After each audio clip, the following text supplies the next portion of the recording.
stew's awfully thin these days. Yeah. So, what'll it be?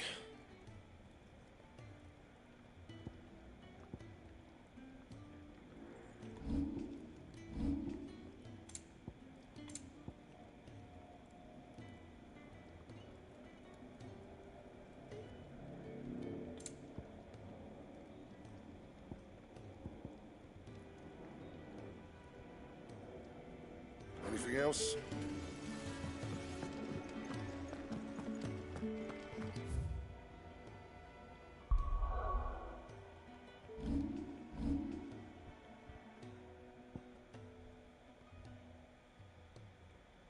Hello, love.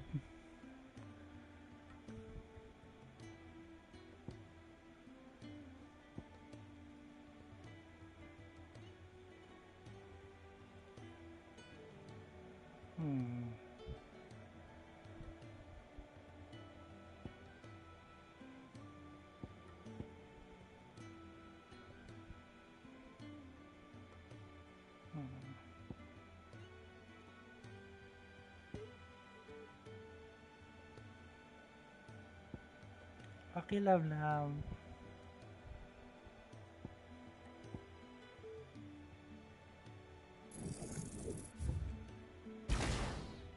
Okay. So...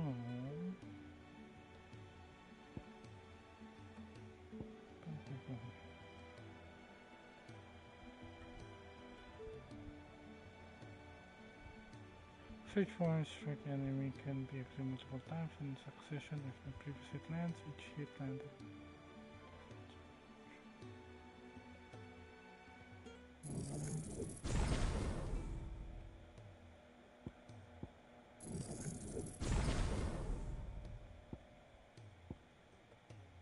Okay.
Covered in nicks and lumps, the lot of them. It's a wonder they can still walk.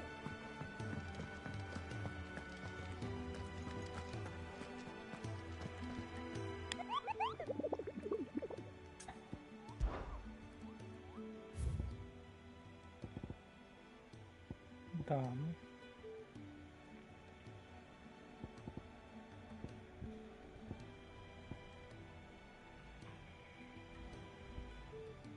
The bullet.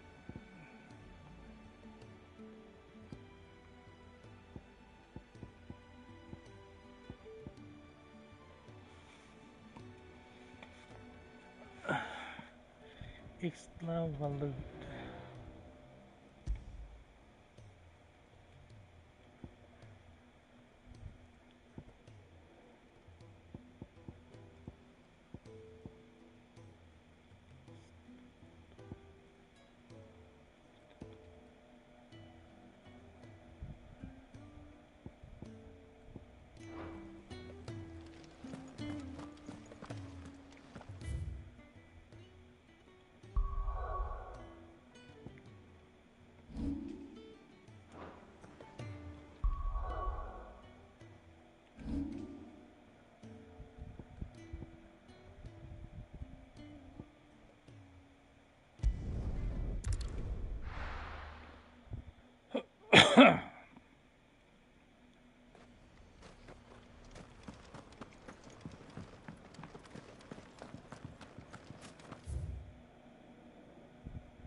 You were right, Joshua.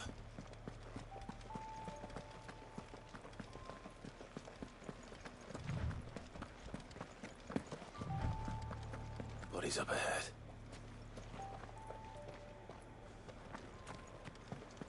Sinuto. Royalist. Is there no peace for a dying man? What happened here? The ether floods made savage beasts of my companions. And those faithless orcs, I knew they weren't to be trusted. We were told that they would stay loyal to our cause. Something commanded their loyalty, but it was not us. It's a wonder they stayed faithful for so long. Perhaps they sensed our downfall. The king is gone, our nation in ruins. What becomes of us loyal pawns now? Sworn to a shattered throne. Fuck Waloed. Fuck the dead king and his god. Fuck this withered shithole. The floods do not affect you. You are a bearer, albeit one who's lost his brand. Pray, hear me, brother. Will you grant this pawn his final wish? Will you lay my dying soul to rest? Of course. What do you need? Finally, some luck. Beyond the castle walls, towards Stonehere, there is a forest. Never turn. My parents are buried upon a bluff, nestled amongst the trees. Theirs was the only love I ever knew. I was torn from them in life, but perhaps I can return to them in death. Take my ring. See that it rests beside their bones.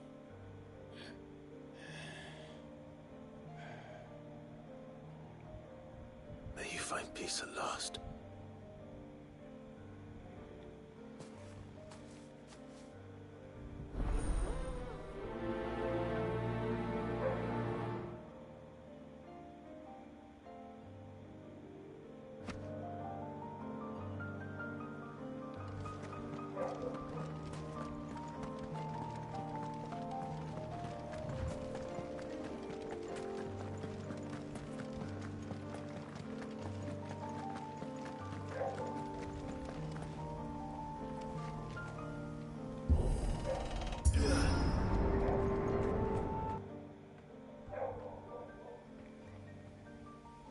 Don't tell me.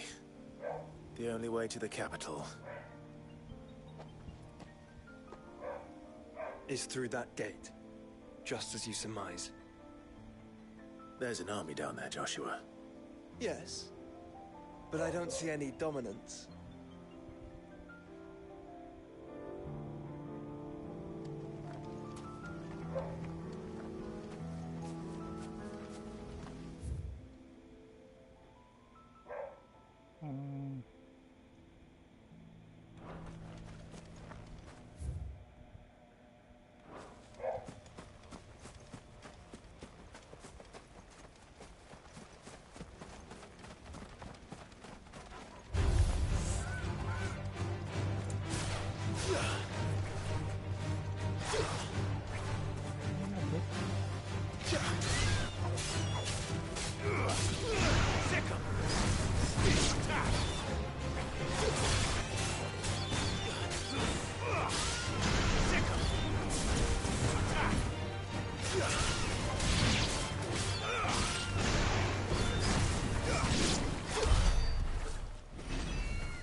one.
Ito ano to?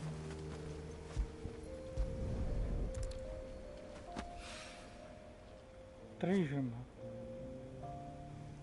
Wait, paano? Items? Treasure map. May treasure map to. Treasure map? Ito. Written in the map whose margin is scrolled the message. You would seek to mint kill. Follow your path to Kretov. What?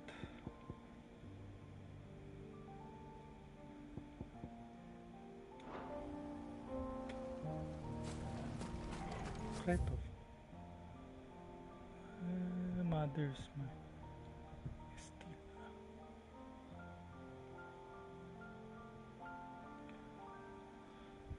Sarado to. Edge of Infinity.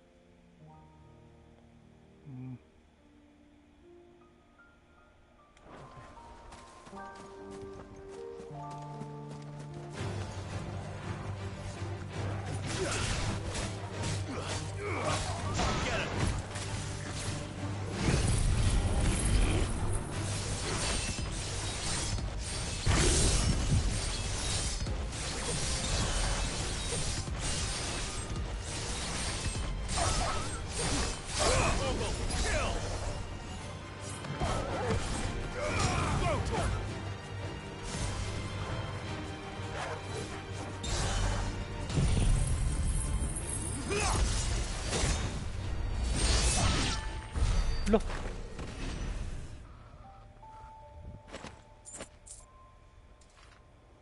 Lakas naman. Grabe.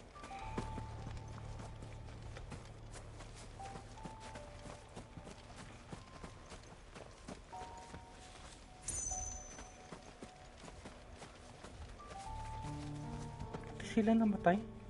Oh my god, ang lakas naman no.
Not another town soldier in sight. They would end their suffering.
Choice.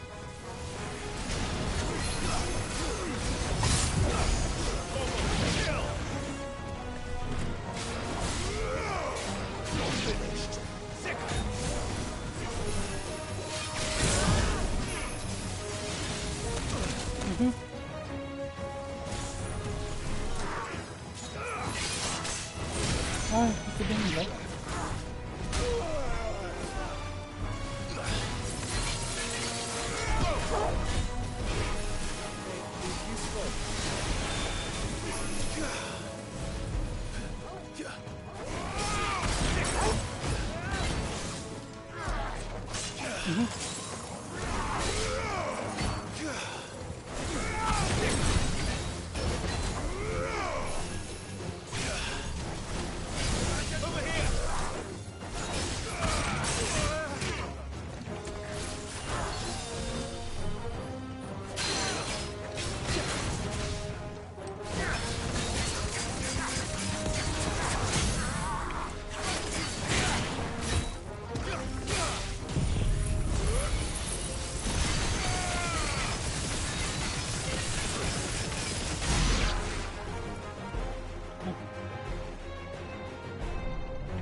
This one's bigger than the others.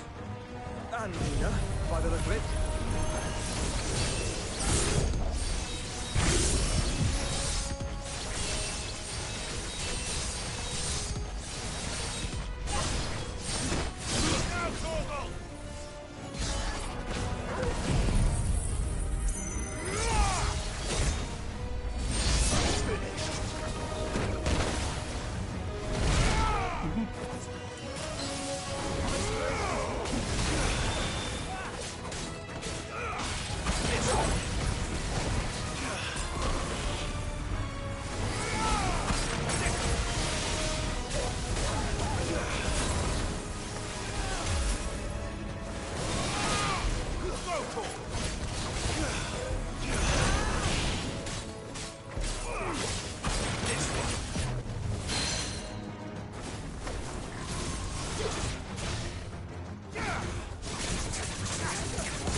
We can rest here if you like.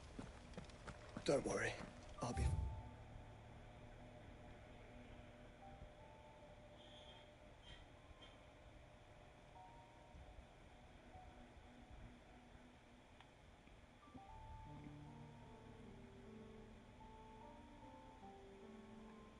Oo nga, love. Meron pa dito.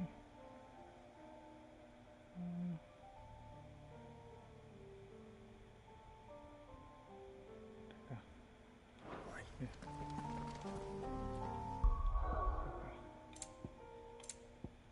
Saan na yun? Map. Where's the map?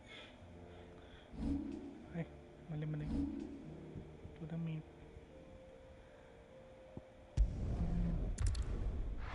Itong kalaban.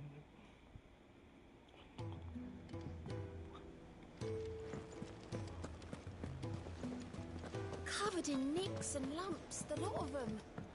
It's a wonder they can still walk.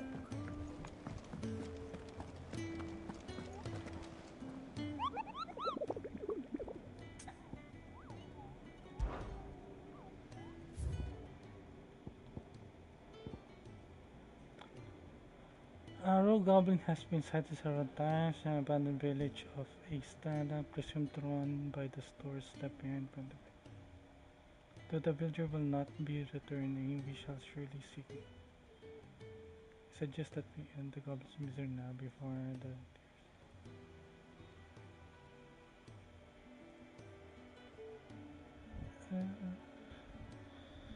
Okay, hold on. Let's go back.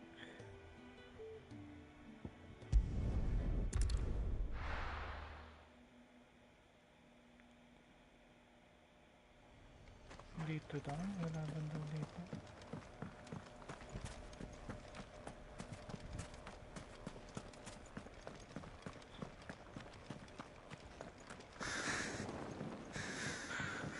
Asan siya? Baka nandito nga.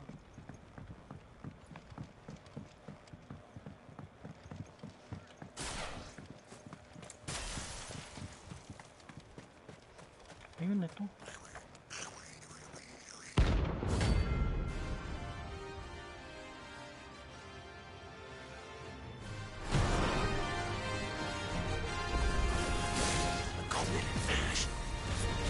the hell did it cross the strait? This one.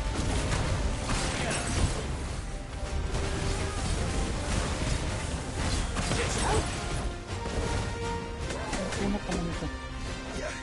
Ay, bakit?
kasama nito.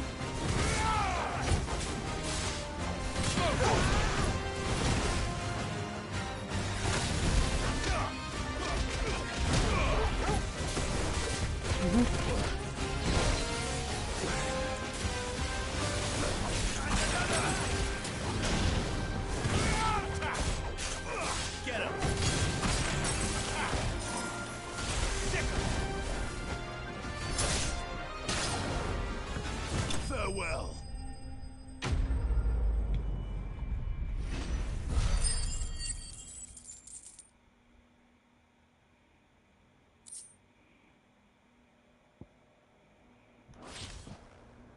Your journey ends here.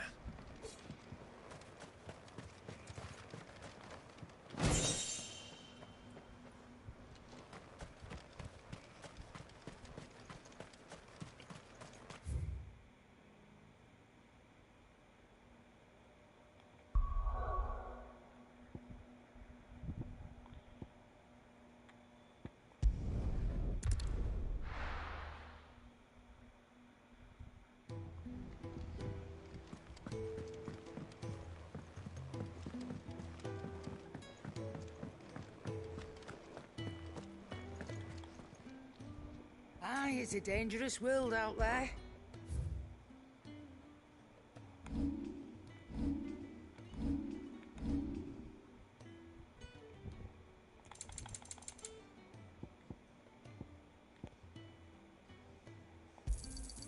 You're rubbing me blind, you know. You'll not find a better price than that. Oh, the stew's awfully thin these days. So what do I owe the honour? So, what'll it be?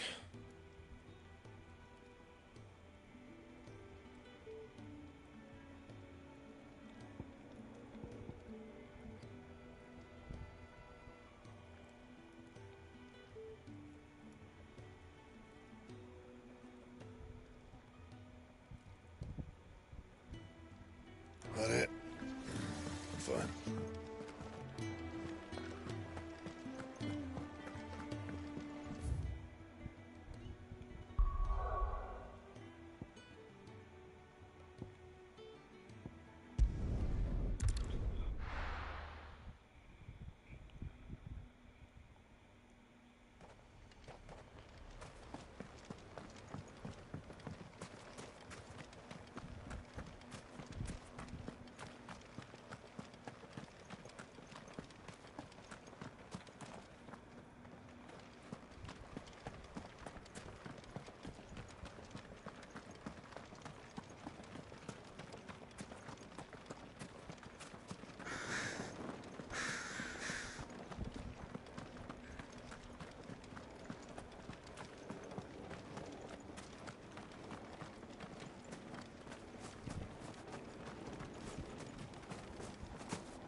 Ready, go?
That'll do, girl.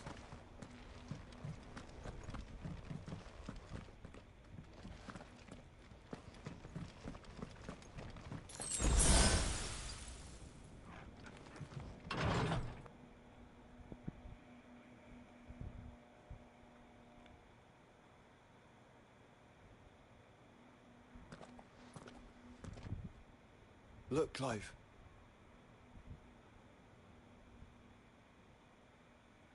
By the Okay, founder. love. The place is a fortress. Sige, love. Sa Tuesday ka na lang magbiyahe.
What do you suppose that is?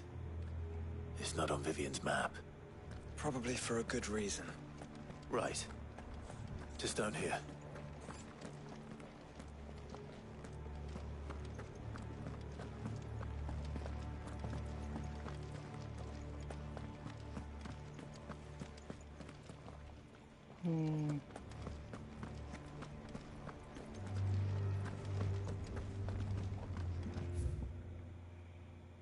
nakabarricade pa.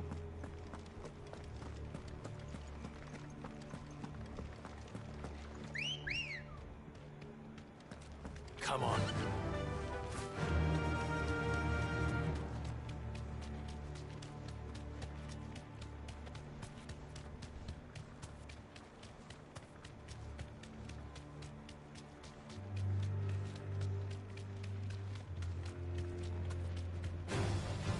You deserve a rest.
No villagers. No knights.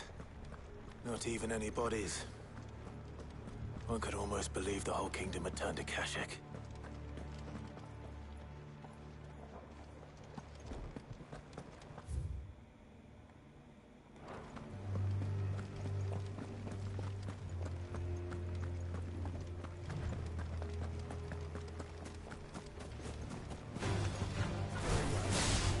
Get him!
Ay, boss pala to. Okay.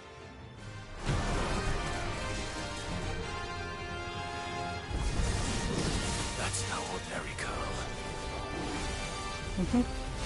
Look.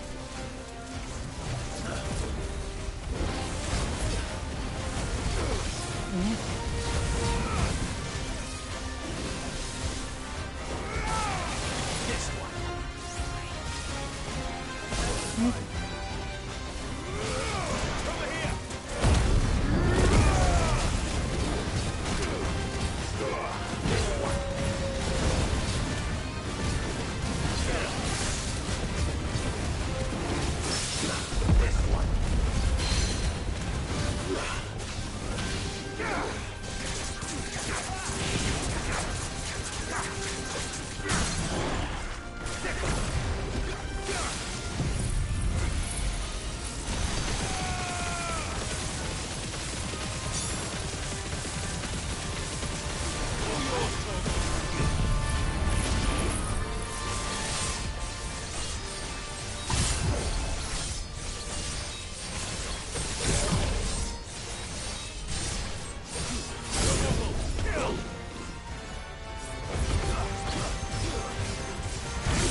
No.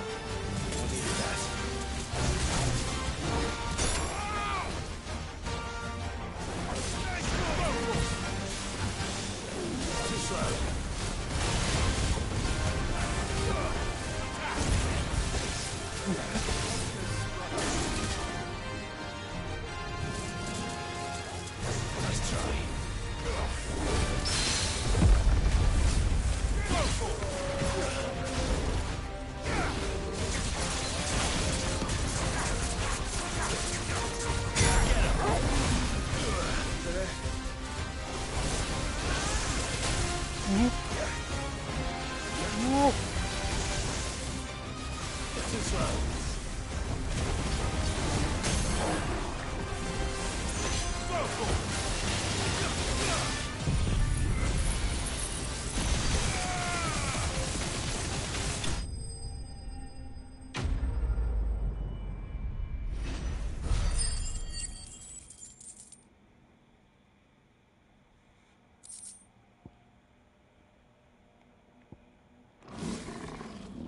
Let's hope it was the last of its kind.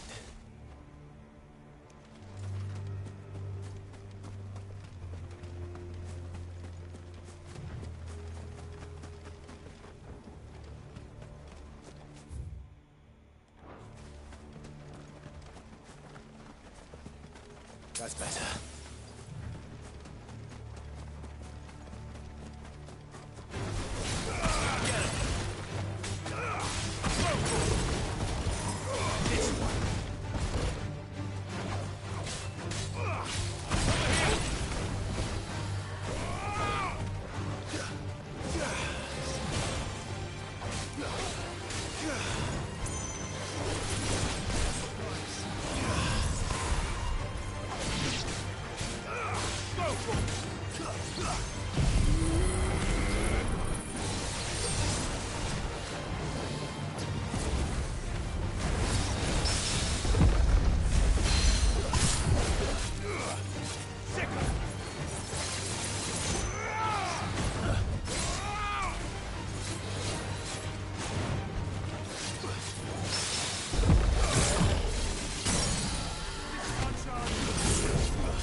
Sumakay ka.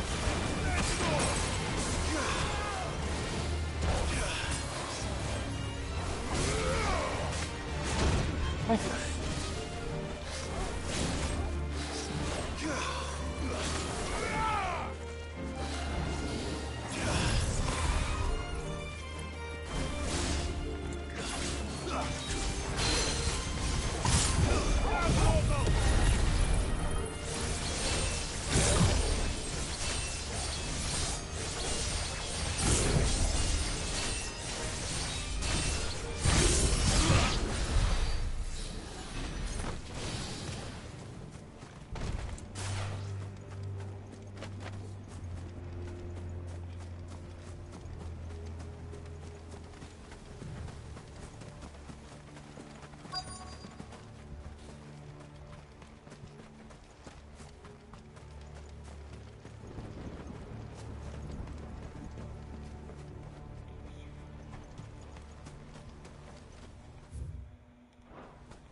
You'll be able to see all the way to Stone here.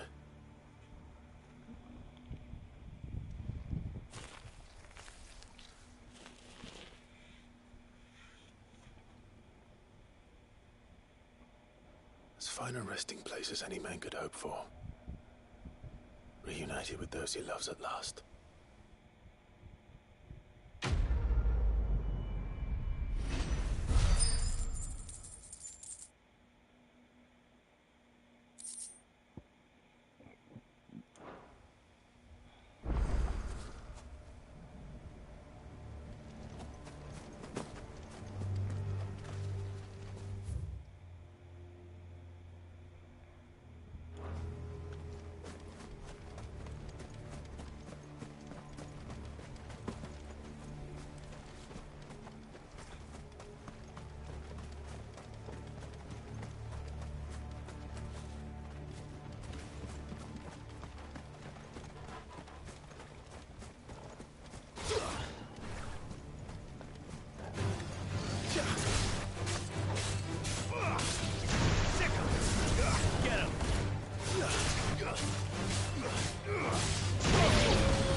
How would I be without you?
No, no, yun no.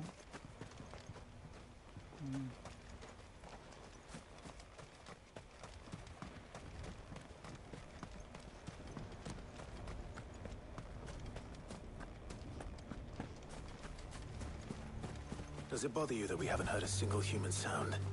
Everything about this place bothers me.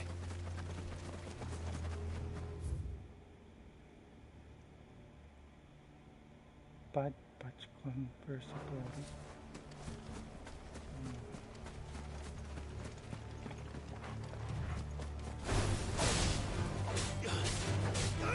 Get him!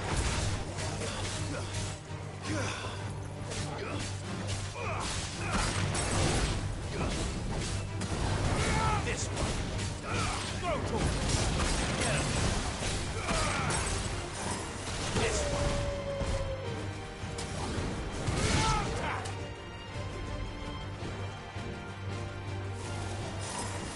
Get him! Over here! Get him!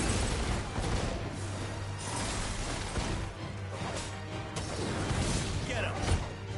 Attack!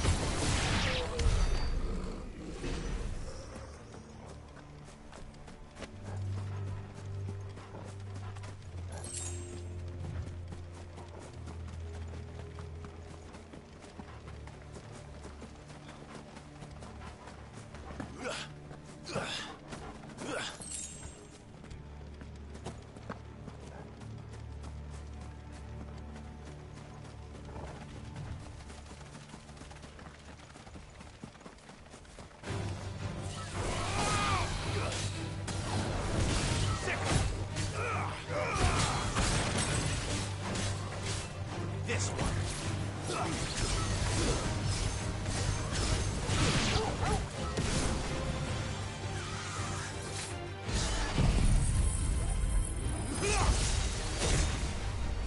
It's over.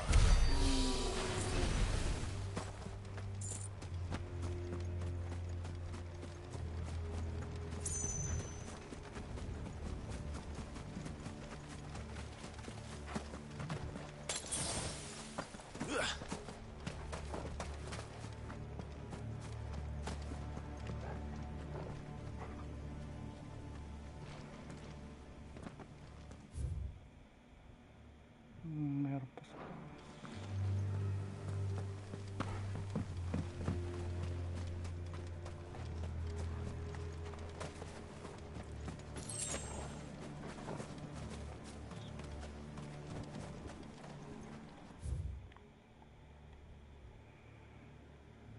Okay, tama.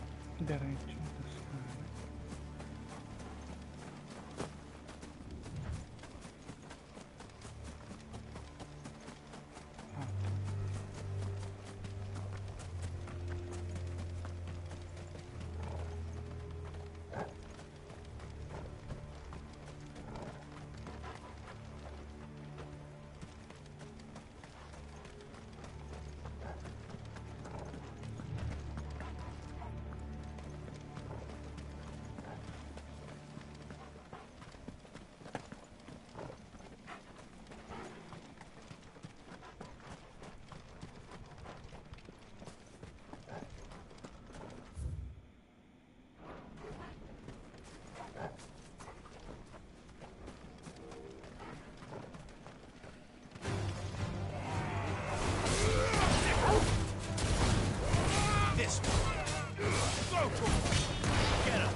Ayun, may box.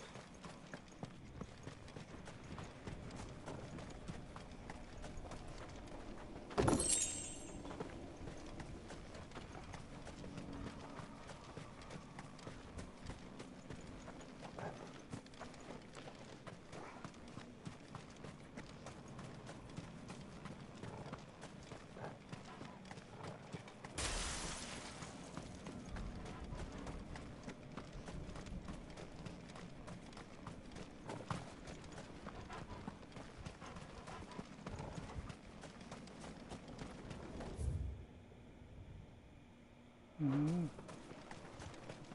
pa to?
Ambrosia won't help me here.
Have care.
The calm before the storm.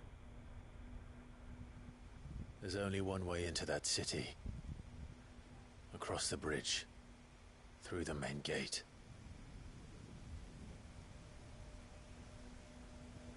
Right into the midst of whatever is left of the late King's army. Are you ready for this?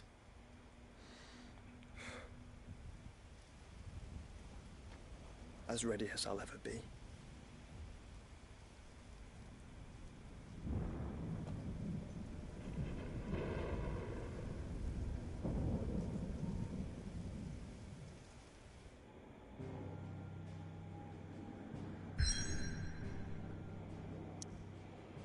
Oo nga, no.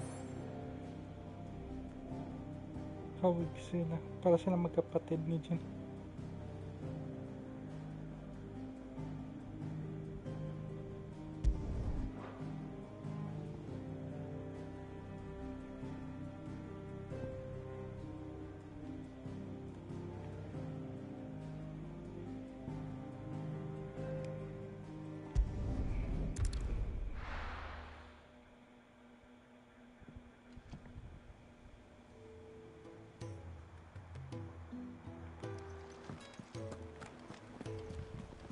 Covered in nicks and lumps, the lot of them. It's a wonder they can still walk.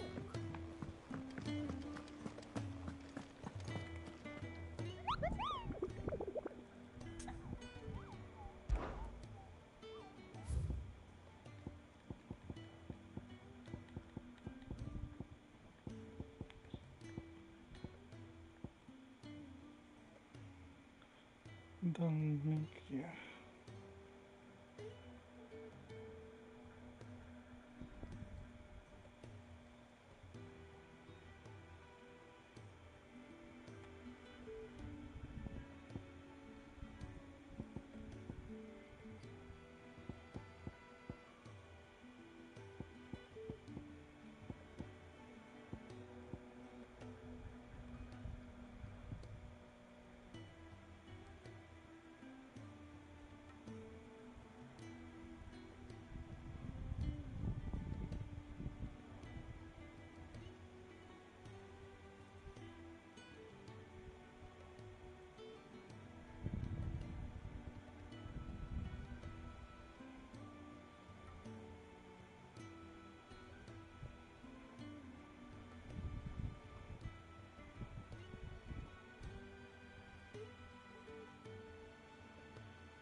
garrison is threatening to pull their sentries from the markets if we don't cooperate.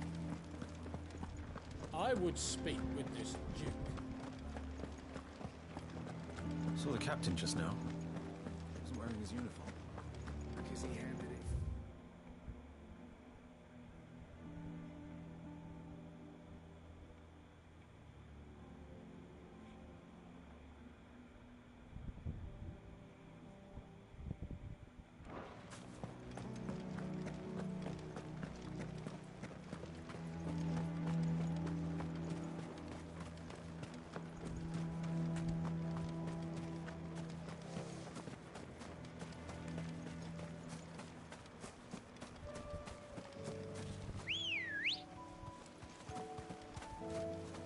Come on.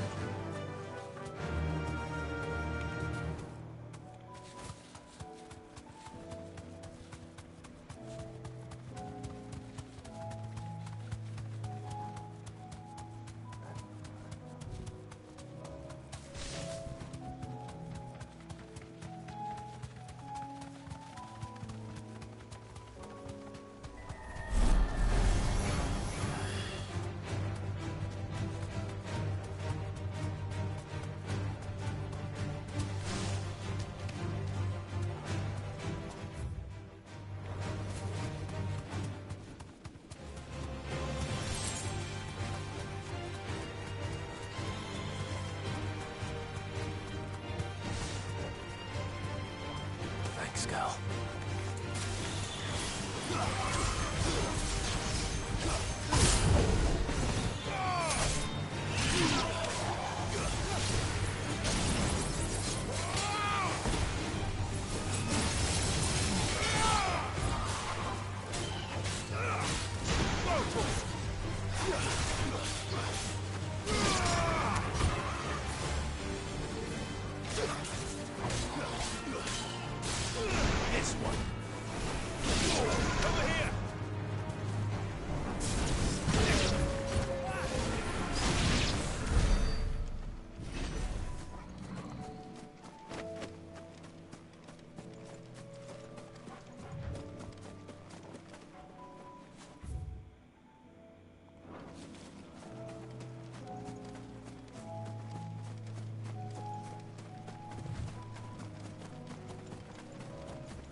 kalaban dito.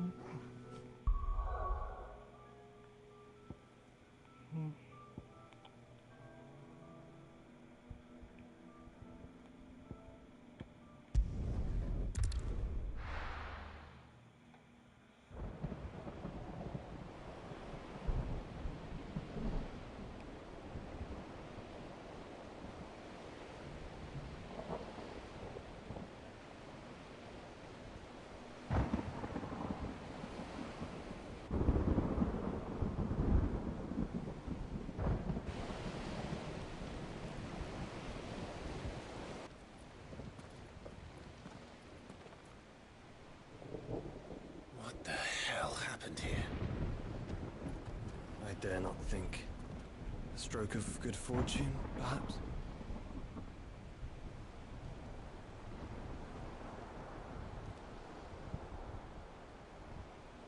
I hope you're right. So do I.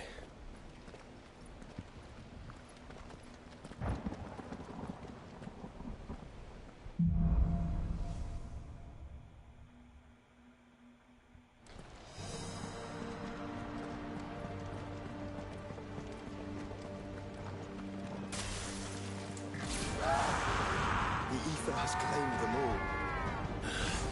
Let's see who we're not next.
That's a behemoth. Who'd be mad enough to tame such a beast?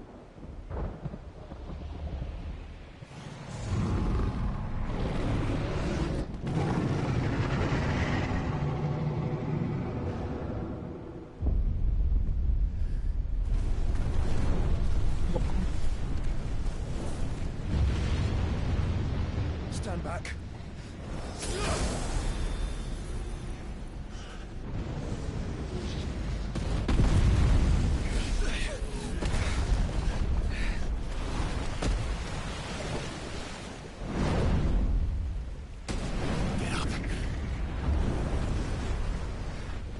Here it comes.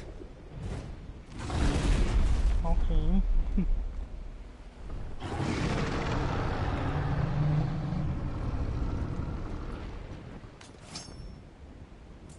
Well, what are we waiting for?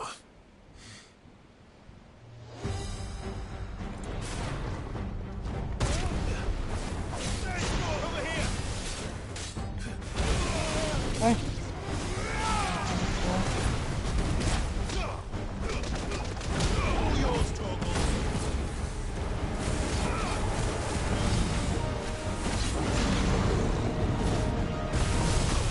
Ano sa akin?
galit na. Uh-oh. No! Stand back! I'll conjure a ward.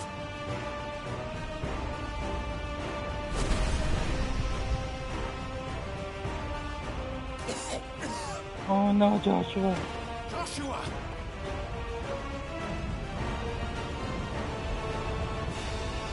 Babagsakan tayo ng bata, Joshua. Desperate times. Clive, no! Trust me. I'm your shield, remember?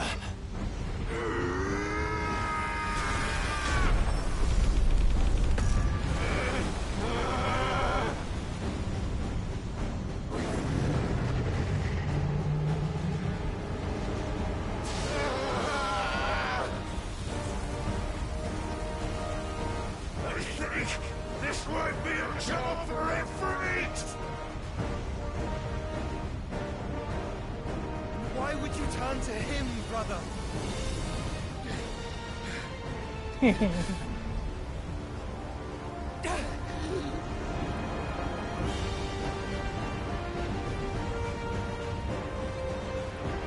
When we fight together.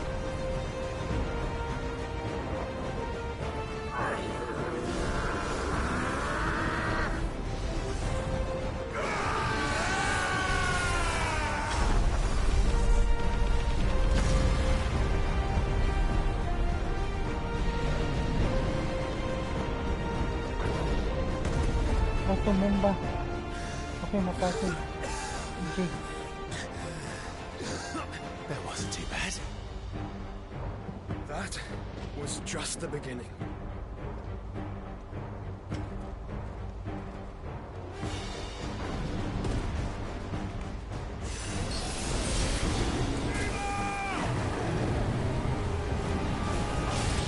Okay, naman magsak.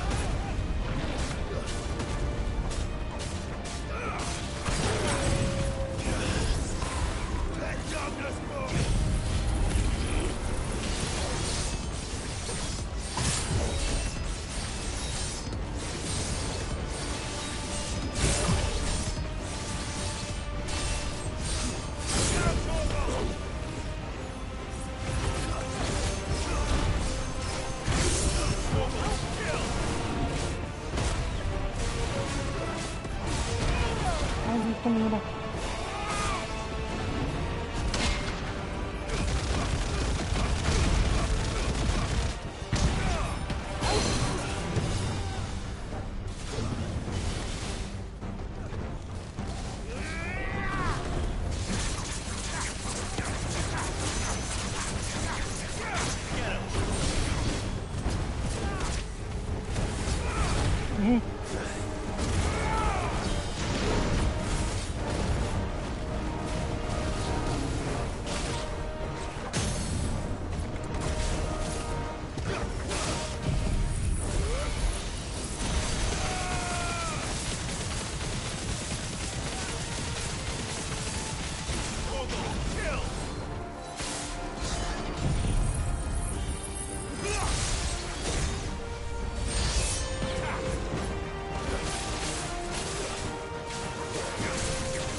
No. Ay,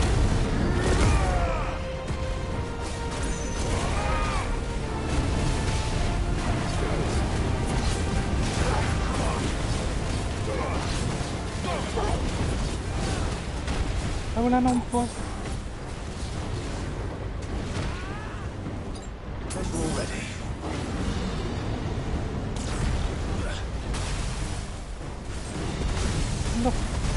Sunod na.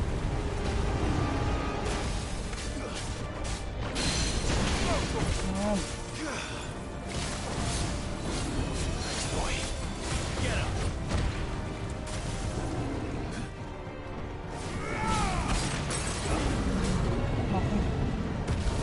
Isyok na naman. Oh! Madami guys.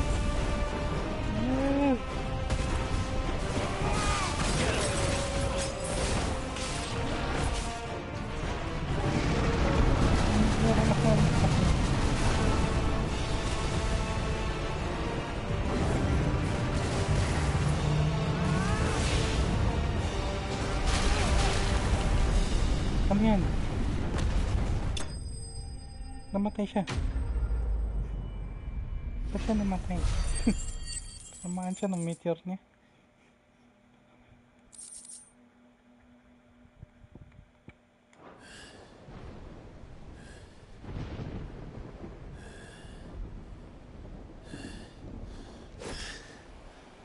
Quickly, before we're cut off for good.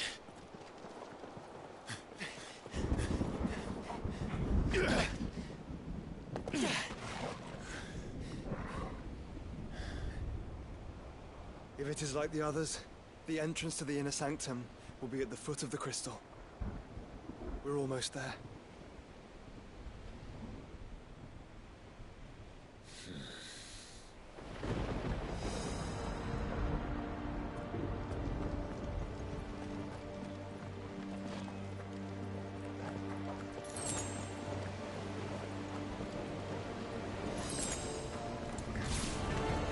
Enough of you are there.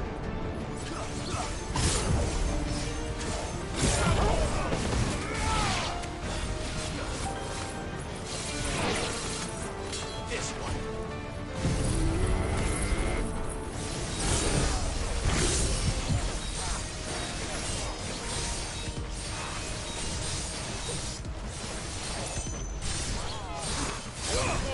Kill!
How do we get through that?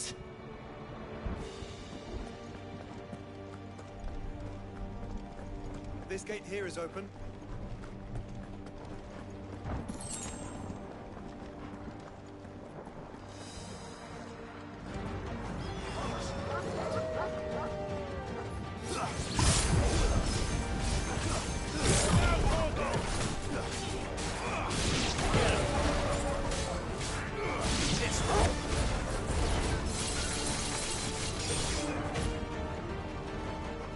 This one.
was expecting.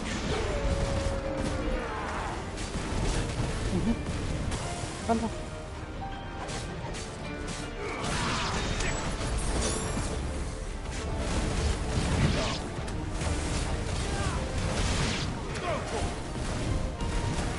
Let's try.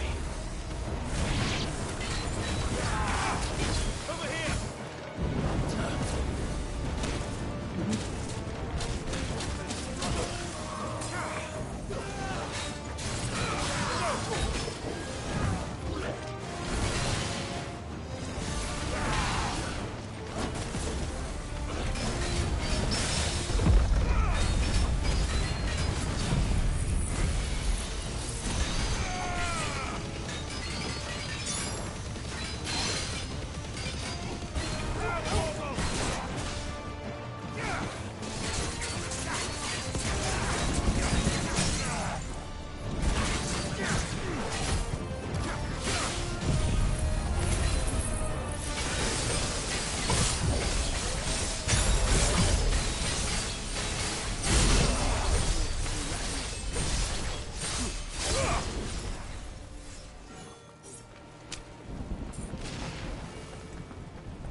Once we step onto that bridge, we'll be easy targets.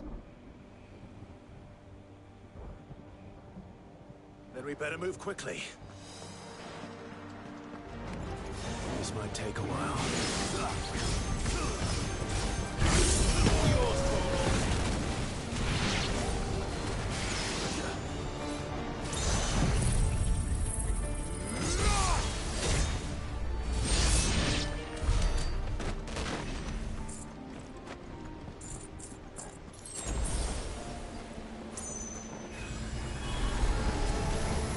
More of Ultimus stools. Come on then. What are you waiting for?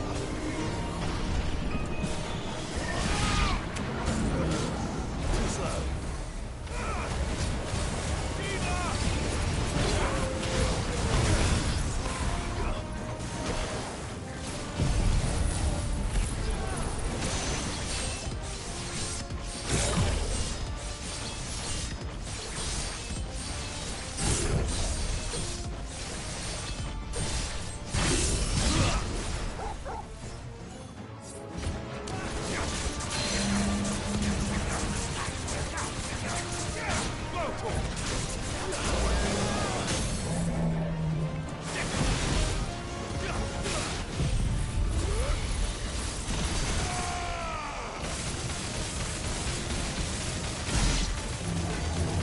All yours, Torgal.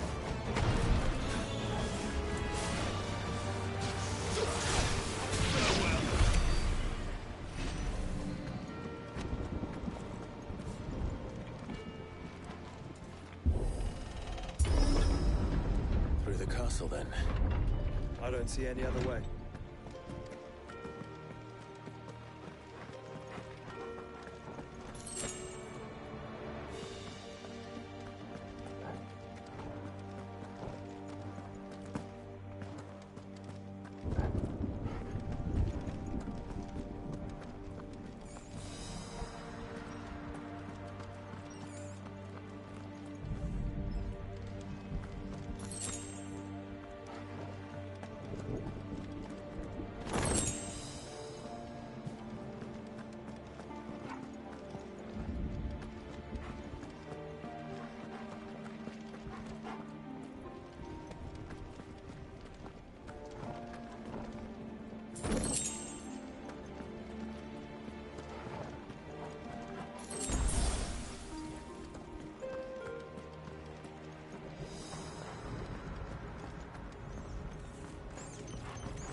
not allow it to spread any further. We won't.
So many.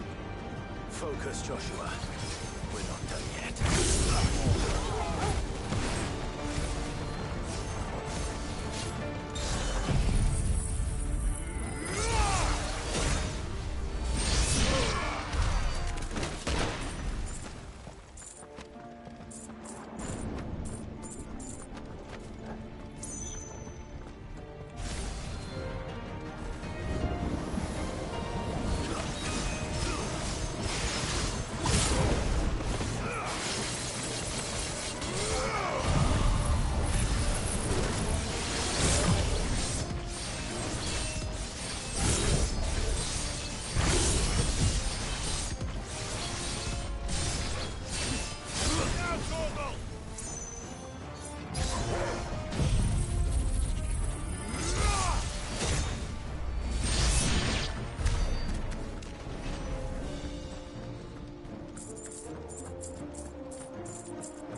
ganito.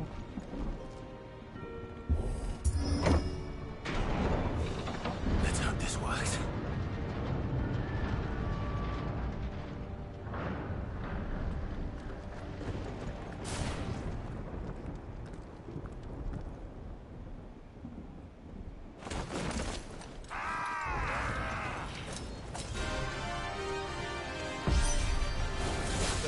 Clive.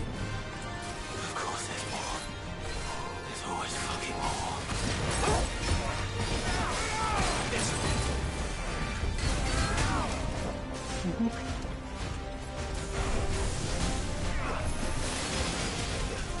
Ano ko? Ano natin yung tawag?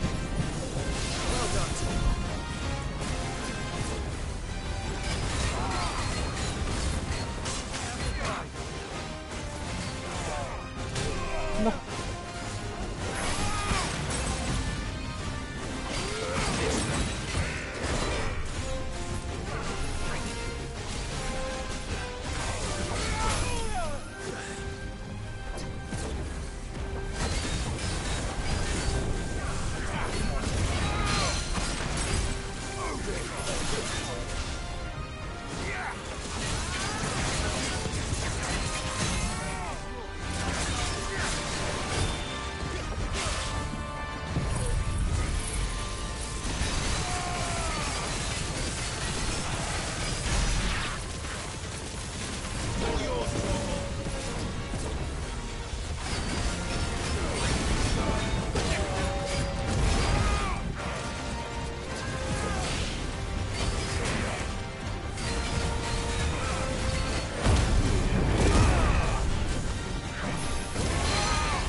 So I should let the burden fall to you?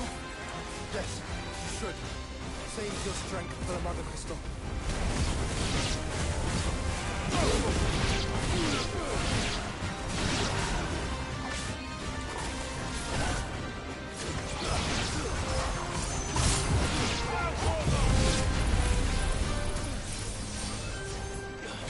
Come on.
Ang dami ko naman kalaban.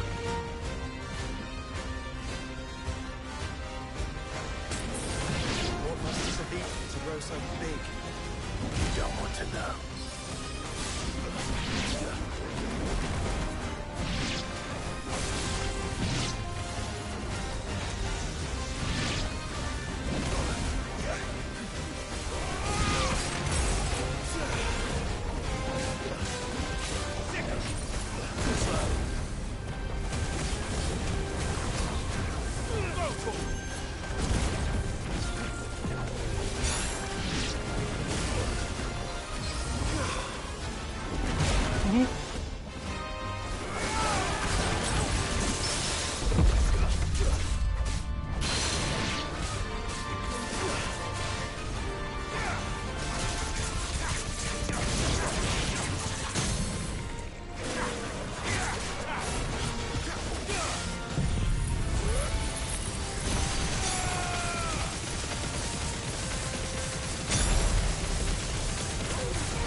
Over.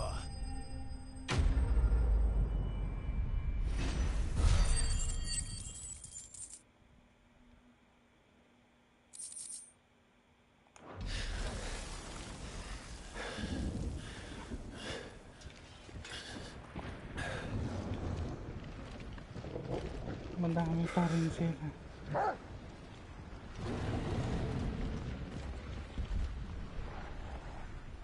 There's no end to them.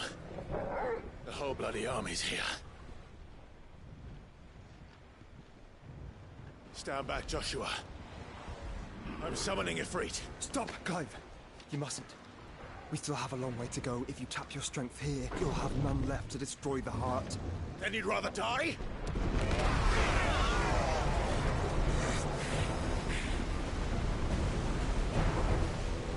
Kaya yung barko nila.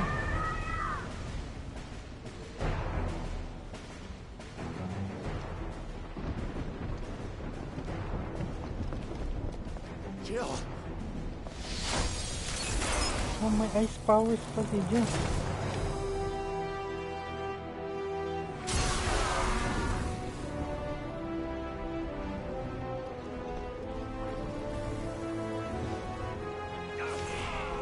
She's not alone.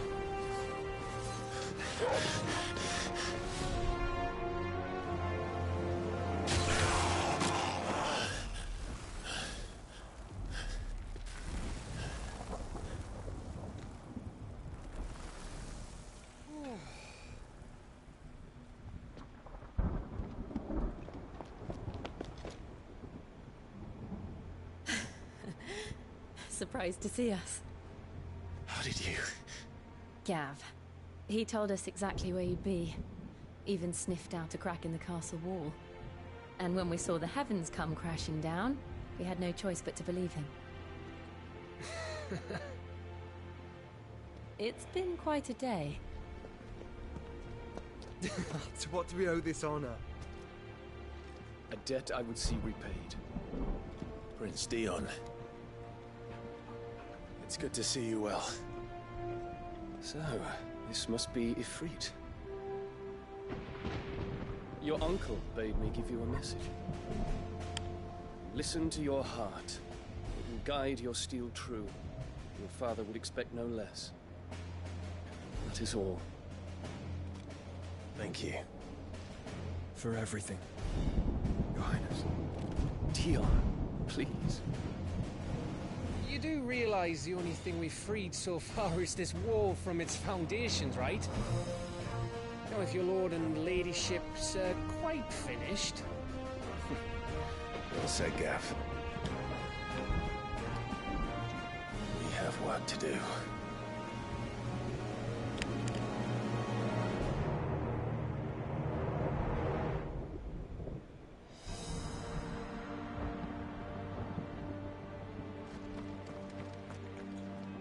don't suppose there's out I can say to make you change your mind. So I'll just tell you to stay safe. Nan won't take kindly to losing her best customer, especially after letting us carry all this stuff all the way to Ash. And we wouldn't want to anger old Nan. You mean, you'll buy some off us?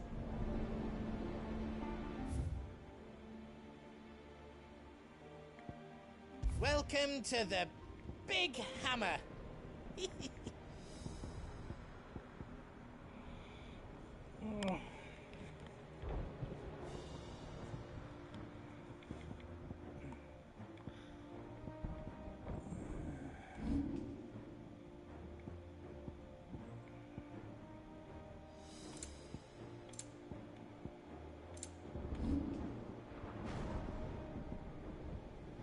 Stone Town.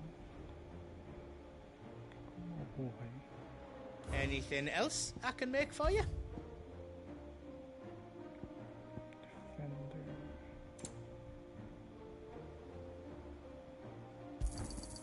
Righto, here you go. How else I can do for you? Good luck, Clive. You see, Clive, we're not alone. If we are to win the day, we must all play our part. And ours. Ours lies beyond those doors. We've fought long and hard for this moment. Sid's dream, our dream, is within our grasp. We need only endure this final trial, and we shall. Together.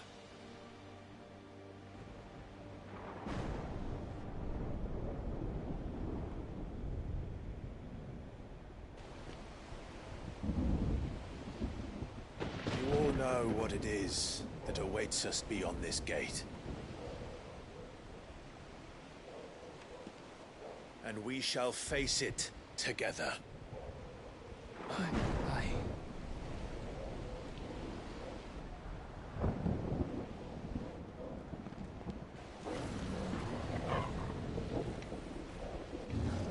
Kala ka may bingon na pa.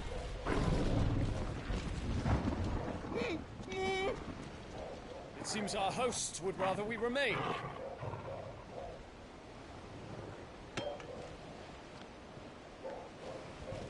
I will stay them. We will stay them. Go! Just don't keep us waiting. Thank you.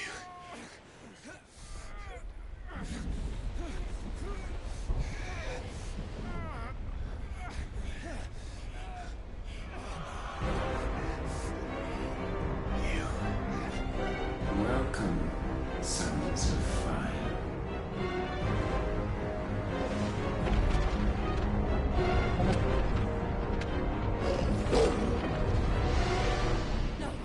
No!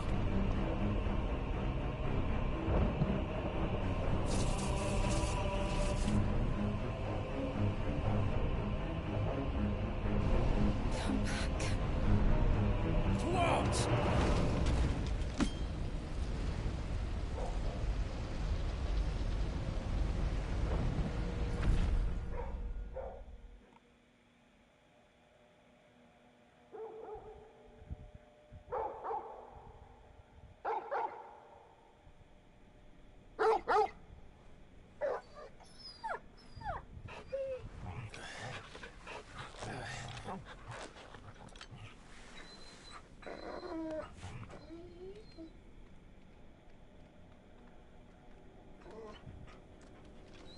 Joshua! Joshua! Wake up! Clive, is that you?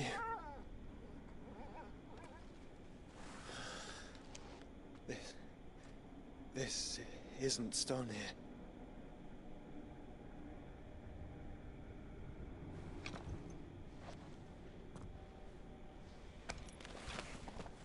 Welcome to our darkness.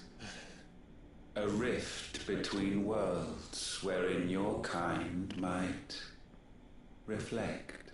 Show yourself! Grave and many are the sins of man. And we would have you Know them. All of them. As fate has seen fit to deliver you home, consider this our welcoming gift.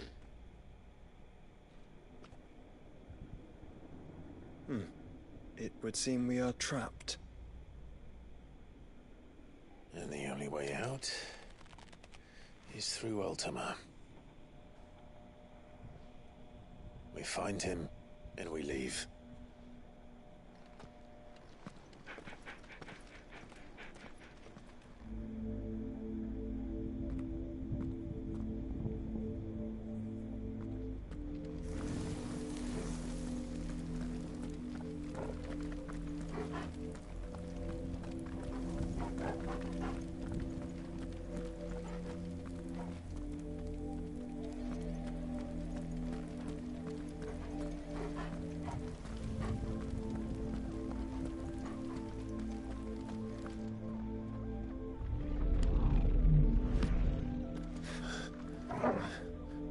If you are to comprehend the full extent of your transgressions, we must go back to the beginning. When the world was still young, we visited upon it a miracle, magic, and in its light did all life flourish.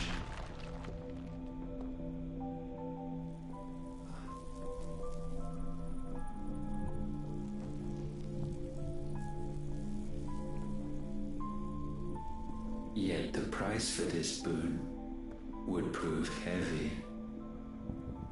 A pall descended upon the land, painting the horizon black as night. Though we labored to forestall its spread, in this one endeavor we stood powerless. And so we fled, that we might endure, that we might discover a means of salvation.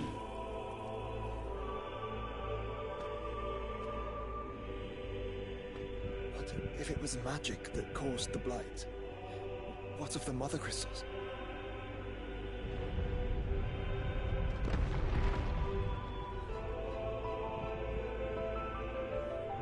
I expect he'll tell us soon enough.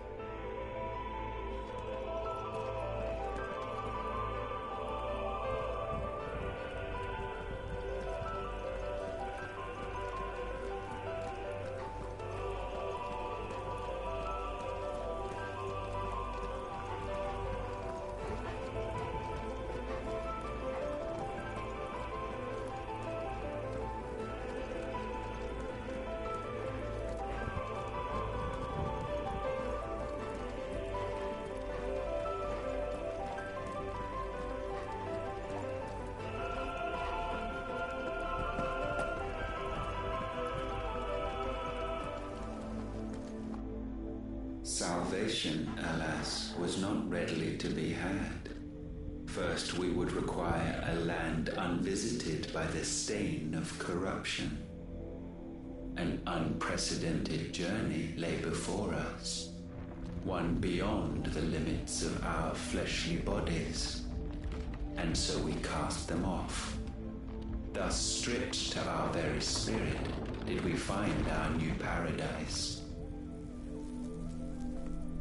A land as pure as driven snow, Valisthea.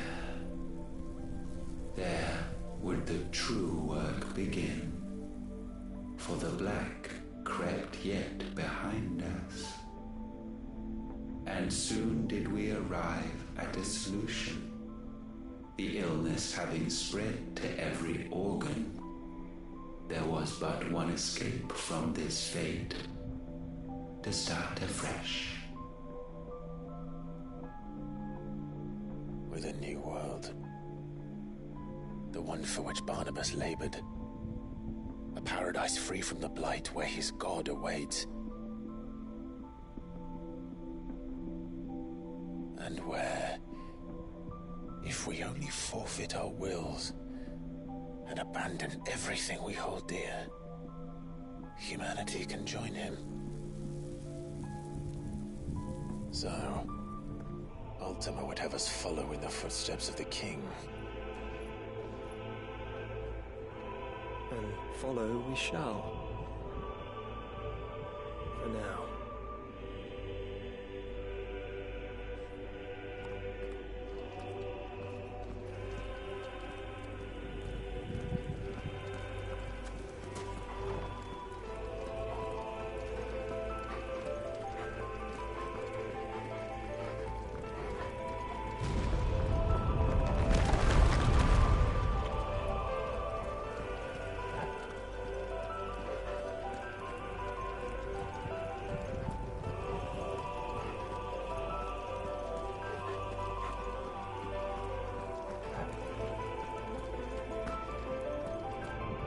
To forge a new world would require not only power, but a constitution strong enough to wield it.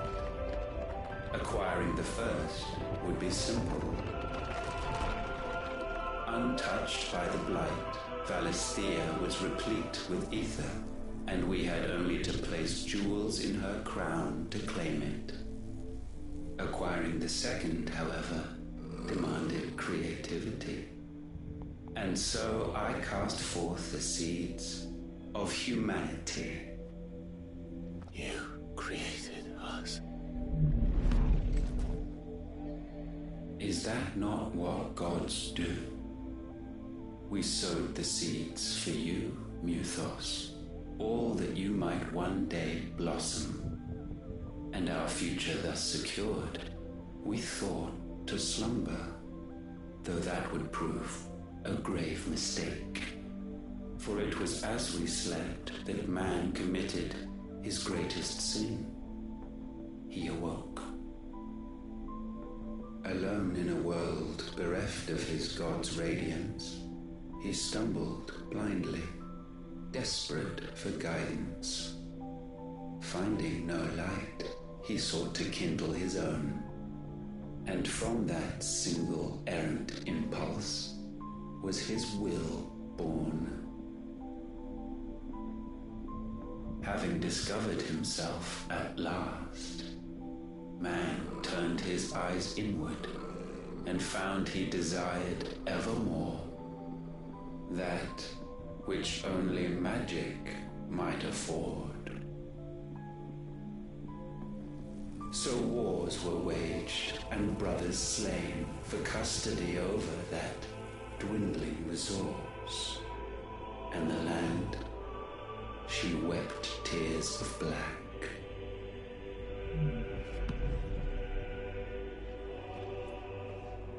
He would condemn us for this. Surely he cannot be so blind to his own hypocrisy. Not blind, just unwilling to admit the truth. But we're one and the same.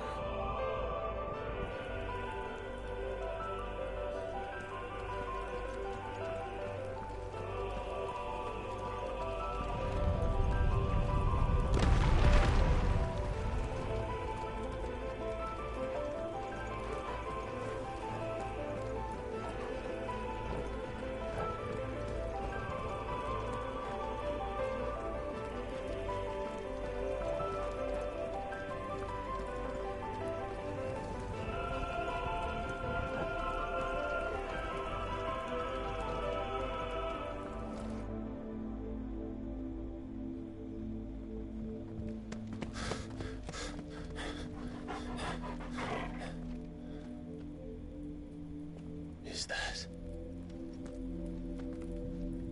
Ifrit, or what's left of him? Long have our ashes lain cold for want of a spark. Cast your eyes upon them and see what you must become.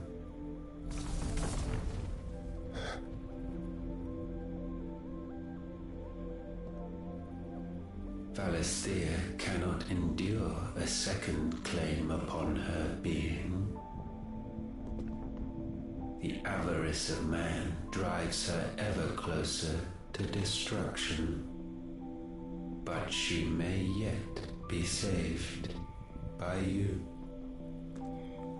It is what you were born to do, why we nursed you and fed you, as your own mother should have.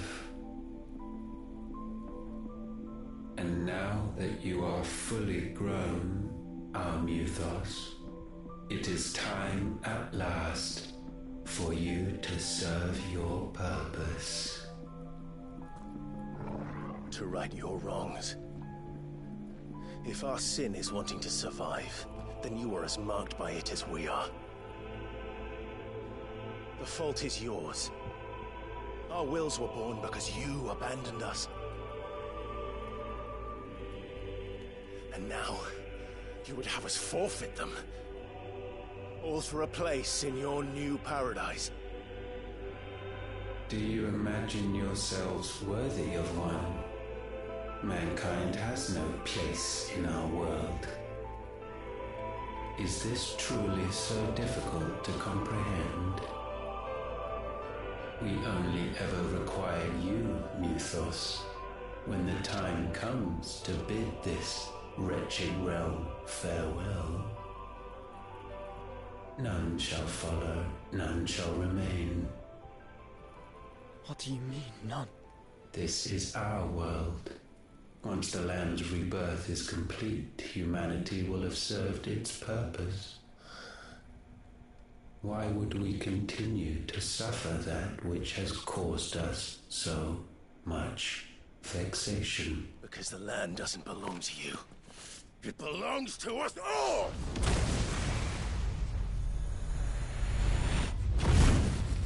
What? That is where you are mistaken. You own nothing but your precious will.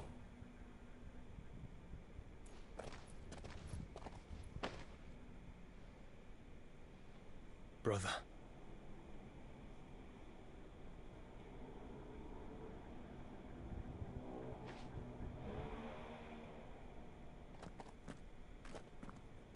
I can't do this alone. And you don't have to. I grow weary of your dissent.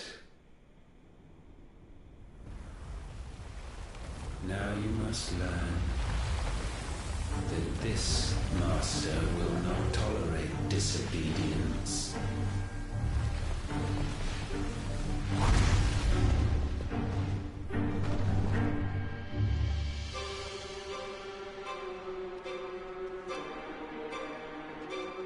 My friends, my family. We have all suffered, all fought to survive. This world may be flawed. It may be broken. But it's all we have. And if we can't share it, I see only one other choice. You have to go. You may have created us, Ultima. But it's time we lived on our own terms. This isn't your world anymore.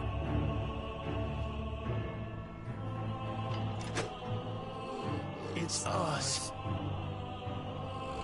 Bow down, offenders. Hearts be stained.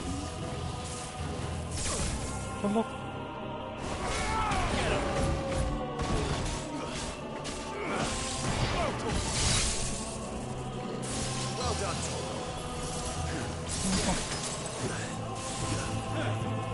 Nice try. Get him.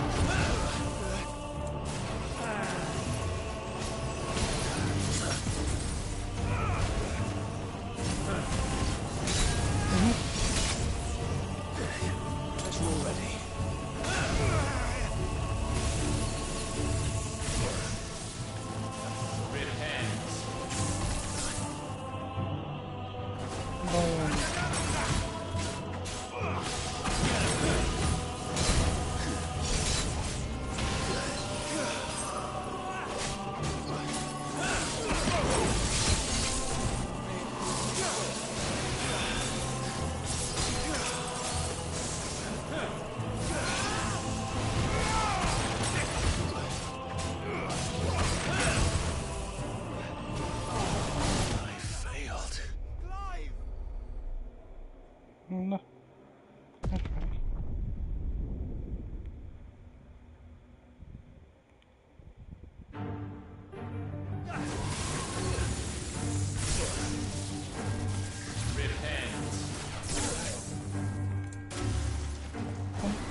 Foul attaint may not be sublimed through gainstanding.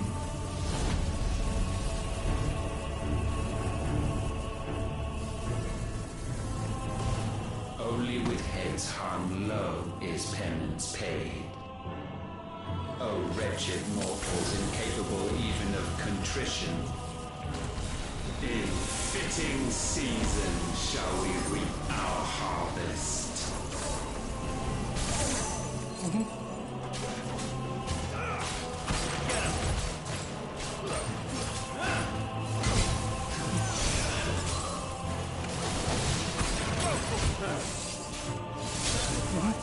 We will unleash for you.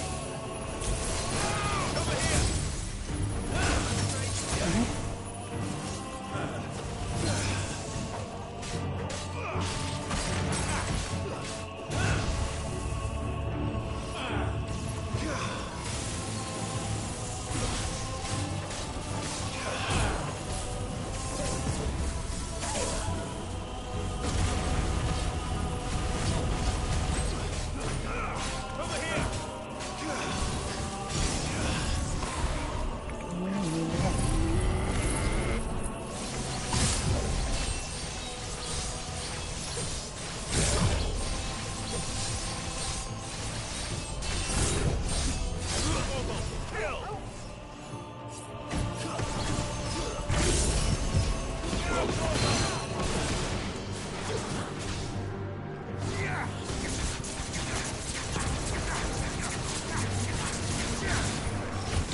Gifted this chance, and still you would raise your hand against the Lord. What now? The darkness bends.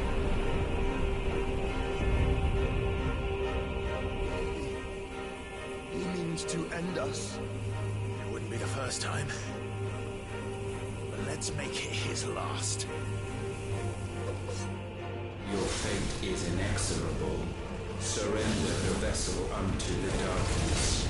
Surrender it unto us. Kneel before us.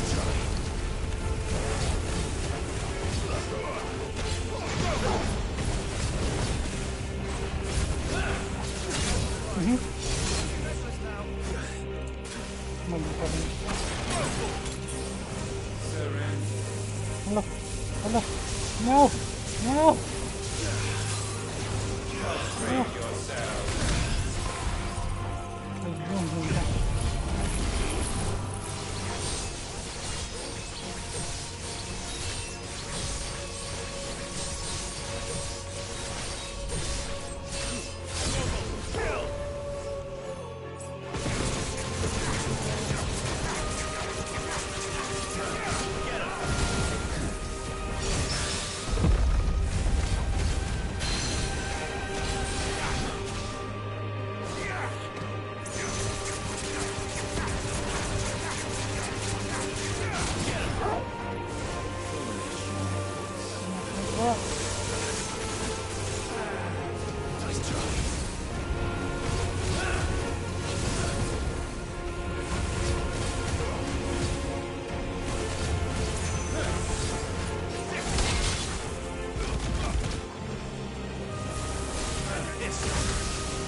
Uy, okay yan.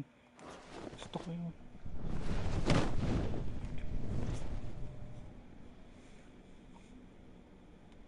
At last, for countless generations, have we awaited this moment.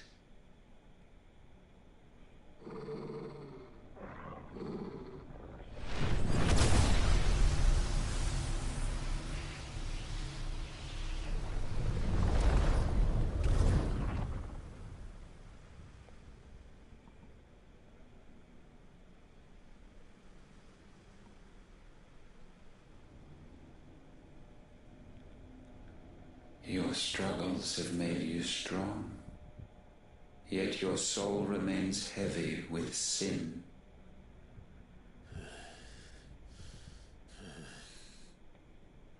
Absolution is nigh. Repent, and all shall be forgiven.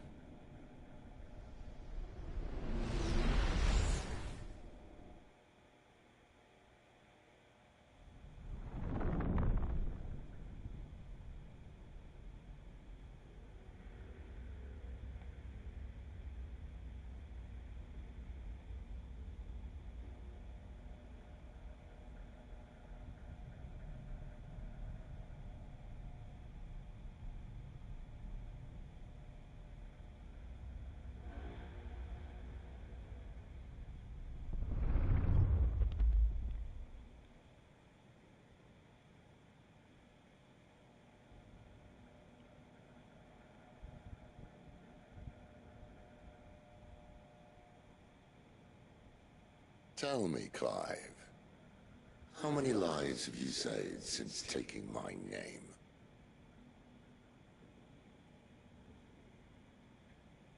Fewer than we have ruined. Wherever we go, we leave a sea of tears in our wake. These are the wages of your will, son. What good are our choices when all they ever bring, all they will ever bring, is death? There's no atoning, Clive. No matter how hard you try. So why not leave it all behind? Leave it all behind.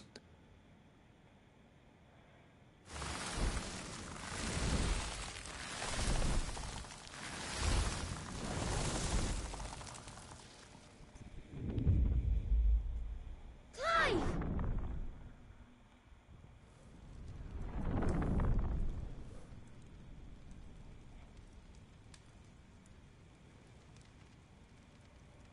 Please, won't somebody save me? Won't anybody love me?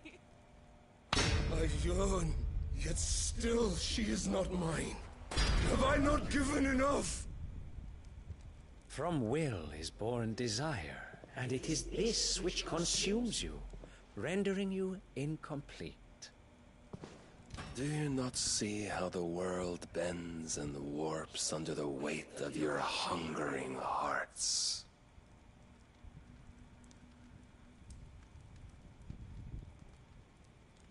What if it could all just go away?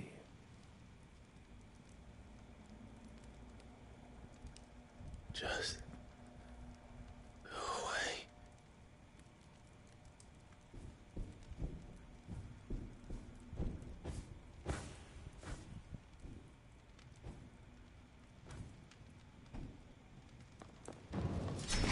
Clive! Clive!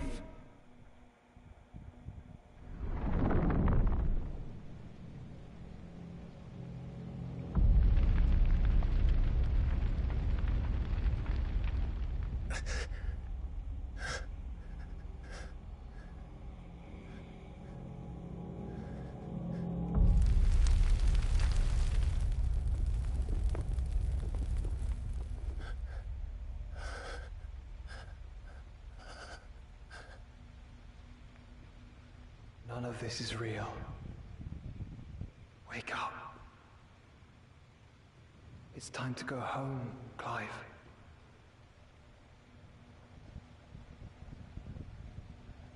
Clive.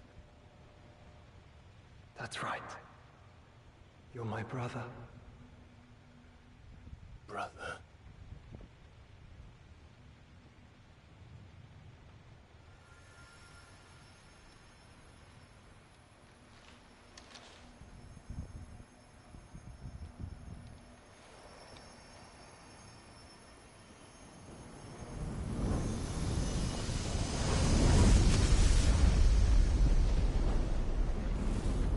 Come. Remember who you are. Clive.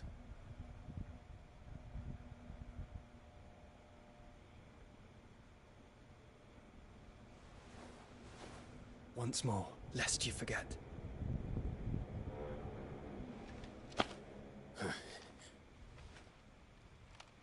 My name is Clive. Clive Rosfield. Look. Ultima. Wait, nasaan ako?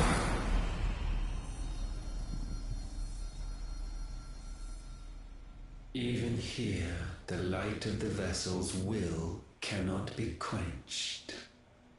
And the Phoenix, his trespass should not have been possible. Not possible unless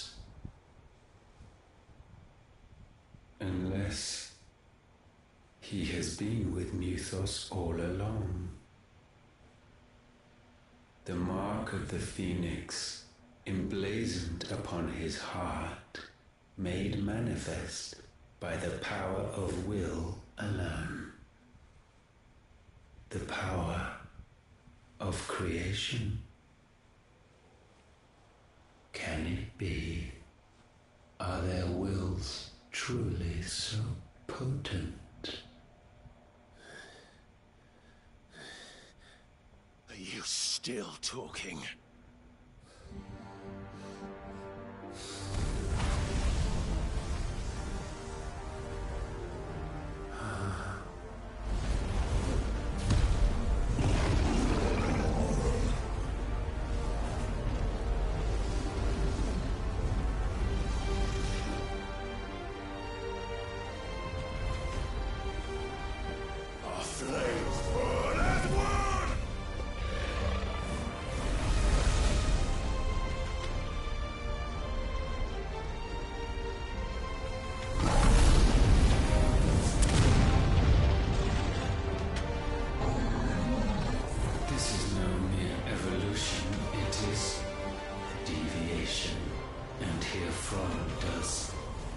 cost price.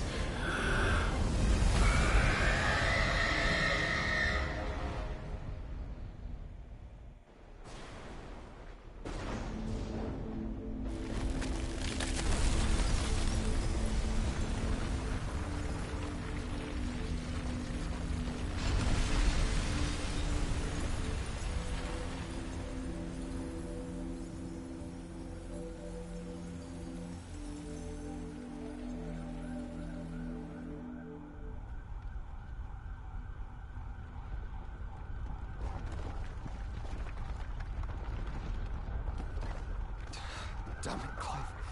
Wake up.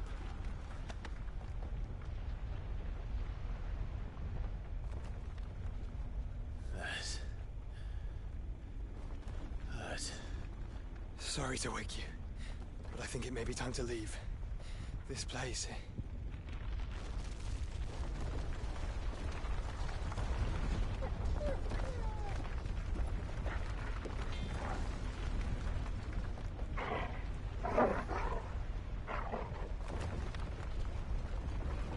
And once again does my creation stray from the path laid before it. Steeped in conceit, you fancy yourself a god. You embrace Logos. But we will put an end to this hubris. What are you talking about?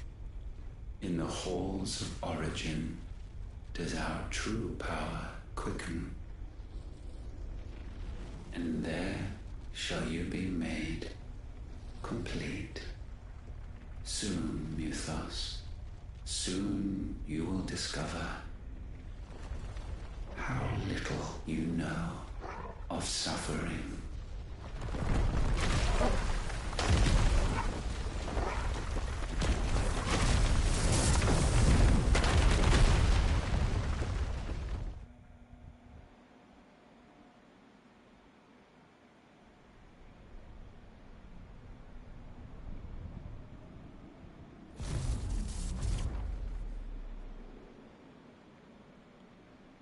And so the crystals are no more. Yet in their silence, a new song rings.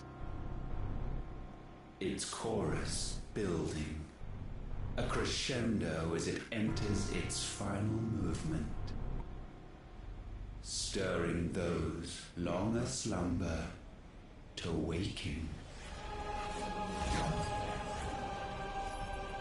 And back to their origin.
Bloody crystal's cracked.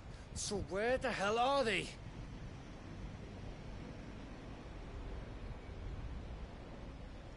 Oh, fuck me.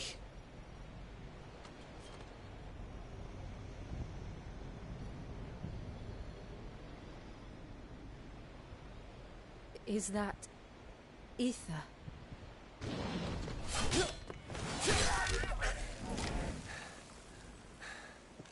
What in good Grieger's name is going on? This is wrong. Sino si Grieger?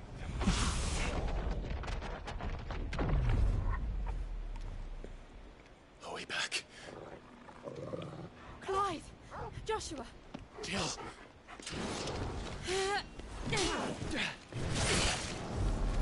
They're everyone all right? We're fine. What happened? Too much to explain here. Mate! We're leaving! Now! Everyone, fall back to the ship!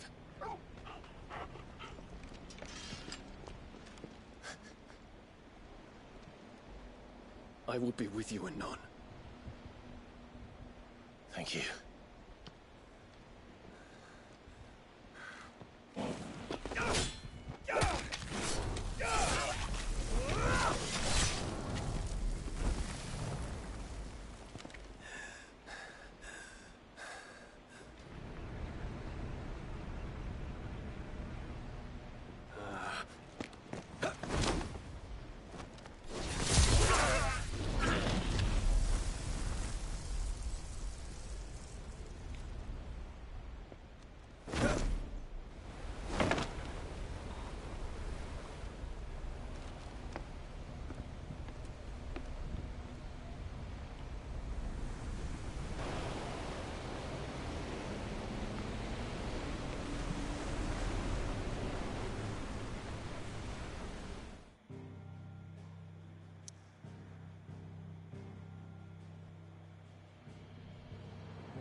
I need to tell everyone what happened at Drake's Spine.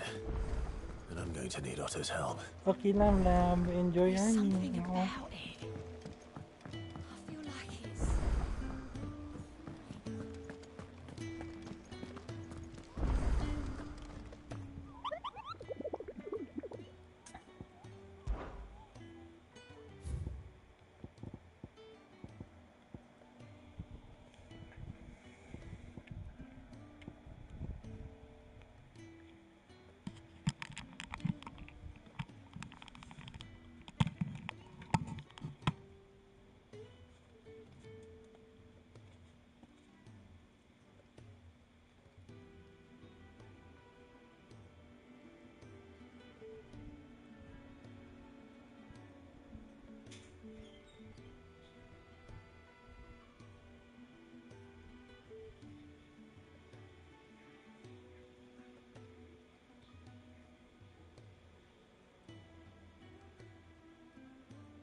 Still alive, I see.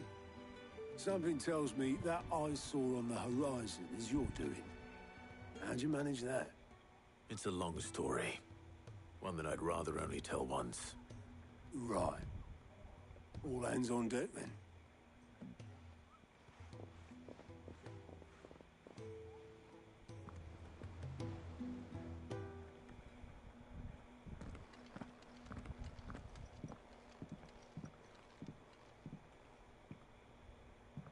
Is this everyone?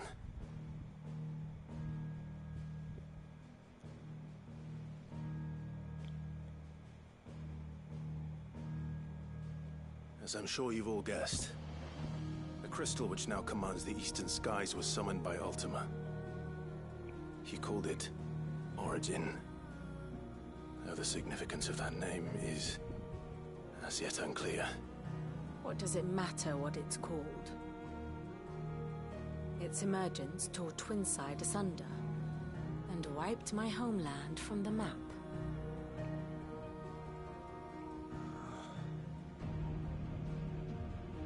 Mention of the Dominion spires can be found in the oldest of Valisthian records. But to the best of my knowledge, none provide any hint as to their true nature. That they would prove the horns of some slumbering demon. Well... The Dominion's demise was at least quick.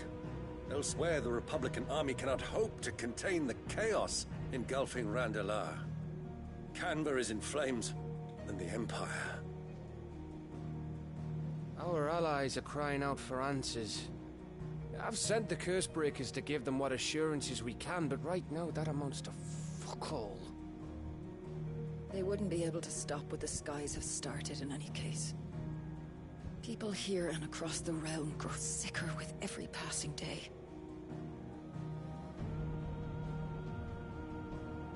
Could it be that this new Mother Crystal is like the others? That it draws upon the land's ether? It certainly looked that way from stone here. If that were true, it would explain the hastening spread of the Blight since the crystal's appearance. Would it not? And as the land's ether slowly rises to the surface, it pools, corrupting all who cannot channel its energies. Archay above, ether floods below, and in the middle, here we languish, hopelessly entrapped.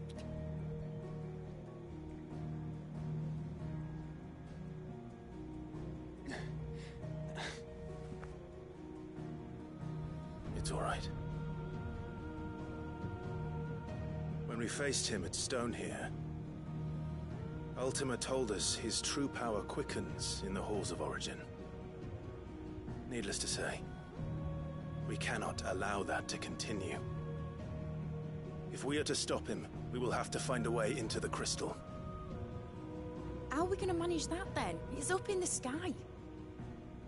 And fast as she is, the Enterprise can't fly.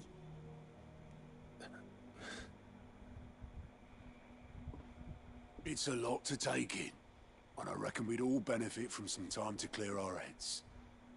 The answer will come to us. Don't you worry. Ain't that right, Clive? Right. That's right. Well, go on then. Bugger off.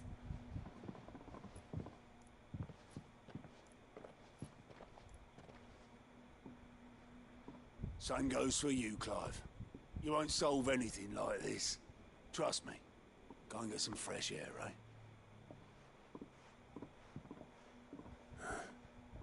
Thank you.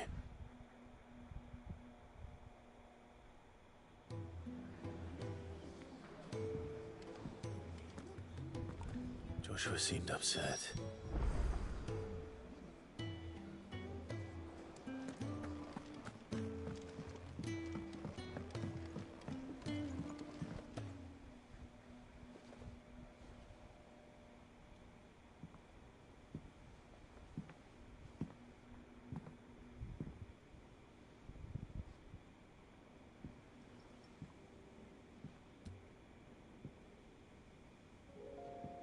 Ultima may have created us, but he doesn't make us who we are.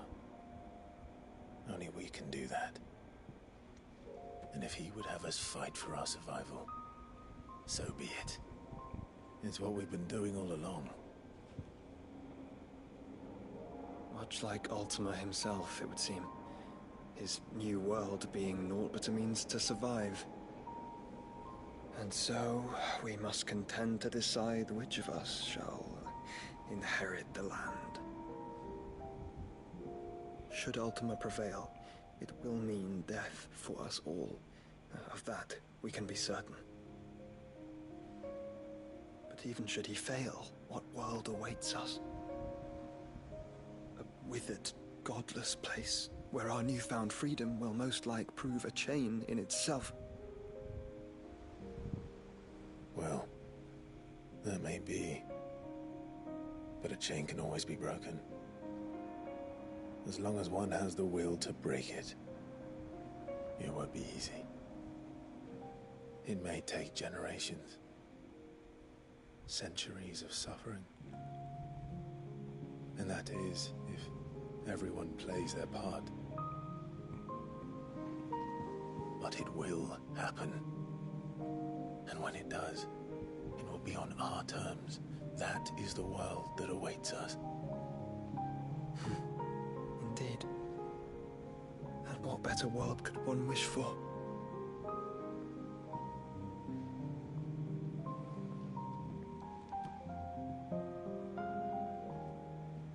But first, we have to reach that crystal. Then it's a good thing I have wings.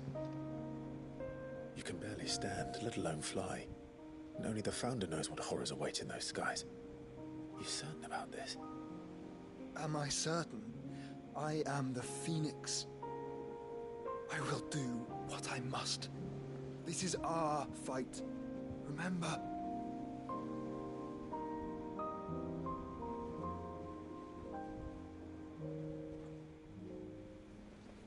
All right. I yield.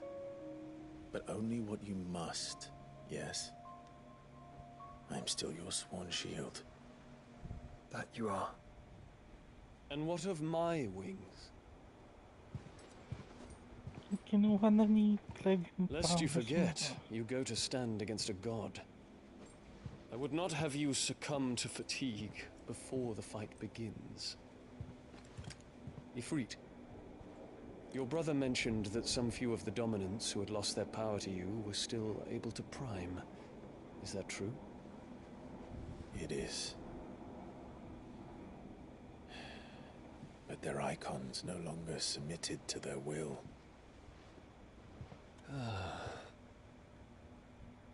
Then mine will have to be stronger. That you both might save your strength for the battle to come. You don't have to do this. If you do, there's a chance you might lose all you have left.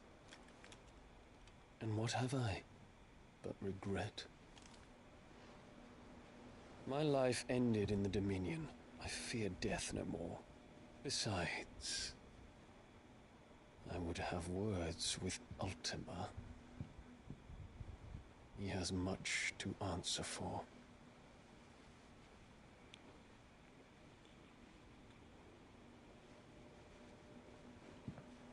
We are in your debt, Dion.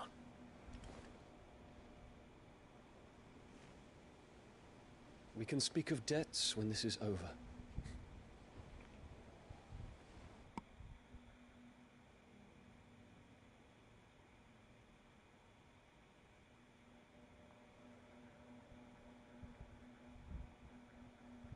He speaks like a man who knows he's not coming back. And has come to terms with that. That doesn't mean that we have to. Does it, Clive? Time to talk to Jill. I only hope she understands.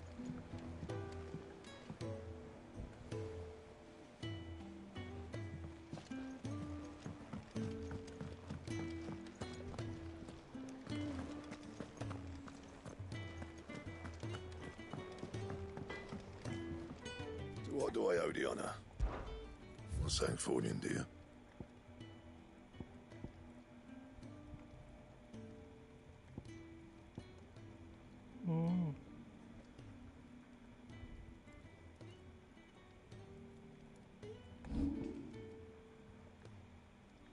And?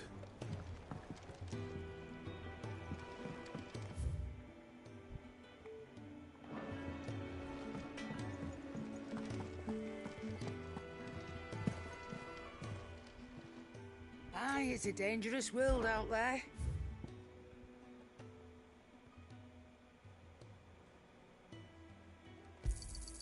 You're rubbing me blind, you know. Is that all?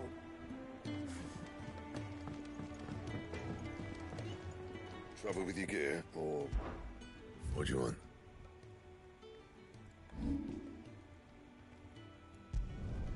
Not my best work, but it'll do.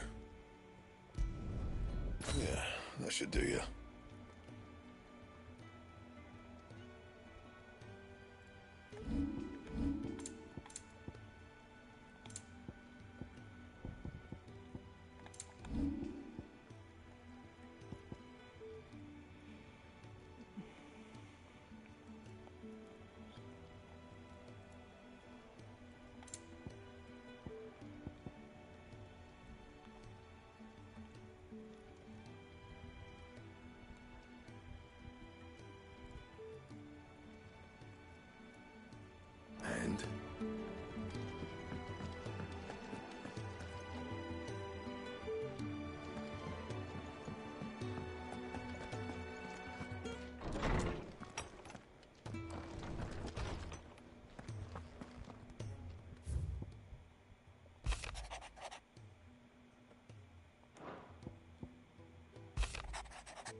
come to wish on a star.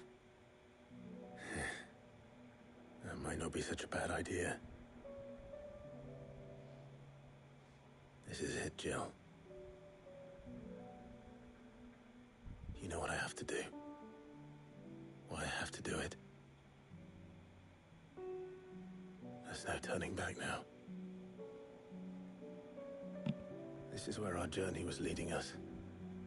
Where it will end, for better or worse.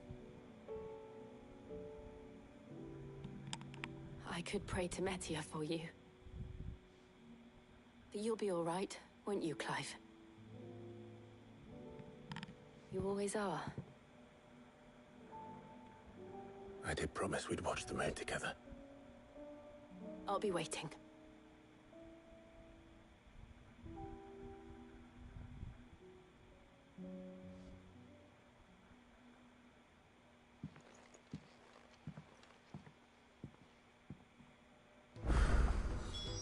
It's almost time. Better make sure I haven't forgotten anything.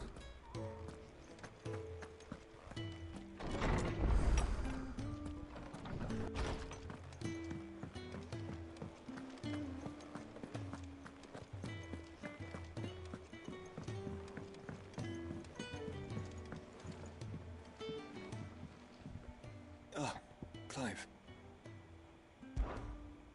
Joshua, what's wrong? And don't say nothing. It's... not nothing. I've received word from Cyril. The Undying have found Father's will, or something akin to it. His will? How and where? In the crypt beneath Rosalith Castle. After Kupka was kind enough to drive out the Imperials, the Undying took the opportunity to recover what relics of the Duchy yet remained. And in the process of doing so, they found a letter from Father. I'm surprised anything survived down there. Cyril asked that I join him in Tabor at my convenience. I have been meaning to go, but... would you join me? Of course. I want to know what's in that letter as much as you do. Very well. I'm ready to leave when you are.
Welcome, welcome. Go safely.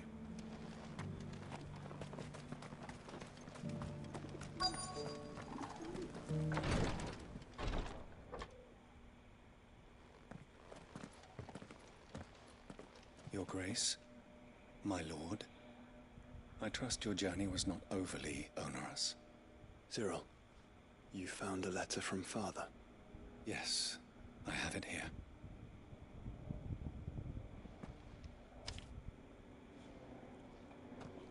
If you would do us the honor, my lord.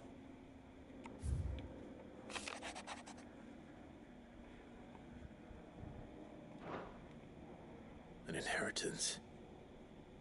It would seem the late Archduke penned this missive shortly before his passing. The day before we left for Phoenix Gate.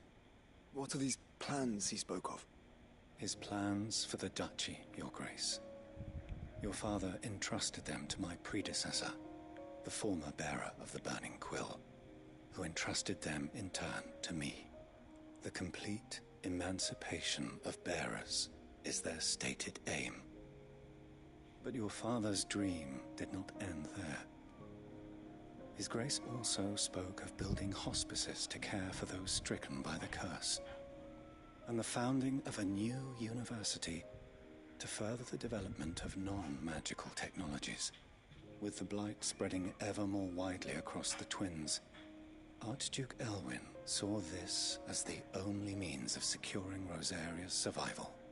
He wished to see men and bearers treated as equals. To see centuries of common wisdom overturned. Small wonder he did not think it achievable within his lifetime. But he thought it achievable nonetheless. Had he not, he would never have written this message. Nor would he have entrusted his vision to his most faithful aides.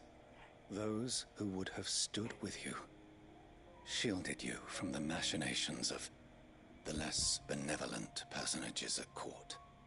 It's a pity only they are still with us. 'Tis true that those most loyal to your father were the first to suffer the Duchess's wrath. But one at least remains, and she has come bearing gifts. What do you mean? Mayhap it is better that she explain, my lord. After all, the duties entrusted to me by my predecessor extended only to recovering His Grace's will and arranging a meeting with the one who might execute it, or a part of it at least. And where is this woman? She awaits you in the archive, Your Grace. Thank you, Cyril. Shall we then?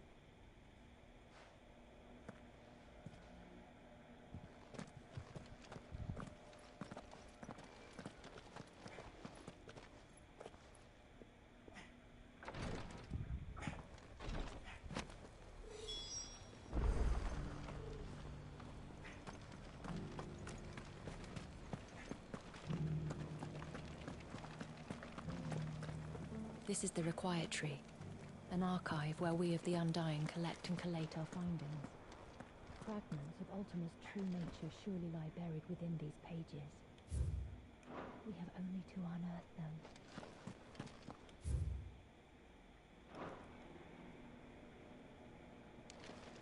The Undying are not the only secret fellowship in this realm, you know.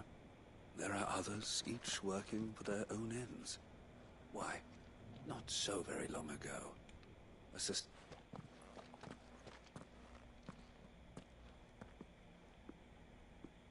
My lord, Your Grace.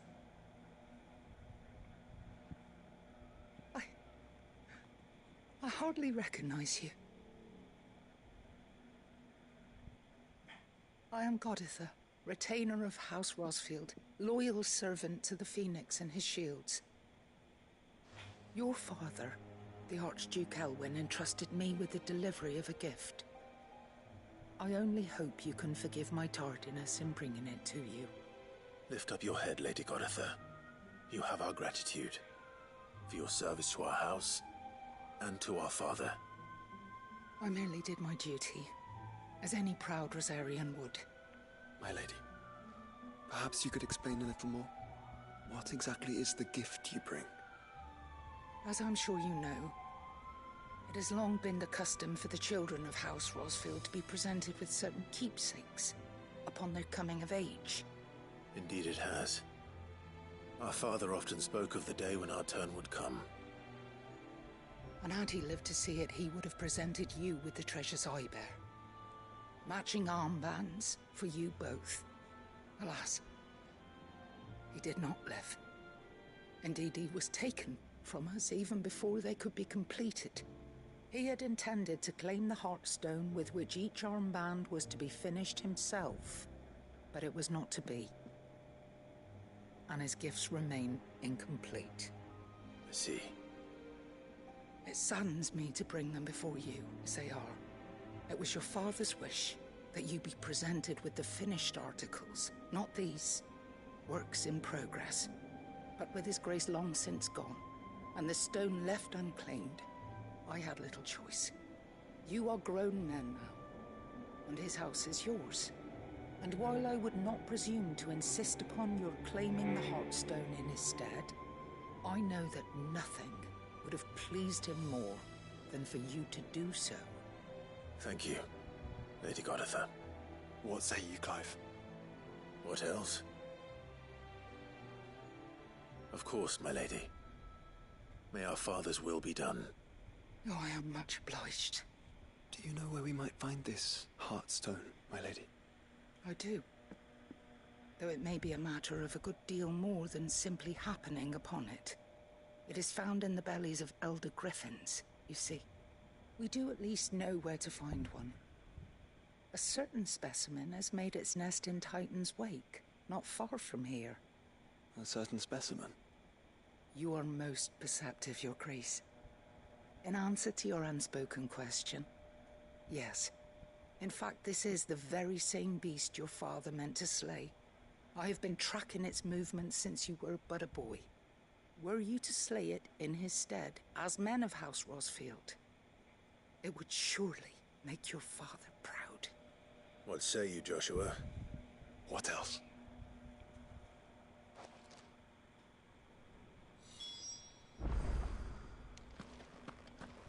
Titan's Wake is to the south of here. But we must not be hasty.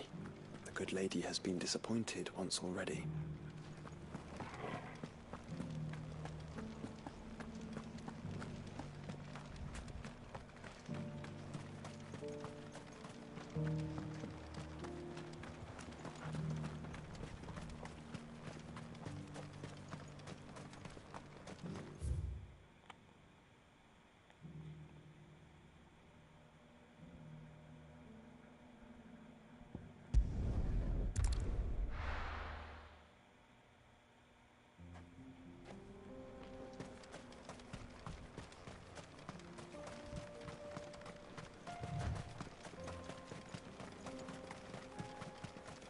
Eyes peeled, Joshua.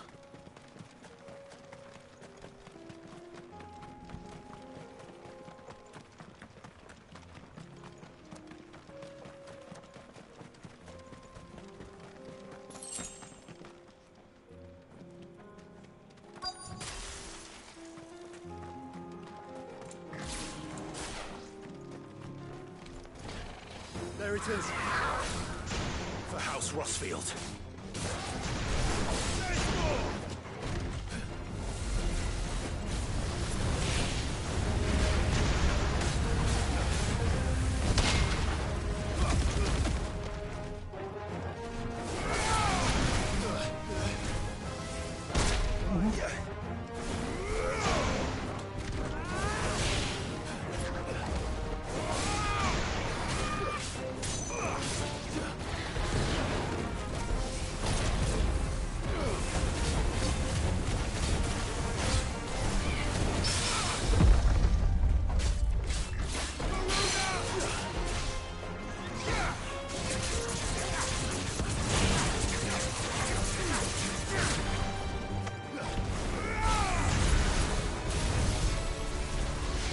No.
Is this the Heartstone?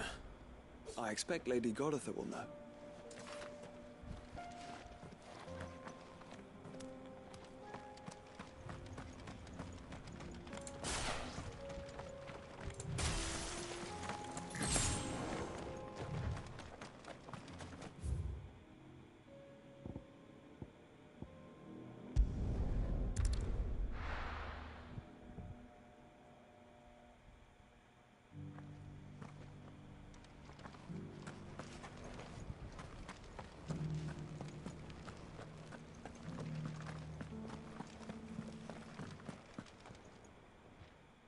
Thank the Founder you were safe.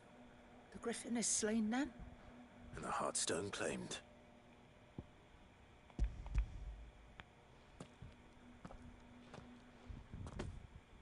Yes. This radiant luster, like frozen flame, it is just as your father described it. Thank you, my lord. Your Grace. Your father would be so proud. Lady Goditha, the lapidary is ready. Thank you, Cyril. I will be with him shortly. If you would excuse me, I shall have the stone cut and set forthwith.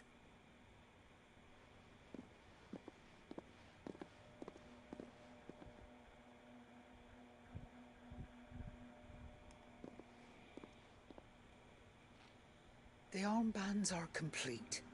Pray, take them. They are yours, after all. Heartstone is harder and more enduring than garnet, or even ruby.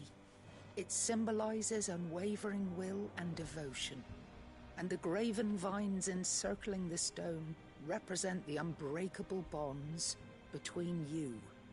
It's a message. Father knew we had enemies both inside and outside the duchy. Enemies who would thwart his vision. Only with unwavering devotion would it ever be realized. And only if we stood together, as Phoenix and Shield, as brothers in arms. Only then might those enemies be overcome. Indeed. His Grace knew the enormity of the task he would entrust to you, his heirs. But this was more than just a message. It was a promise. That he would always be with you. Thank you, Lady Goditha, for remaining the steadfast custodian of our father's will. Forgive me, my lady, but there is something I don't quite understand. The Undying told me that after Father died, Mother claimed all of the ducal treasures for her own. Even if the armbands were incomplete, she would surely not have overlooked them. So, how were you able to keep them from her? Because I was the keeper of the vault. Though I was but a lowly servant, your father spoke to me of his intentions for the bands, of the deep love he had for both of you, and his hopes for your future. In the days before the disaster at Phoenix Gate, I discovered that the Duchess had ordered her jewelry be sent away from the castle. It was then that I knew she meant to betray us. I tried to warn your father, but it was too late. When word of the fire reached Rosalith, I knew my time was short. So I took up the armbands and I fled into the night. And thank the Founder you did. Yet my duty to your father was incomplete. Not knowing what else to do, I followed the Griffin, thinking I might claim the Heartstone on its passing. And so my pursuit continued, until Lord Cyril appeared before me. He informed me that His Grace's will had been recovered, and that his sons were alive and well. Lady Goditha, on behalf of my father and all the people of Rosaria, I thank you for your loyal service. As do I. Thank you, my lord. Your Grace, for coming back to us. For giving my service meaning.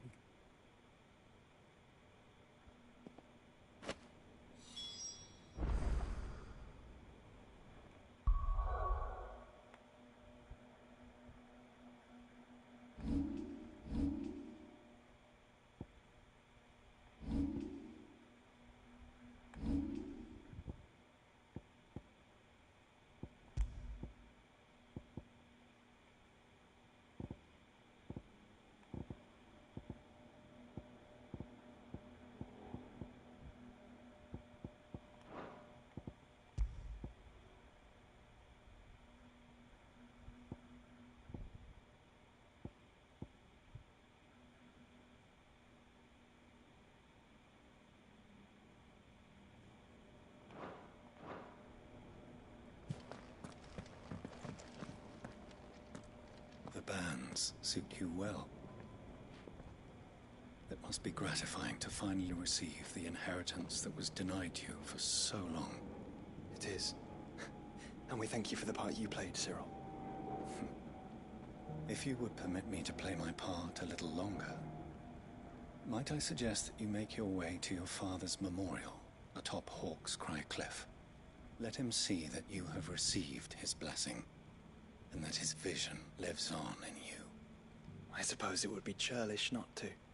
What do you say, Clive? Should we pay Father a visit? I think we should. I was hoping to be able to offer him my thanks before we left for Origin. Your father's helm is enshrined there. It has been since the day we recovered it from Phoenix Gate. I prithee claim it, for it too is a part of your inheritance, and I do not doubt that your father would prefer it in your hands than perched upon some lonely rock. Thank you, Cyril.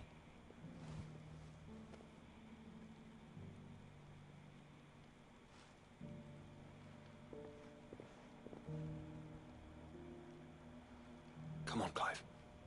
He's waiting.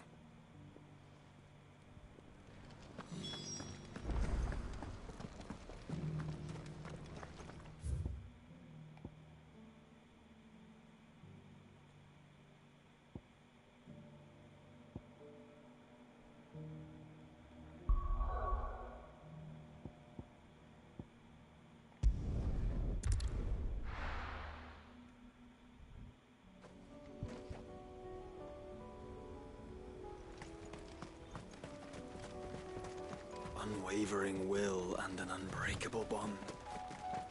Do you really think we're strong enough? To save the world? Of course. To have overcome Father's political enemies? That I'm less certain. Especially knowing what we know now. Father was truly capable of. Perhaps these bands would have helped. Knowing he was with us would have made all the difference.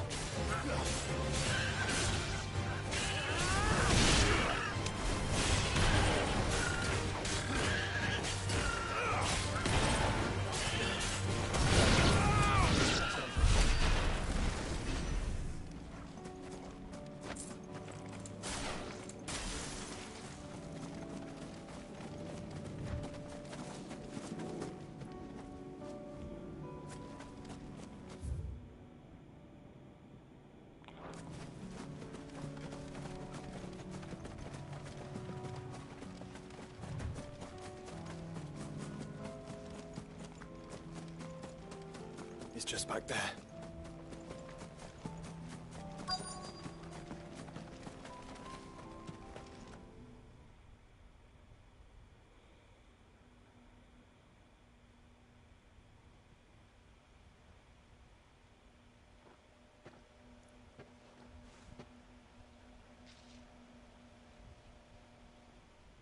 Father always fought for what he believed was right. It wasn't until that night at Phoenix Gate that I realized I had never fought for anything. I always had someone else to do the fighting for me.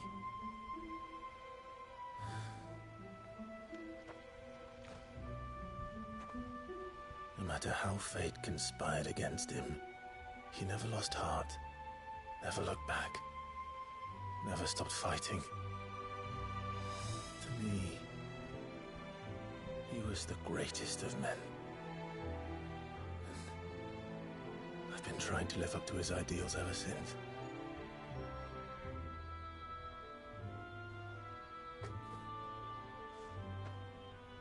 We all have, Clive. We all have. And we'll keep trying. Because that's what he would have wanted. What he would have done himself. Even if it meant standing against the very gods in the heavens. I shall be borrowing this, Father, if I may. That you might watch over us as we follow in your footsteps.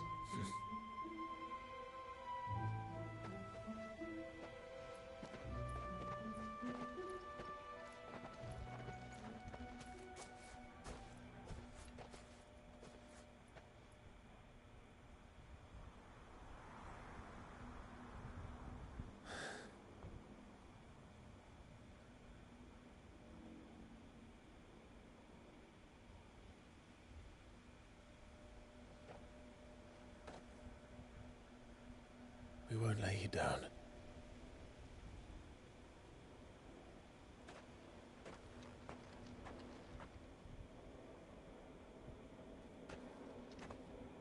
Onward then.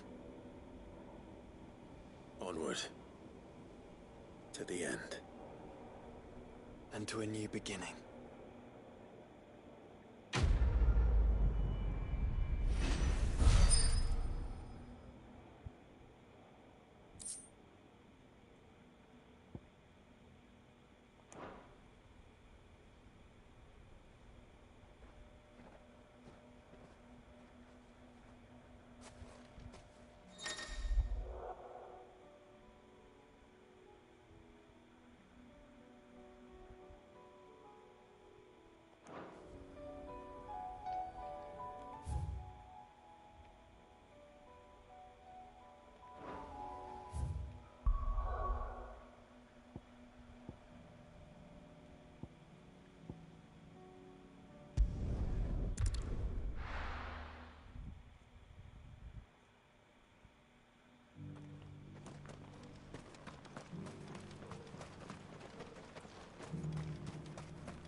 Lord Marquis, if you have a moment. What is it, Cyril?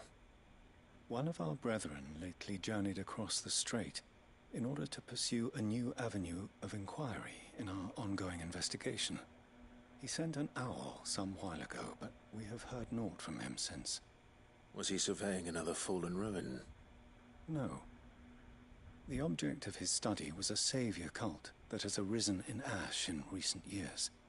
We believe it may have some connection to the Circle of Malleus, an ancient religion that worshipped Ultima as its god. By gaining an understanding of this new faith, we hoped to learn more of the Circle's original beliefs. And so you sent one of your brothers to Ash? A continent teeming with orcs and Akashic? Fully cognizant of the risks, yes. I entrusted the mission to one of the most able of our order, the Third Chair, a master of the arts of combat and survival both. Though he has been silent for some days now, I have thus far refrained from sending any others in search of him, lest they be lost in turn. Yet, it seemed only right to inform you of the situation, given your unique experience of the perils of Ash. For as you so earnestly advised me, it would not do to abandon a man to his fate, when he might yet be saved. It would not. But Ash is a big place. Can you be any more specific? Perhaps. The last owl I received from him mentioned a village where he had heard the cult were wont to assemble. Mickleburg was its name. It lies in the southern reaches of Waloed. If aught ill befell him, I expect it did so there. Right. I'll see what I can do. You are much too kind, my lord. Go then, with my hopes, and may the Firebird's flame ever burn in your heart.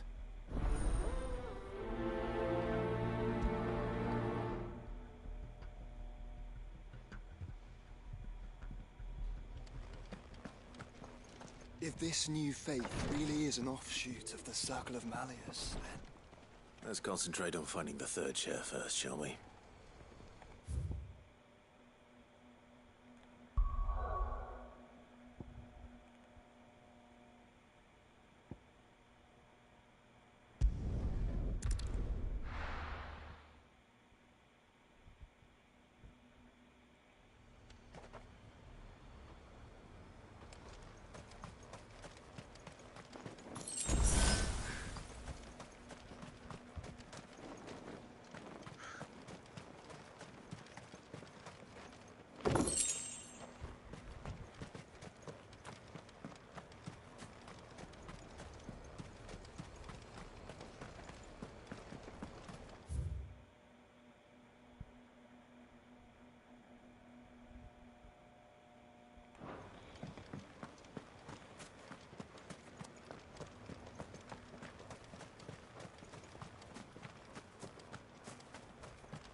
this be Mickelburg?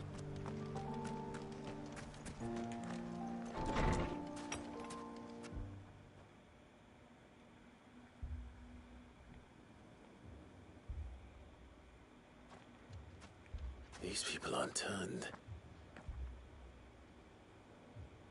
And the village seems safe enough at least.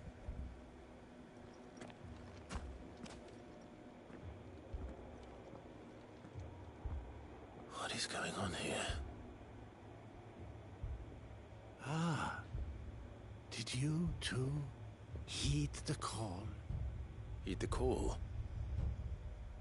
No, I came here looking for someone. To be honest, I wasn't sure I'd find him here. Let alone all of you. Is that so? What are you doing here? Is this where you live? It is my home. The others, they heeded the call. You keep saying that. What do you mean? They came here to perform the rite, just as King Barnabas instructed. This village is their altar, where they shall cast their souls upon the gentle waters and give themselves to the Lord. Give themselves? Oh, Lord, cleanse us of our sins. Let us be reborn in your loving arms. Free us from the torment of this mortal realm. They want to be saved. Forgive me, but did another foreigner like me come here? He was probably wearing a cowl. You mean the traveler from Stone? Yes. He is staying at my house, toward the rear of the village. Thank you. If you don't mind, I'll go and greet him. They seek the same salvation Barnabas did. At least the third chair still lives. Let's go and find him.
Excuse me. Are you with the Undying? I am. And so it would appear, are you? Lord Rosfield, if I am not mistaken. That's right. And you must be the third chair. I am. Cyril was worried for your safety. He sent me to find you. Then I must apologize. I did not mean to trouble the bearer of the burning quill. Much less you, my Lord Marquis. He said that you had failed to report. Is there a reason for that? I came here to study the followers of this new faith. But the more I learned of them, the more my own faith began to falter. You have seen them at their prayers, have you not?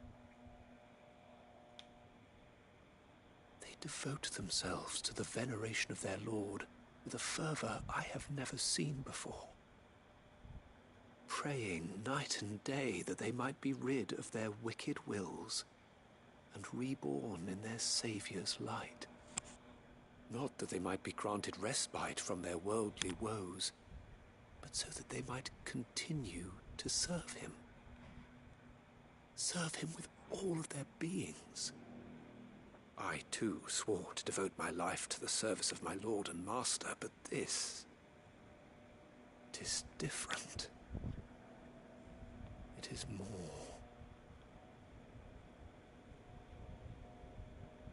And so I would see it through to the end. See these people safe, that they might achieve their dream. That they might do their duty to their Lord. Even if it should keep me from doing my duty to mine. You do understand what their dream is, don't you? I do, my lord. They would cast aside their wills and become Akashic. I know that it may be hard to believe, but to these people, that is the very essence of salvation. Forgive me, my lord, but I must remain here. If you are to return to Master Cyril, I would consider it a great... Did you hear that, my lord? Something is happening. I'll go and find out what. Stay here.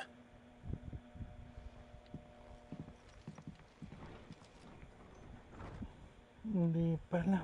Madami pa tayong side quest lang. Ang kalaban pa yata. Beneath the flood. Oh no. There must be something I can do.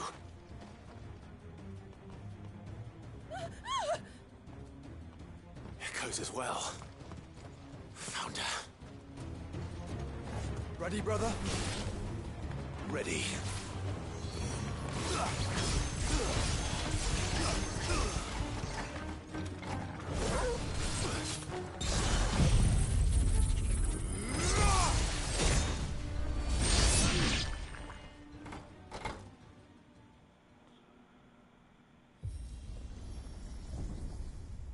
What now?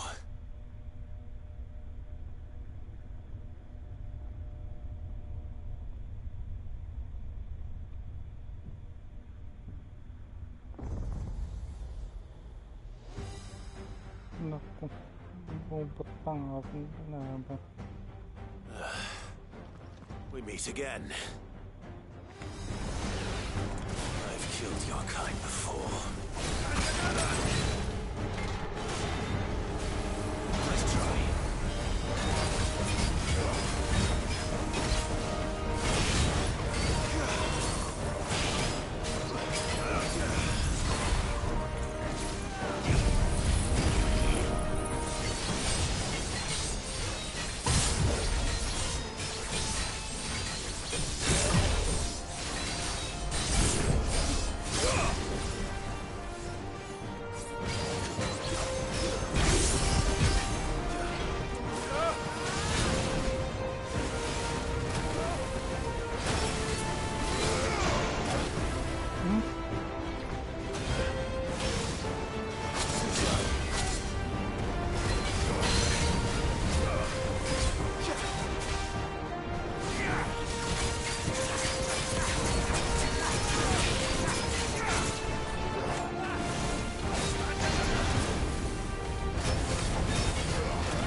Damn it.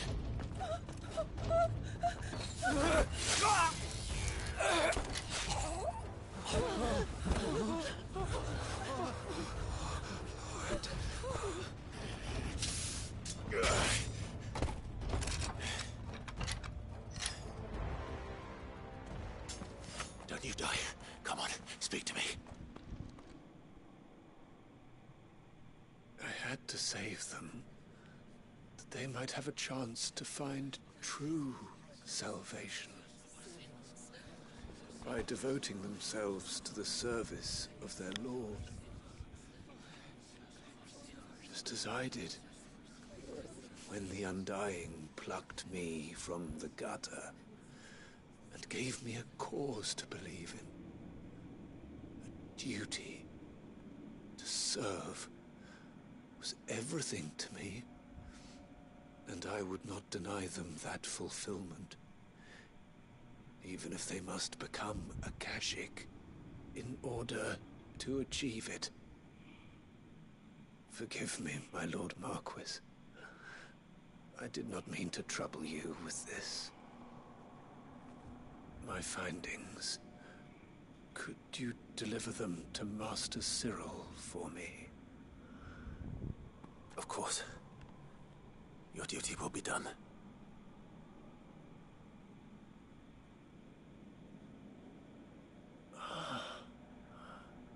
Look, my lord.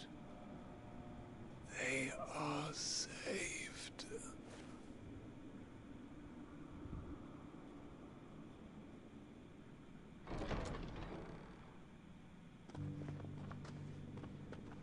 Naku.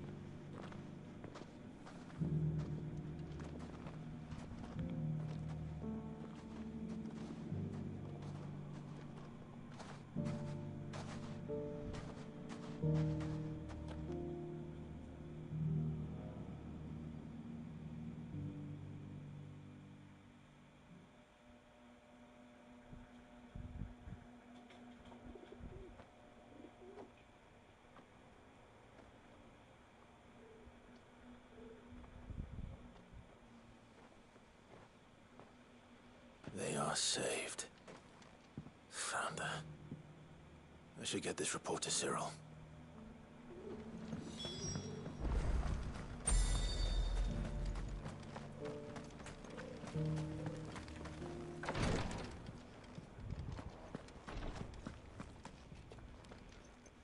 My Lord Marquis, welcome back.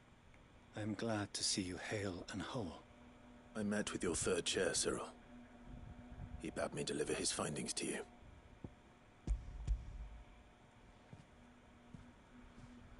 Thank you, my lord. He remained in Ash? He died protecting the villagers from an echo. I buried him in Mickelberg. I'm sorry that I couldn't save him. If you could not save him, no one could. The villagers, they were believers in this savior cult. They prayed to their god that they might be unburdened of their wills. Then an ether flood came, and their wish was granted. Your brother sacrificed himself that they might live, even knowing that that life was death by another name. Then he perished defending liberty. A hero's end.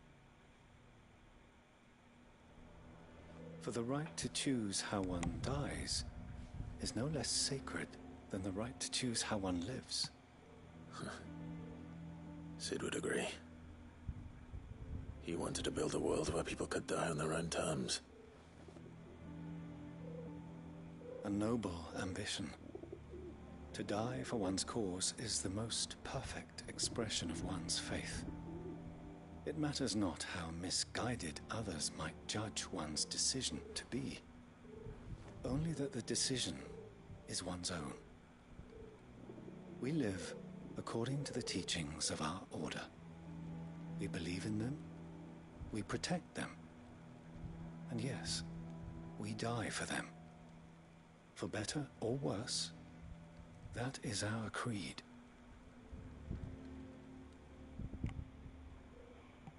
But he didn't die for your creed. He died to save them. And you still believe that what he did was right. I believe that he believed it was. We of the Undying are not slaves, but willing servants. And this was his will, the ultimate expression of it. All right. I'd like to know this man's name, Cyril. To know the names of all the Undying who've fallen in the line of duty.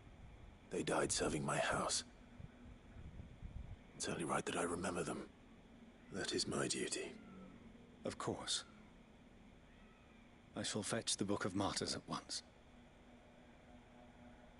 My lord, it has been, and shall ever be, the greatest honor of my life to serve House Rosfield. Though our duties may differ, yours is no less important. I pray with all my heart for your success. And were they here, I have no doubt but that every one of my fallen brothers and sisters would feel the same.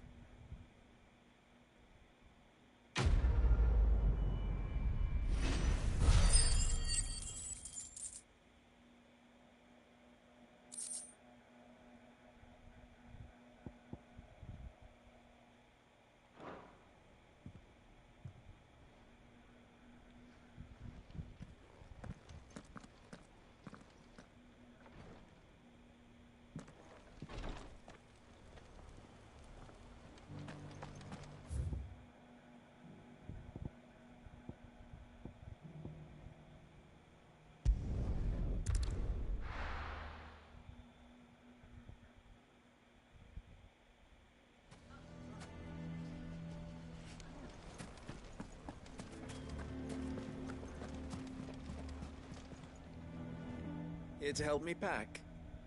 Thanks, but I'll be traveling light. I'm almost finished already, in fact. You're really going to go through with this, then? I am. But before I go, there is one small issue I'd like your assistance with. Well, two, in fact. If it's within my power to help you, I will. It's the children. I refuse to let them share in my disgrace. And if I leave them here, they surely will. Our friendship would see them ostracized forever. But I can't take them with me either. I can think of only one place where they are certain to be safe, and provided for, and loved. The Hideaway. Of course. The children would be more than welcome. Thank you, Clive. I will not forget this. Lubor, are you still here? What is it, Ferda? You look pale. There's been a flood in the Velcroy, a damn big one. The League of Outlaws encampment was completely submerged in ether. What? Every last one of the bastards has turned. And they're headed this way.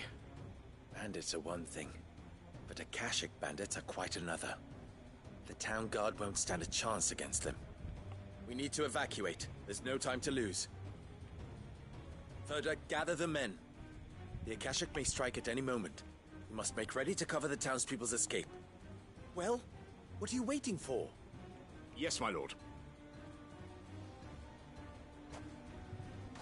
Clive, change of plan. The children stay with me for now. I need you to find Conrad and Natalie. Tell them to prepare for a full and immediate evacuation. Understood. I'll do what I can to convince everyone else. Wish me luck.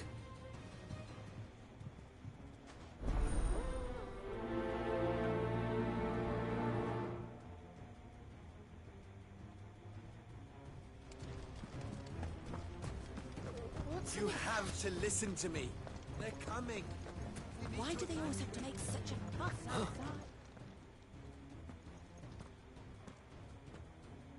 Ah, it's you. What do you want, Lord Underhill? To pass on an important message. There's been an ether flood out in the Velcroy. The camp where the so-called League of Outlaws were gathering has been swallowed. They're no longer just bandits. They're Akashic now, and they could be here at any moment. You need to begin preparing for a full-scale evacuation right away. Oh, do we? And who was it who gave you this disturbing news, might I ask? Lubor, perhaps? The man spreading the same poison out in the square as we speak. You may believe his lies, my lord, but we know better. But why would he lie about something like this? Some twisted attempt at revenge, perhaps.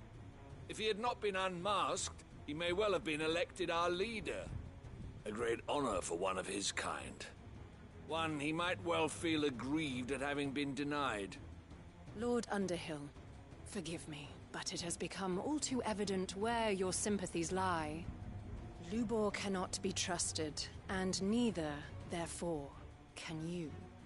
You may not trust me. But for the sake of your people, ask yourselves if there is any chance that this is true. There isn't. You can be certain of that. Now be off with you. You're making a mistake.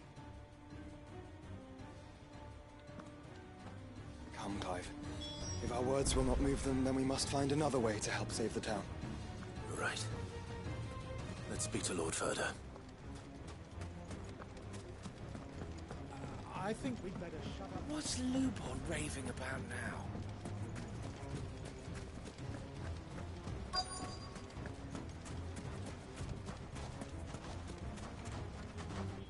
Lord Ferda. Cid, what's wrong? I went to warn Conrad and Natalie about the Akashic, but they wouldn't listen. They've convinced themselves that nothing Lubor says can be trusted. The bloody fools. Which means the town guard can't be counted on for support. But I can. If there's anything I can do to help you defend Dalamil, you only have to ask. I appreciate it. Cid! Ferda! I've been looking for you everywhere. Victor, I thought you'd left. I couldn't abandon a friend in need. And Lubor is in need at this very moment. Come quickly.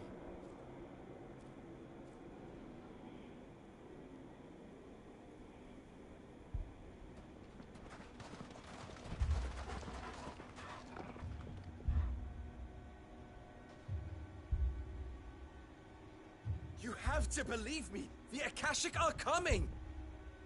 They don't eat, they don't sleep, they don't tire, and they don't care who they kill. They're unlike anything that's come before. There won't be no parley, no mercy granted! We may have saved the town once, but this is different. I do not ask that you forgive me, but please believe me. If you do not run, you will die. You will all fucking die!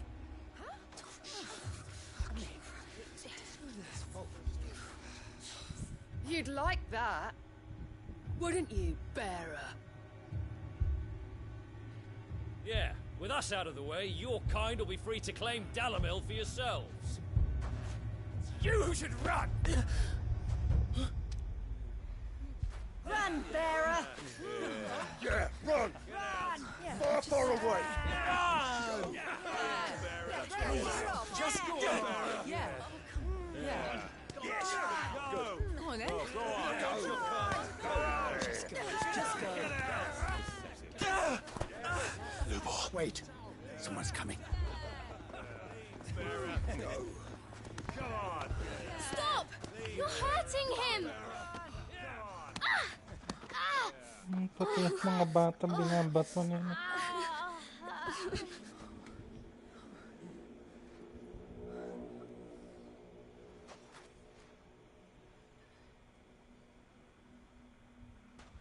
What did Lubor ever do to you?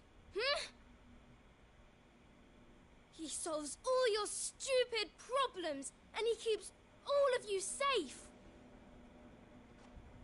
You know there's nothing he wouldn't do for this town. Who was it who made that cleaver you use every day, Conrad? And what about your counting table, Natalie? Who fixed that? Kahit may mga bata na. Whose men make sure the streets are clean so all your boots don't get dirty? Who spends all day every day making sure things run smoothly round here? And none of you ever say thank you. Ever. But did Lubor ever complain? Well, does he ever stop smiling? He keeps this whole place going. And you act like he doesn't even exist.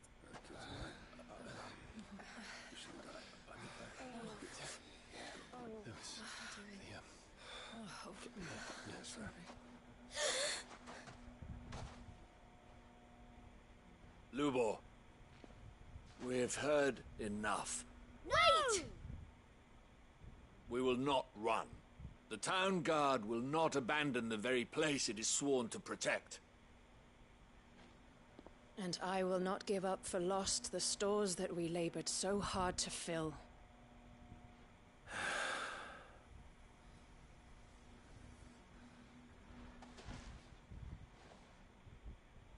So tell us, how do you propose we deal with these Akashic of yours?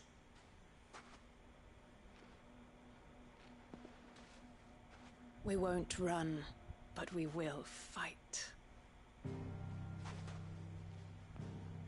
All right, then.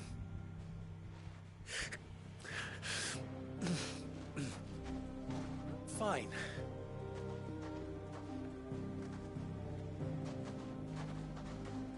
Gather round if you don't want to die.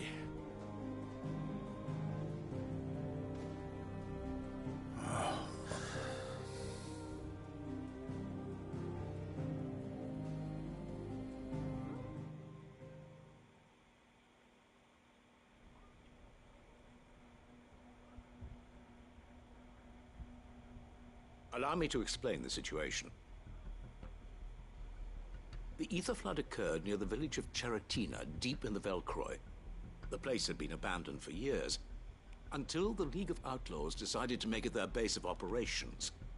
Now they're all turned, and if the scouts' reports are correct, heading in this direction. They are mindless monsters, driven only by hate and rage. And they are utterly unpredictable. With the bandits, we at least knew how and where they were likely to attack. When these creatures come, Dalimil will have the bitterest fight it has ever faced on its hands. The town guard will muster at the north gate. The rest of us will take the south.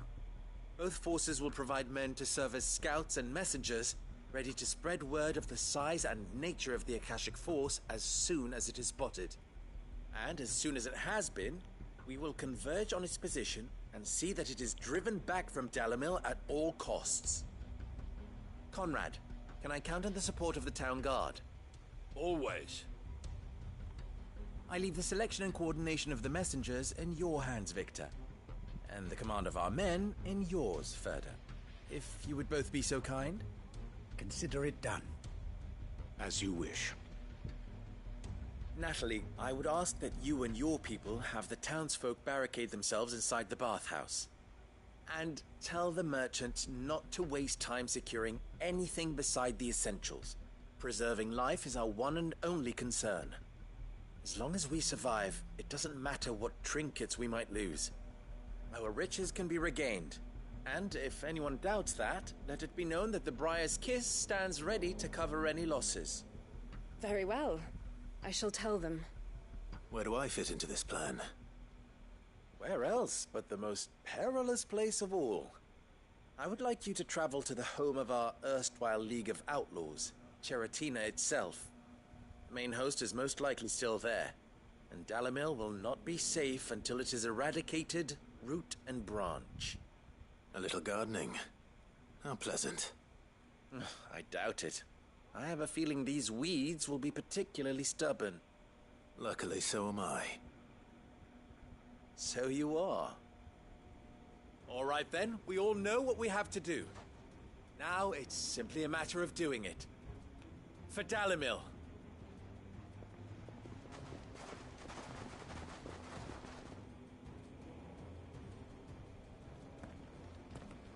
Looks like everyone's ready. I'd better not keep them waiting.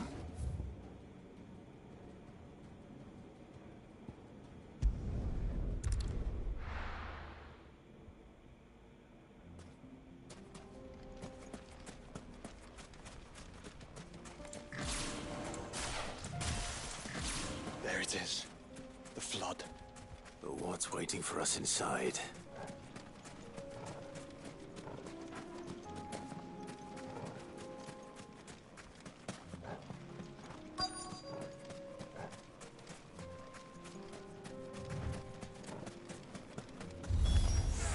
We can't leave a single one alive.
The League is disbanded.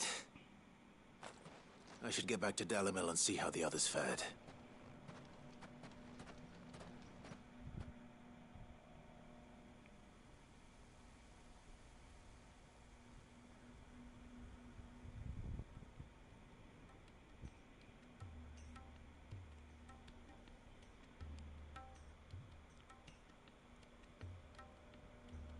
All the Akashic we were able to find have been dealt with.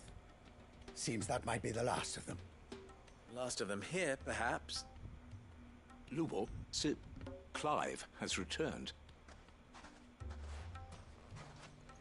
Clive! What news from Charatina? It's done. Root and branch. I knew you wouldn't let me down. Thank you, my lord.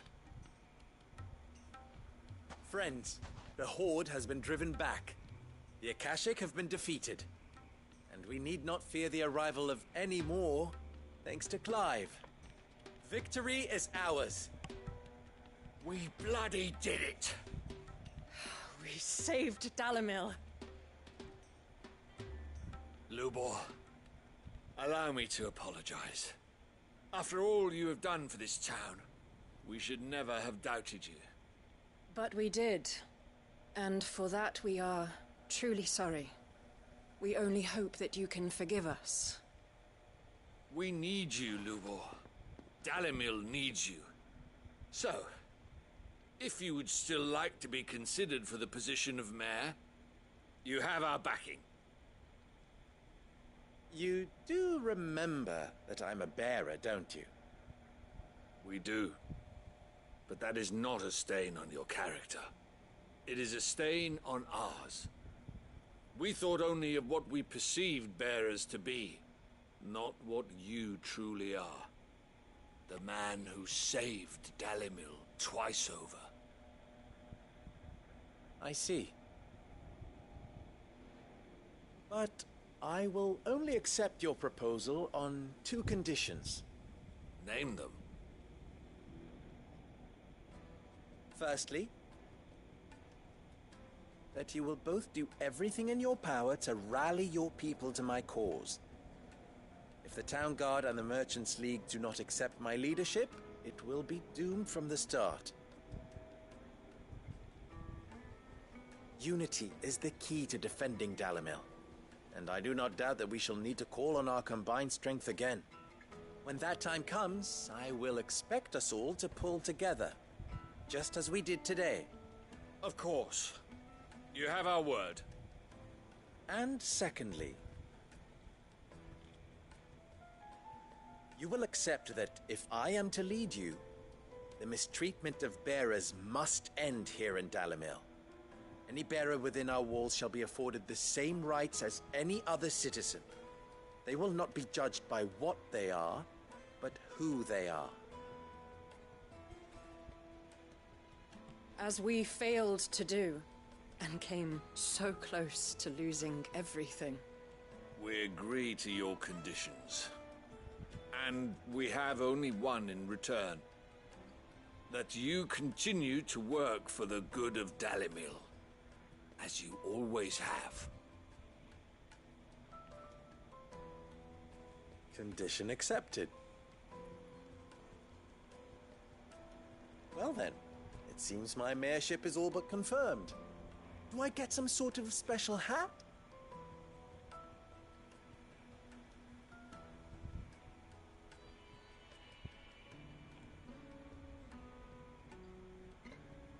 How fickle fate can be. Not so long ago, I had resigned myself to leaving Dalimil in disgrace. And now, I find myself her leader. Here. For everything.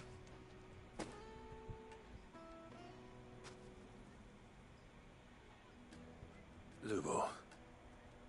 About the children. Fear not. You are, of course, relieved of your responsibility.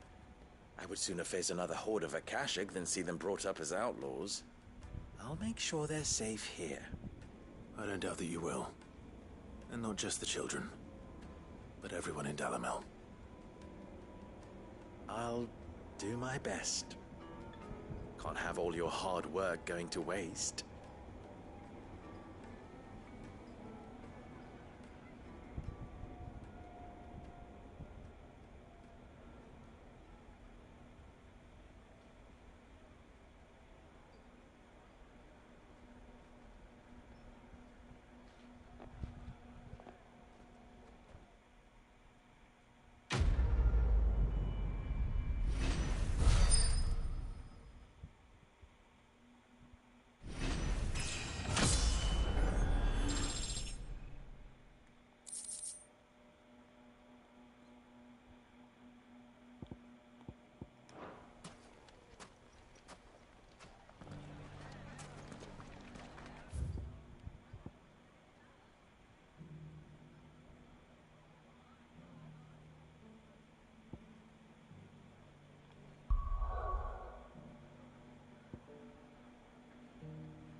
Oo nga na.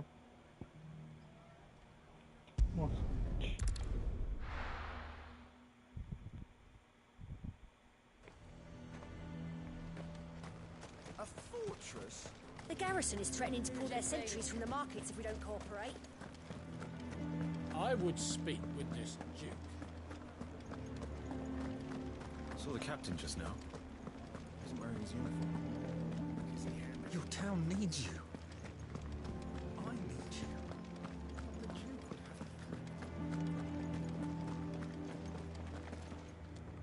Do you have a moment, Clive? What is it? It's the Duke, unsurprisingly. His Eminence has assumed full control of the garrison and put every able-bodied man to work on the fortifications. The town was left all but unguarded, So Philippe was compelled to form a citizen's watch to fill the void. And though my dear boys have been characteristically willing to assist him in this, they want for bodies. So I was wondering if you would lend them your strength, that the people of Northreach might sleep easier, if only for a few nights. Of course. Whatever you need. Thank you, Clive. What would I do without you? Philippe told me he had men stationed at... Where can I find the mistress of this establishment? Here, my lady. To whom do I have the pleasure of speaking? My name is Sabine, and it is my displeasure to be the daughter of the Duke of Oriflamme, who I understand is causing you and your town no small amount of trouble. I wish to speak to you about what might be done. Very well. Let us speak. I trust you'll forgive me, Clive. Absolutely. Our conversation can wait.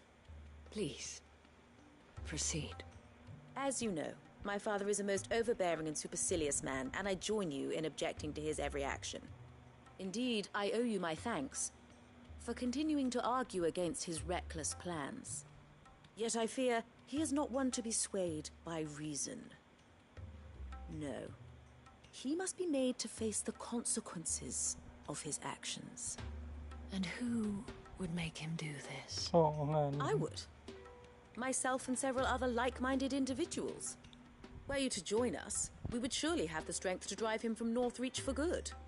Does that not seem a trifle... drastic? Drastic action is precisely what is called for. Unless you are content to see your people downtrodden and dispossessed. My father would have it that citizens exist only to serve the Empire. That they should be forced to make every sacrifice to ensure her revival.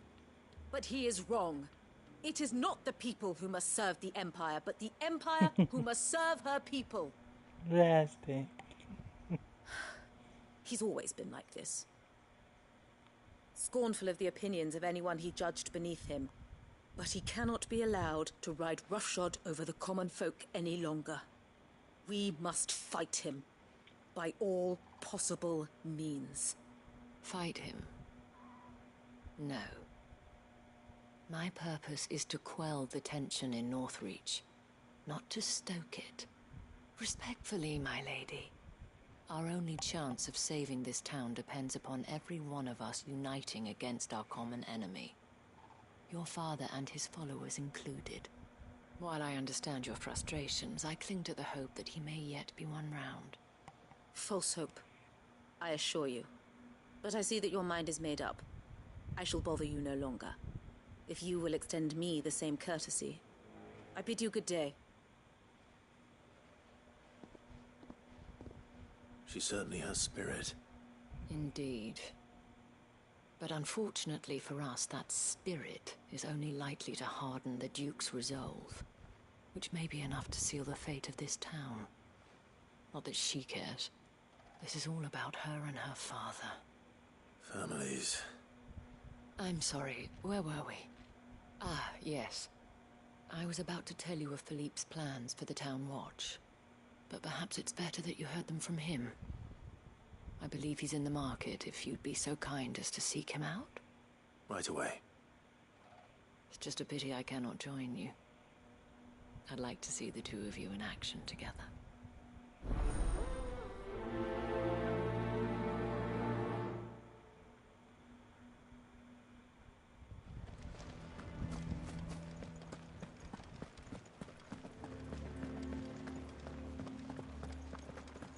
Your town needs you.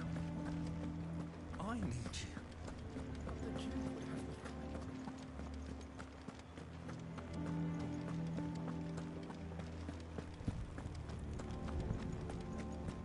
What does the dame have to say about all this, I wonder? So you are content to abandon... Please, I beseech you. If you are a true son of Northreach, you must fight to defend your home. That's exactly what I am doing, milady. Or trying to, at least. The land is crawling with fiends, and someone has to keep watch.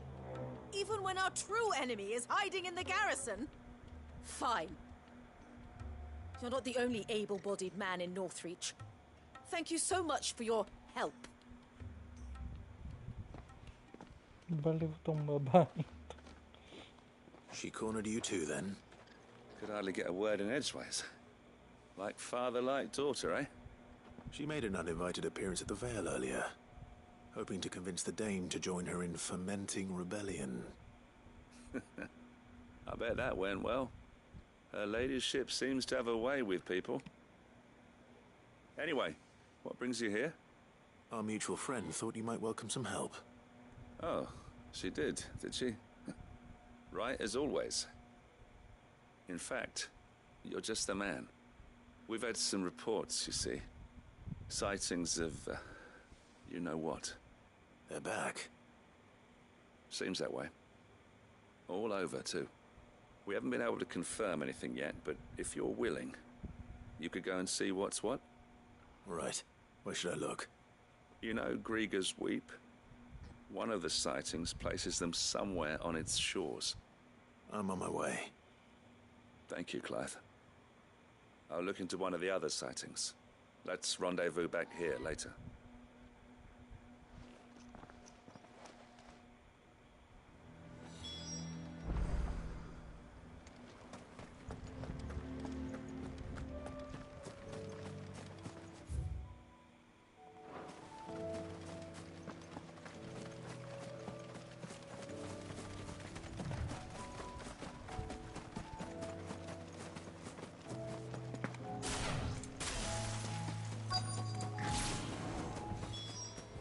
Damn it. The reports were true. I need to stop them before they get to the town.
Call that a test, Ultima? Clive, it's me.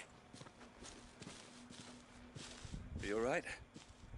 Malakas yung But it skill seems ni the reports Odin were sa true.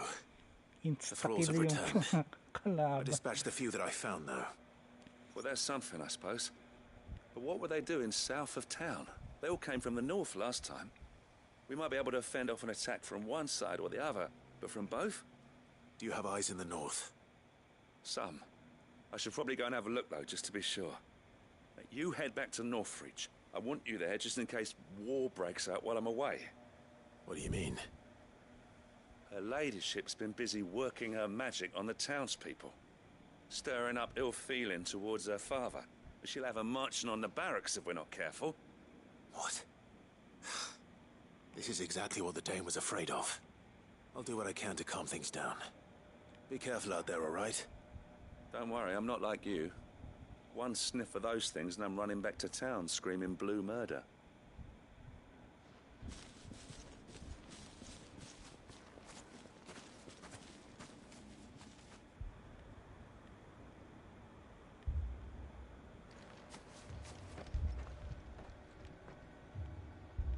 you not see, Father? The people of Northreach have given enough, and only a fool would ask for more. Listen to me, Sabine. Where would our people be without their country, hmm? The Empire is their sword and their shield. It is she that ensures they can live without fear. And now she teeters on the brink. Without their sword, how will the people fight? Without their shield, how will they protect their kin? Can the unarmed stand against the advancing hordes? No.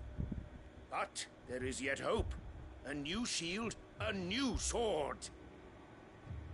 A new empire. We can rebuild Sanbreque, just as Great Griga wills it. Perhaps we could, Father. But we don't want to. Not if it is built on the broken backs of the people. Please, let us not quarrel in the street. You must see that no good will come of this. Our fight is not with each other, but with the threat that draws ever closer to our gates. A threat that your sword has yet to rid us of, Your Eminence. You will hold your tongue, whore! You may have filled my daughter's head with your heresy, but I will not be corrupted. Corrupted? Your daughter's opinions are her own, as you would know if you had ever deigned to listen to her. At least I hope they are your opinions, and not posturing born of a family feud. Northreach deserves better than that. Northreach deserves better than you, Carla. Yes, I know who you are. The slut of Twinside who bedded a Brandit. Jealous, are you? That a woman might choose a bearer over a pious man of Griga. Clive! I met a swarm of thralls coming south from Oriflamme. Hundreds of them. Too many to count. No. Work on the fortifications has scarcely begun. We will retreat to Caer Norvent and there make our stand. Hello? Did you hear me? That was an order! While this is but a heartfelt plea, let us make our stand here and protect our homes. Protect those that we love. Together, for Northreach!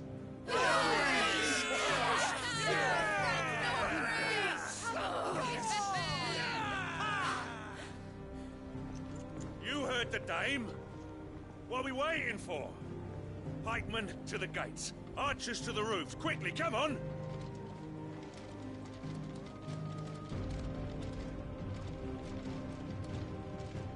But she is but a common...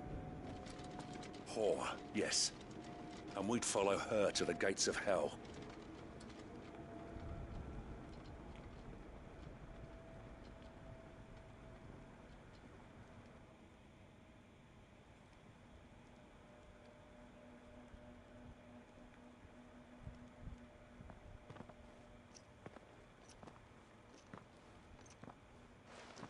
The men have their orders, and they look like following them. I got them spaced out at regular intervals. Whichever direction the thralls strike from, there'll be someone there to meet them. Thank you, Philippe. Rest assured the people will play their part. The herbalist has donated her stock of medicines to me. Should any of your men be injured, take them to the Vale. We'll see to them there. Thank you, milady. I will. I'll play my part too. You still won for numbers. Unlike the enemy. I only hope I can go some way to evening the odds. Philippe, can I leave the south in your hands? I doubt the thralls by the lake were the last of their number. Of course. I'll lead a party down that way so we don't get taken by surprise. What about you? I'll make my way up the road to Oriflamme. I fought a few of these things. Well, I can't promise to hold them all back. I should be able to thin the herd. All right. But take care. Thank you. Both of you. You can thank us when it's over. Till then, madame.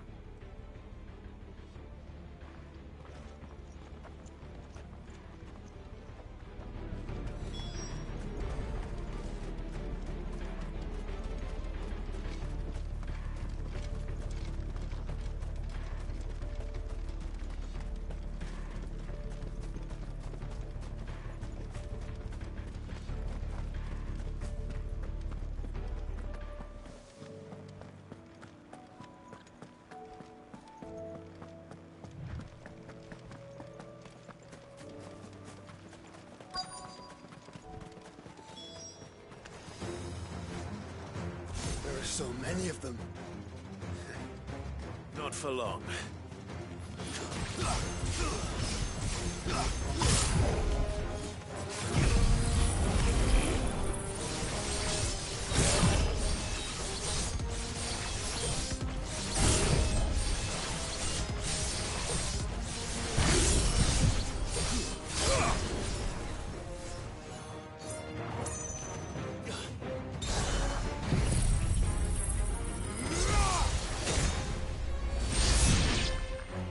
Is it over? No. It's only just begun. Malaki.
That looks to be the last of them.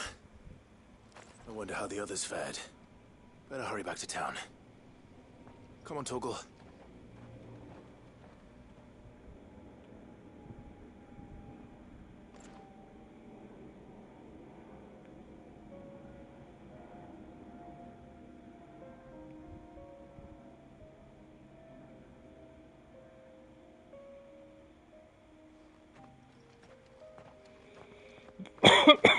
Clive, it's good to see you.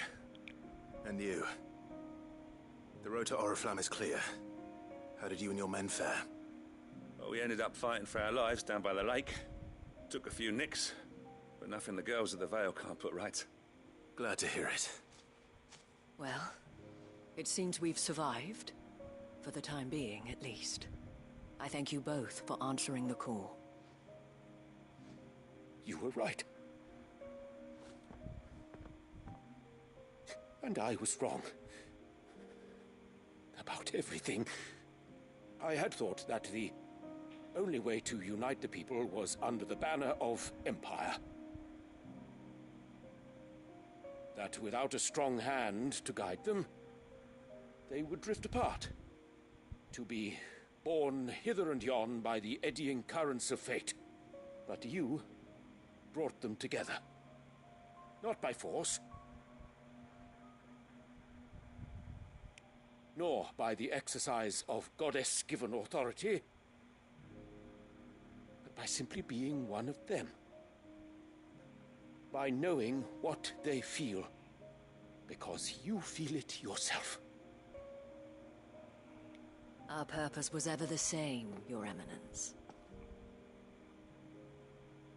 You were merely distracted by a loftier vision of empire and glory, while our eyes beheld matters closer to home. You have the right of it again. As did you, Sabine. His Radiance said it himself. Sanbreque is naught without her citizens. I forgot that. And I am sorry. I'm sorry too, Father.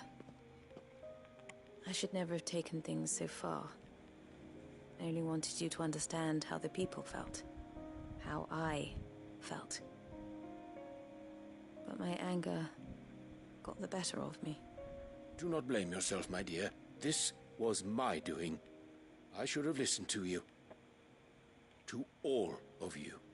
Your Eminence, your Ladyship, I do not doubt that you came here with the best of intentions. But I believe the same could be said of us all. We all want safety, security, prosperity. Not just for Northreach, but for the entire realm. And we may yet achieve it. If only we work together. Will you join us in this? Yes. We shall. Thank you, Your Eminence. Now that that is settled, I must go and see to the wounded. The Vale's doors are always open to any soldier in need of relief. And today there are more than ever before.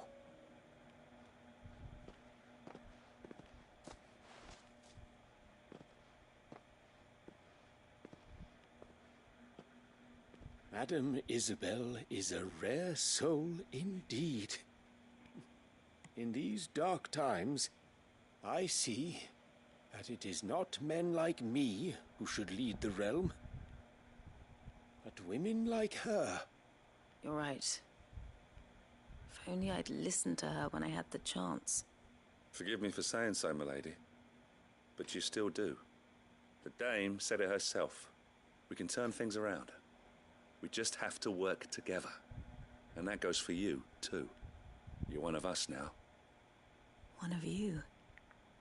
Well said, Captain. Let this be a new beginning. Not only for Sanbreque, but for us. Well, since there's nothing more to be done here, I should see if Isabel needs any help moving the wounded.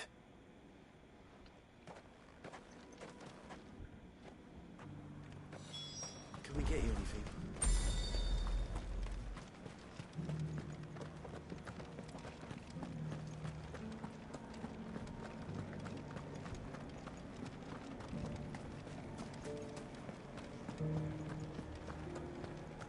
Just a little further.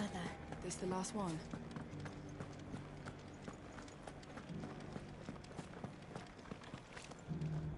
How goes the treatment of the wounded?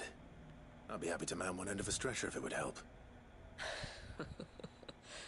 You've helped quite enough for one day, Clive. Thank you. Don't mention it. Oh, but I must.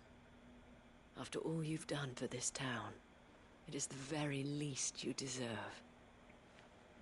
Tell me, if Northreach had fallen, what would you have done? A woman of your means could find a home anywhere in the realm, but I sense you would rather have died here. It's a long story.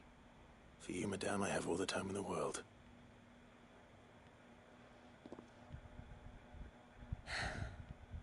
Very well.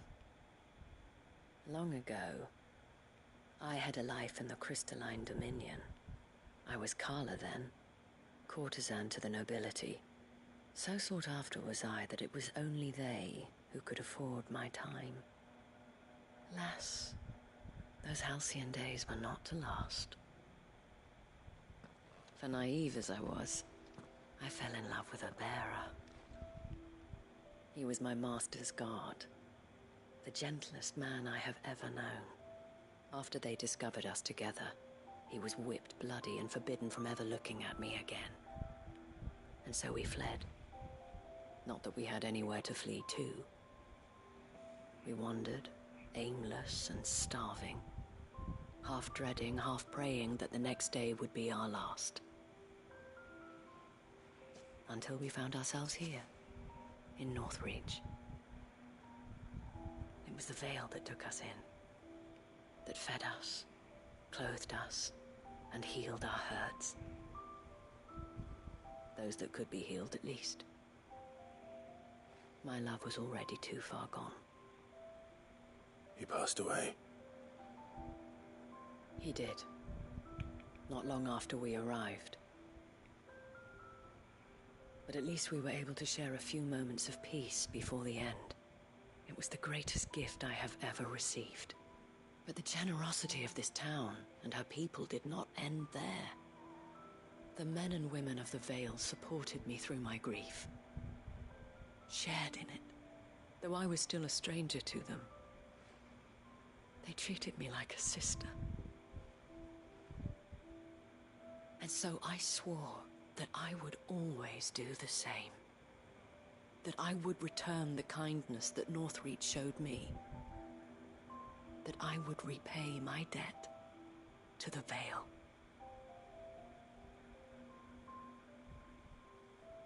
Thank you, Isabel, for sharing this with me.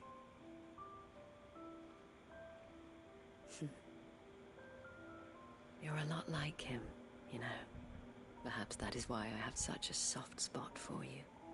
Never stop fighting, Clive. And I shan't either. I know that it will not be easy to keep Northreach together. But our efforts will be rewarded. Just look at us now. The people, the soldiers, even the Duke of Oriflamme and his daughter, all united in defense of this town that we have come to call our home. And what of you? Can we count on your support too? Always.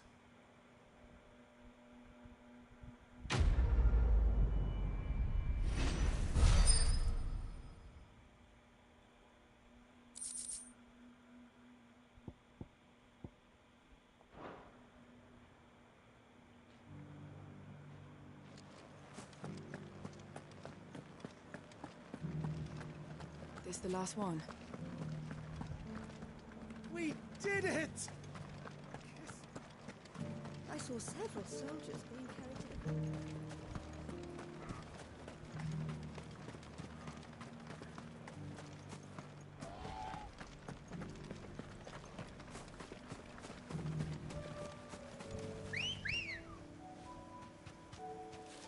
Let's go. Fly, Ambrosia.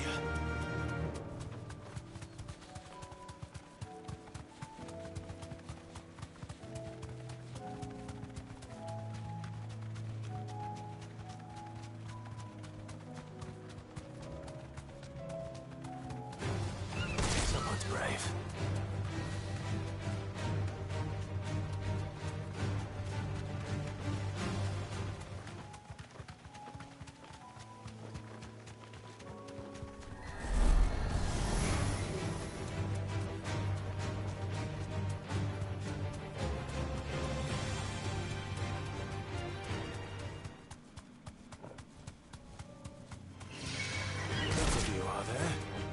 Deserve a rest.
Clive, my boy!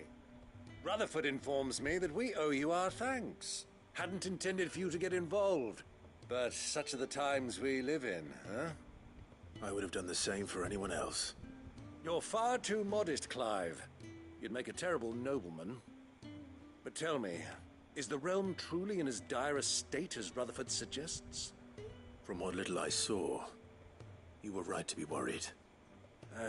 I suppose I should have expected the worst. But I was rather hoping the great and good of the realm might have things a little more under control. Alas, it seems that firm leadership is in short supply these days, and without it, the people are bound to lose their way. We must move quickly. But where do we start? True, the challenges that face us are many. But in my estimation, there are two key areas to be addressed before any other. The realm's armies and her larders. As you've seen firsthand, it's every man and woman for themselves out there. Certain cities have banded together to try and maintain some semblance of order, yes, but such cases are few and far between.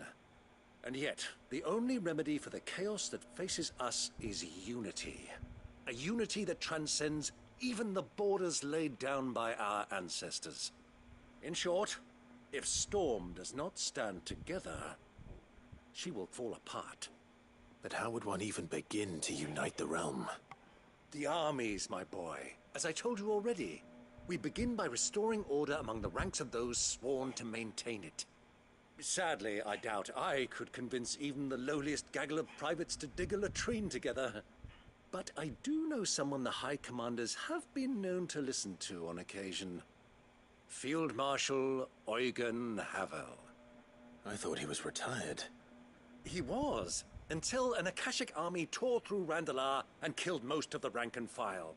There is no man alive more capable. Literally. And as luck would have it, I've already spoken with him on the matter. Of course you have. And he's agreed to help. On one condition. That he first speaks with you personally. Havel has always been a man of frustratingly rigid principle, and he has certain qualms about clasping arms with, well, with an outlaw. I extolled your many virtues as best I could, of course, but the old goat was adamant that he be allowed to appraise you in person. You don't mind, do you, my boy? Of course not. As long as chaos reigns, we will never build a better world. I'll do whatever it takes. And if the Field Marshal wishes to speak with me in person, then so be it. That's the spirit. I'll leave for Randalar at once. Would you send a Stolas? Of course. Rutherford is already in the Dhalmekian capital. I'll have him tell Havel to expect you forthwith. Excellent. Thank you, Uncle. No. Thank you, Clive.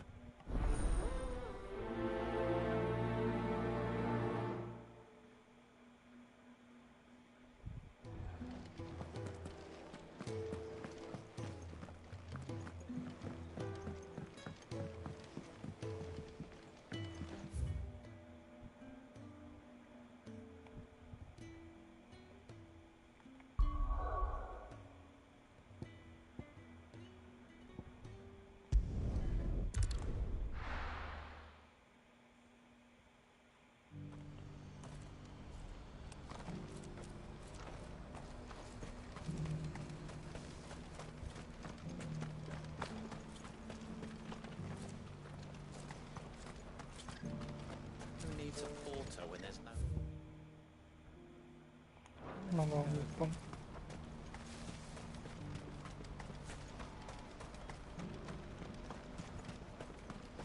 Papa? What is it? Oh, please. I'm scared.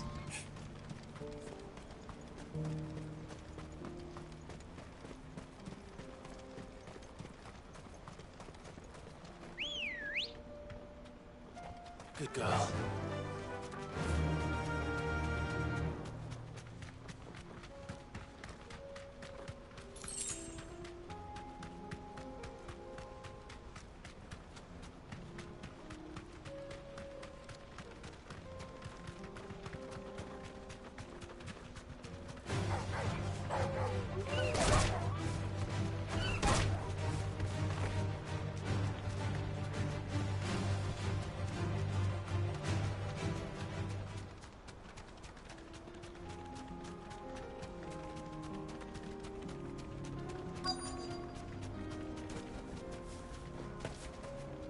be Rutherford, can it?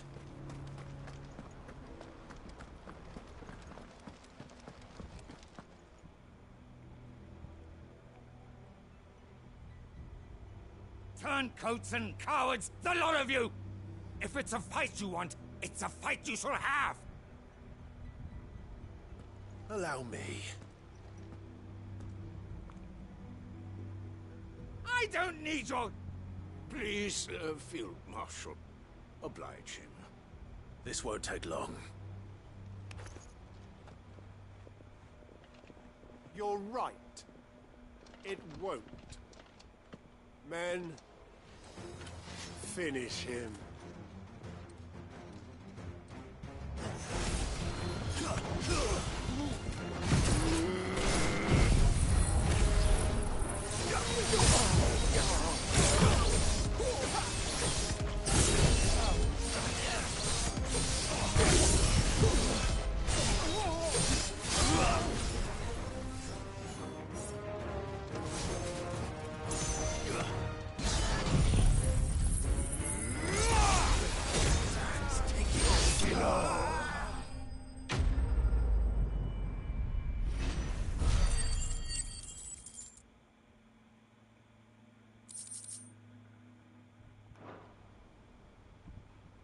A little longer than I'd have liked.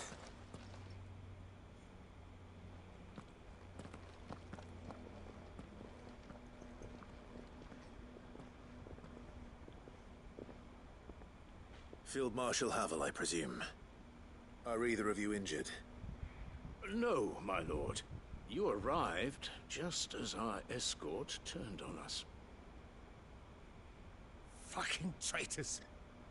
I'd heard reports of soldiers in the outlying regions abandoning the oaths they swore.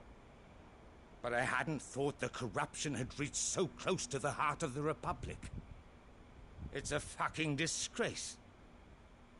Your interfering old bastard of an uncle tried to warn me, of course. My lord Marquis.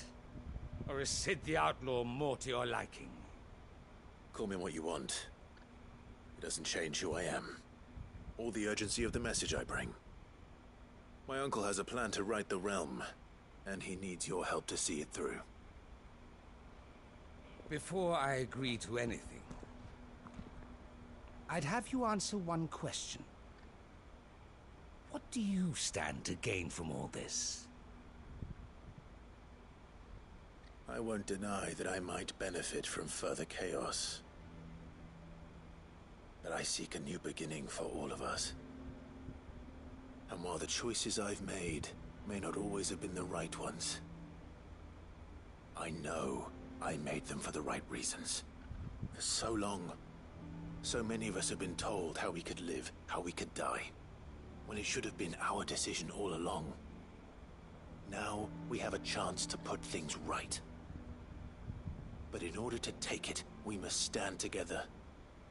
Even if it be beside those with whom we don't see eye to eye.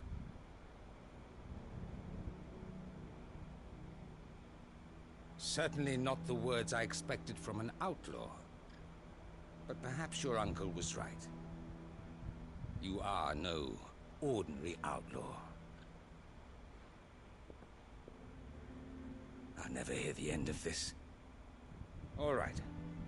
I'll start by ordering my most trusted guard to bring the Dhalmekian fringes under control. Next, I'll make contact with my counterparts in the Imperial Army and see if I can't convince them to try and restore order in their own territory. Thank you, Field Marshal. But they are not the only ones we will need to convince. What do you mean? I don't doubt that I can bully some sense into a few generals. But those they answer to require a different kind of persuasion. And when it comes to honeyed words, well, we will need an envoy.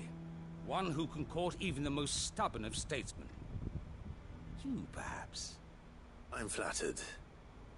But I'm no diplomat either. And I have other problems to attend to. What we need is a skilled arbitrator. And I may know just the person. Is that so? And would he happen to be an outlaw too? Of a different kind, perhaps. Well, Beggars can't be choosers. I suppose we'll all have to find a little of the outlaw in ourselves if we're to make it through this. Very well. Send your man to me right away. I shall.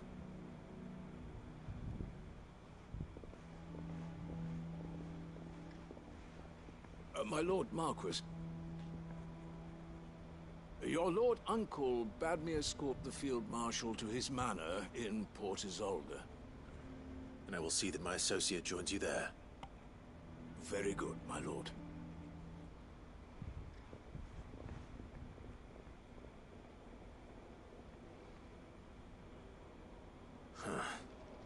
An envoy. I'm not sure I'm the man to talk anyone round. I can barely convince my brother to take his medicine. No. This is a job for someone with experience. Someone like Quentin. I hope I can convince him at least.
Quentin, I have a proposal for you.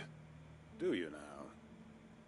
Something tells me you'll be asking more of me than a cask of Gotand gold.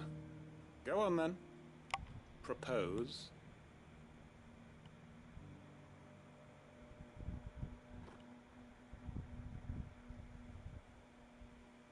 You'd have me convince the chiefs and chamberlains of the realm that they should simply swallow their pride and do the one thing that has proved impossible for thousands of years. Was there anything else? Perhaps I can fetch you a meat pie as well. I know it's a lot to ask, but I can think of none better suited to the role.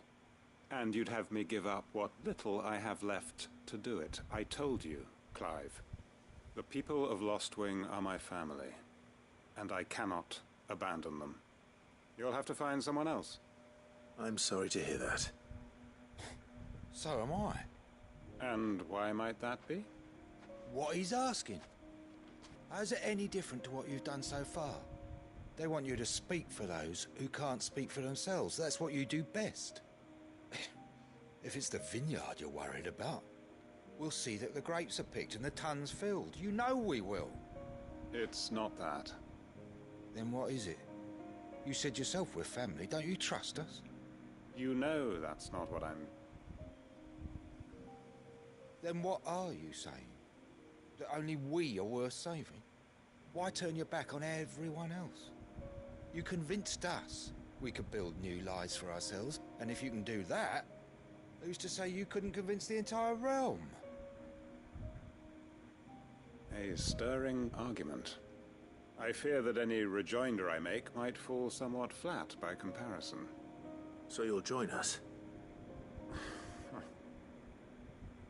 Where do you need me? Field Marshal Havel will want to speak with you in person. He's currently in Port Isolde. I can arrange for a party of Cursebreakers to accompany you there.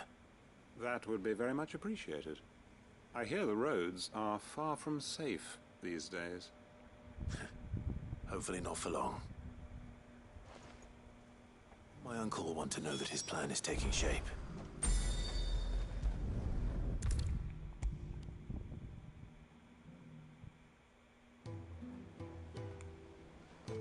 Uncle, I bring good news. The Field Marshal has agreed to your plan. Ha! Of course he has. I didn't doubt you for a moment, dear boy. Rutherford is accompanying him back to your manor in Port Isolde as we speak. They will await your return there. As will one other. One other? Who, exactly? Lord Havel was concerned that even if he could get the realm's armies to agree to an accord, he might not be as successful in convincing those with political power. He asked if I might have a solution, and I suggested a certain Imperial Lord Magistrate turned Liberator. One of your co-conspirators? Master Quinton would probably call me one of his, but yes. Another outlaw, then. Just the thing we need to put these rotten politicos in their places. Good thinking, Clive. I'm glad you approve. The more the merrier, eh? Uncle, assuming Havel and Quinton can solve our problem with the armies, you still haven't mentioned how we might manage the grain shortages. Oh, don't you worry, my boy. The 7 high houses will be seeing to that. They have all agreed to make the most generous of donations. Oh, of course, it did take a little persuasion, but luckily I had some unexpected help. From who? Why, you, my boy. Rumor has it that you rescued the Lady Ariane's head steward Rockford from a horde of bloodthirsty bandits. It was more of a handful. Well, the old battle axe was so pleased. She had a shipload of talents delivered to my private docks by the next new moon. And when the other houses saw the parsimonious old crone's purse strings finally loosen, they as good as tripped over themselves in the rush to follow suit. I'm happy to hear it. Now, I must be getting back to the manor. Join us there at your earliest convenience, would you? Of course, Uncle.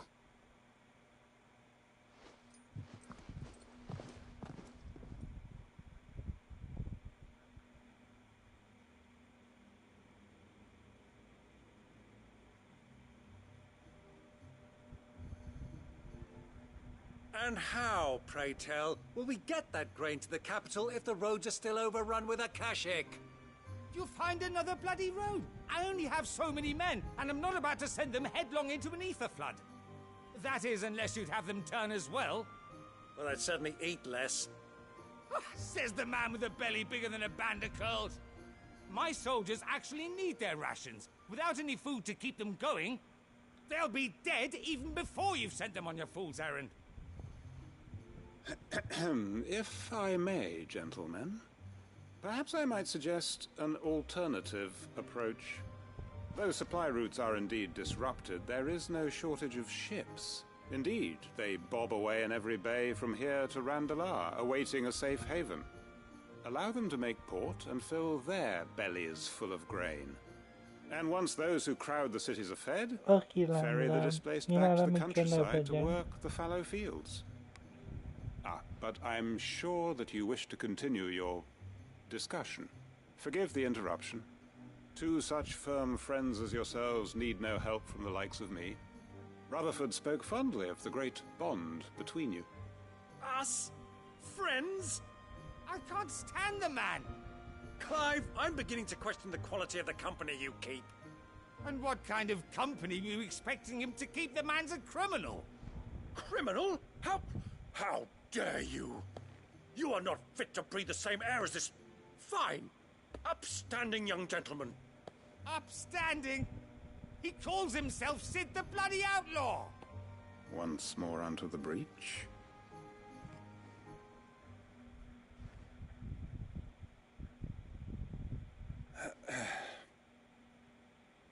Shall we begin again? What we seek here is not to create a new nation, nor to claim the thrones of those that already exist. We wish simply to bring stability to the realm that mankind might weather the current storm. And to do that, we must convince those in power, the generals, the statesmen, the nobles, that our cause is just. There will be disagreements, yes, and I imagine some resistance, much resistance. But we cannot let that deter us. If we show them the path, show them that we walk it ourselves, then I am confident they will follow. The fate of the world lies in my nephew's hands, but the well-being of her people lies in ours. And we must not squander the chance that Clive has given us. Uncle Byron, Now, with that settled, let's move on to the signing of the Accord.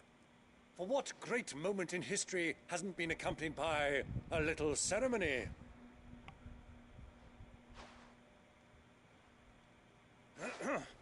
Citizens of Valisthea, I present to you the Triunity. Rutherford, Mike Will.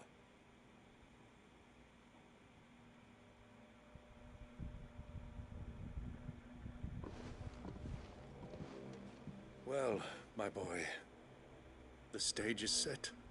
That it is. This is the role you were born for.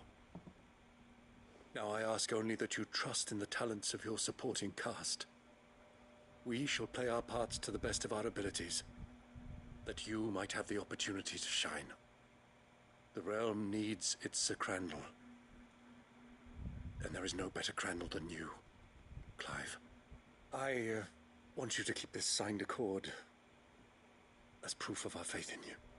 I will. Thank you, Uncle.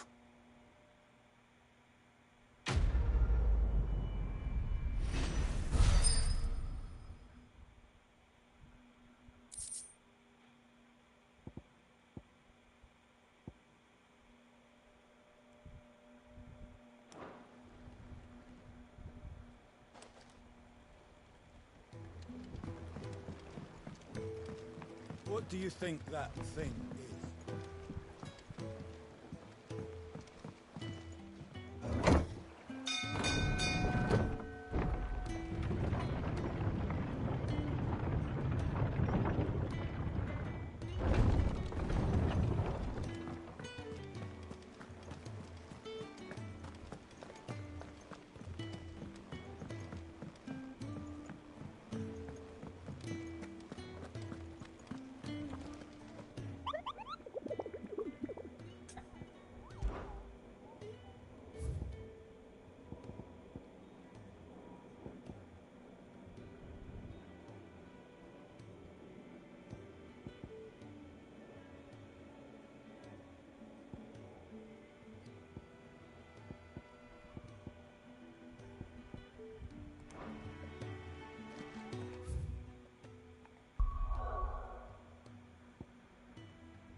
And how might I help the garrison today?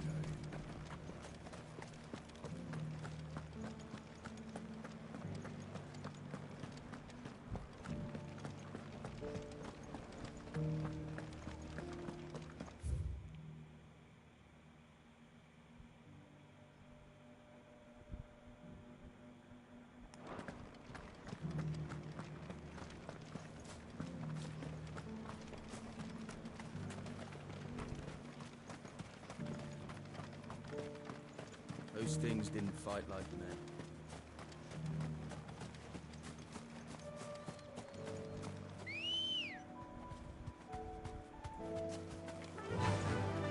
Run like the wind.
these things.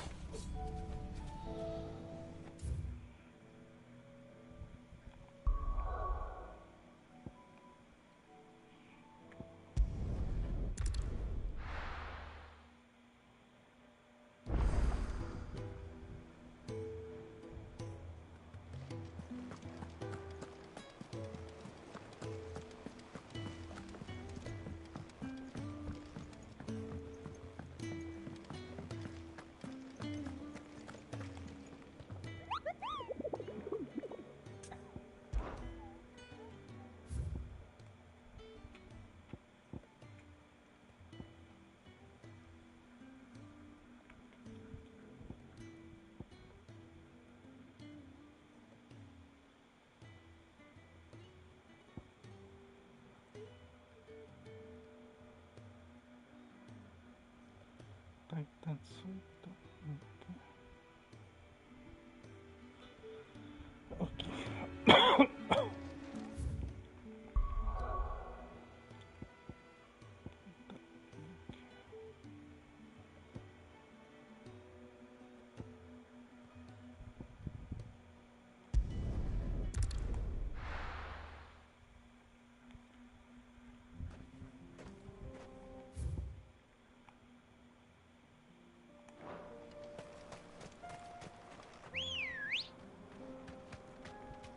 Ready, go?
Friends, Ottoman. If it's me you want, I'm right here.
Okay.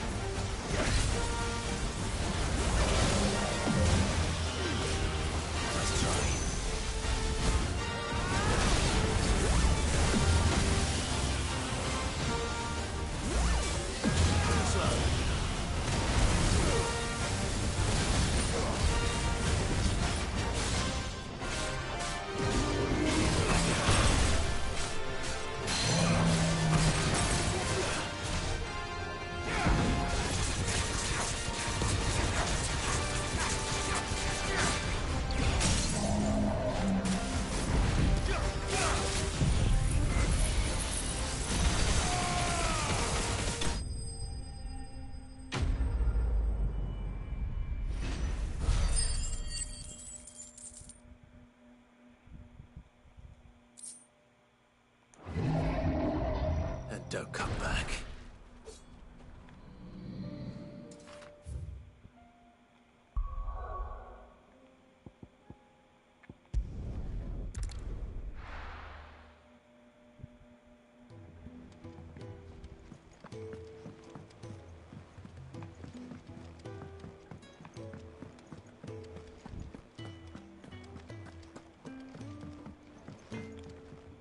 What do I owe the honor? Not Sangfordian, do you? It'd last you a good while. That it? Fine.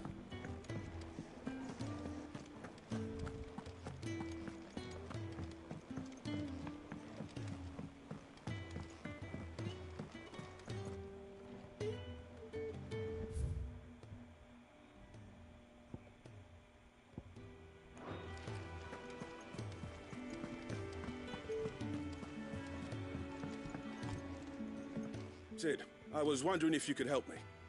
It depends what with. A bearer, but recently freed from his bonds, is keen to join the Curse Breakers. As you know, the work we do is not easy, which is why we test every volunteer's suitability. I was hoping you could oversee this one's evaluation. I don't mind, but why this one? Because he wants to be a scout.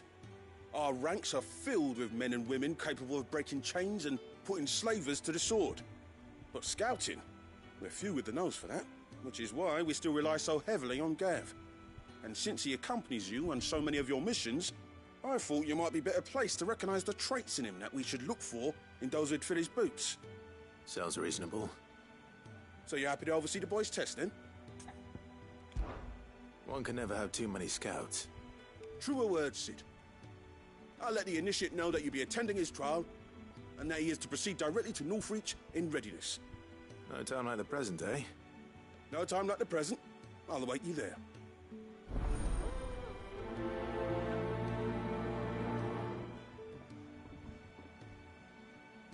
Northreach.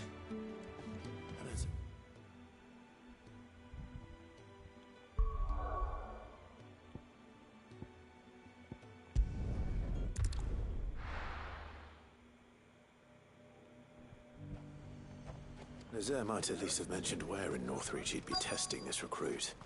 Those whites will think twice before I've nerve. Well met, Sid. This is the initiate. Ember, present yourself. At your service, Master. Please, just Sid. There are no masters here. Your life is your own. Oh, of course. Thank you, Sid. The sergeant says you'll be evaluating me at my trial. To become a scout, yes. You are aware of the dangers inherent in that role. I am. But I swore I'd face them. Just like the man who saved my life. Who would that be? Gav. It was him who found me and freed me. No magic, no support, just one man and his nose. Came and sniffed me out. It taught me what one man can do if he puts his mind to it.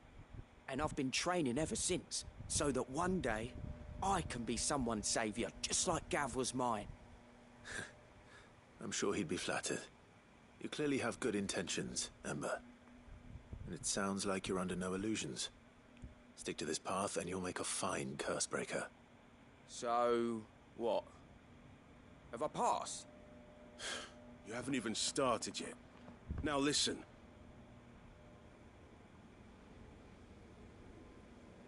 Not far from here is an Imperial lookout, Eastwatch. The guards there record all their sightings in a logbook. You are to find it and bring it here. And bring it here, right. Anything else? No. Sneaking into a heavily guarded Imperial outpost and stealing the logbook would be quite sufficient.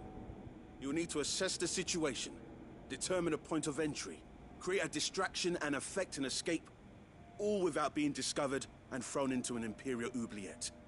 Ember, Gav isn't our best scout because he can do everything. It's essential that you know your limits. Know my limits, right.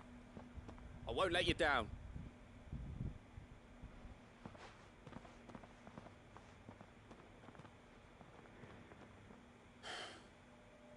It shouldn't be as dangerous as I made out.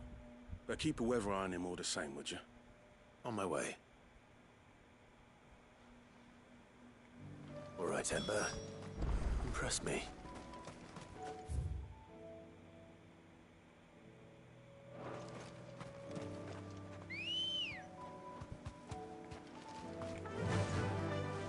Run like the wind.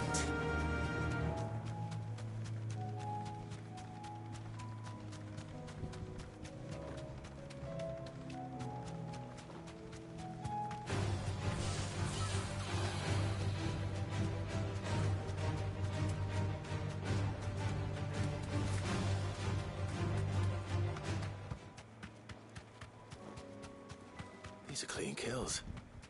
Perhaps young Ember really is ready. Or maybe not.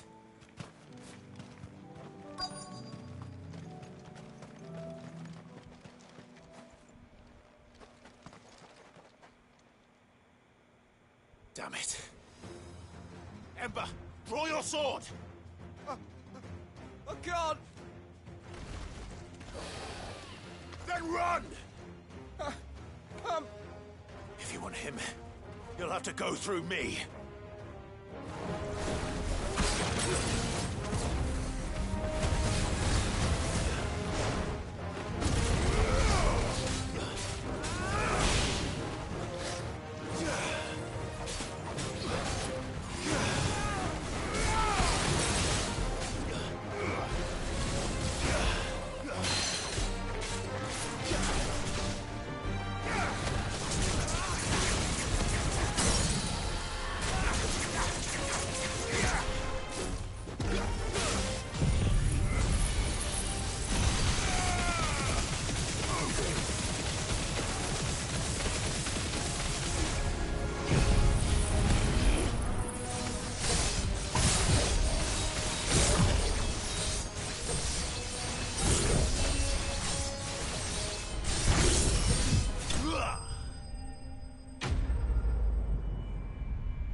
Ember, are you...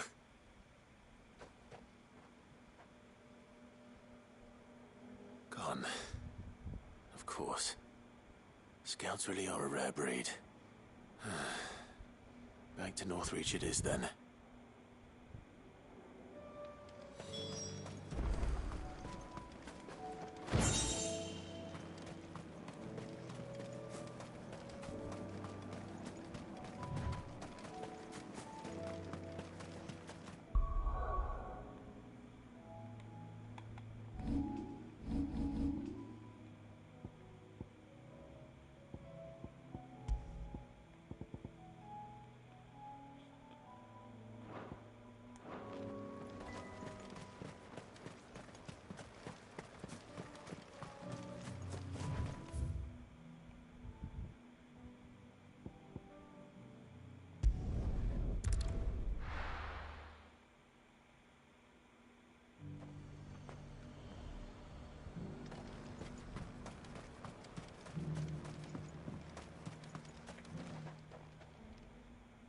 I didn't expect you back so soon. Where is Ember? How did he fare? I thought I'd find him with you. He must have fled. I followed him to Eastwatch, where I found him being set upon by a wild Avis. He was just standing there. Didn't even draw his sword. I had to step in and take care of things. But by the time I had, he was nowhere to be seen. I assumed he'd set off in your direction, but apparently not. I'm sorry, Sid. I knew the boy had a nervous streak, but he seemed like... The right man for the job? I believe this is the logbook you tasked me with retrieving. Hey? How did you... Don't you tell me you breached the tower while Sid was busy saving your skin. What? Wasn't that what you asked me to do? To bring the thing back without getting caught? He has you there, Nazaire. And he did it all on his own. But Sid, he did what he thought was best. And now I have to decide whether I agree. Of course. We'll await your evaluation back at the hideaway. Don't you leave my sight. Yes, Sergeant.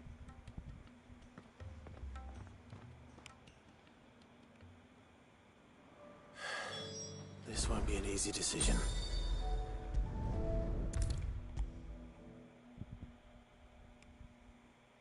You should have seen him. The thing that... Welcome back, Sid. Welcome back, Sid. Yes.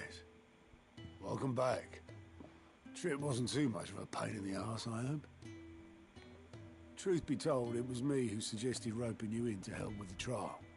But from what I hear, things didn't go quite as planned. No, they most certainly did not.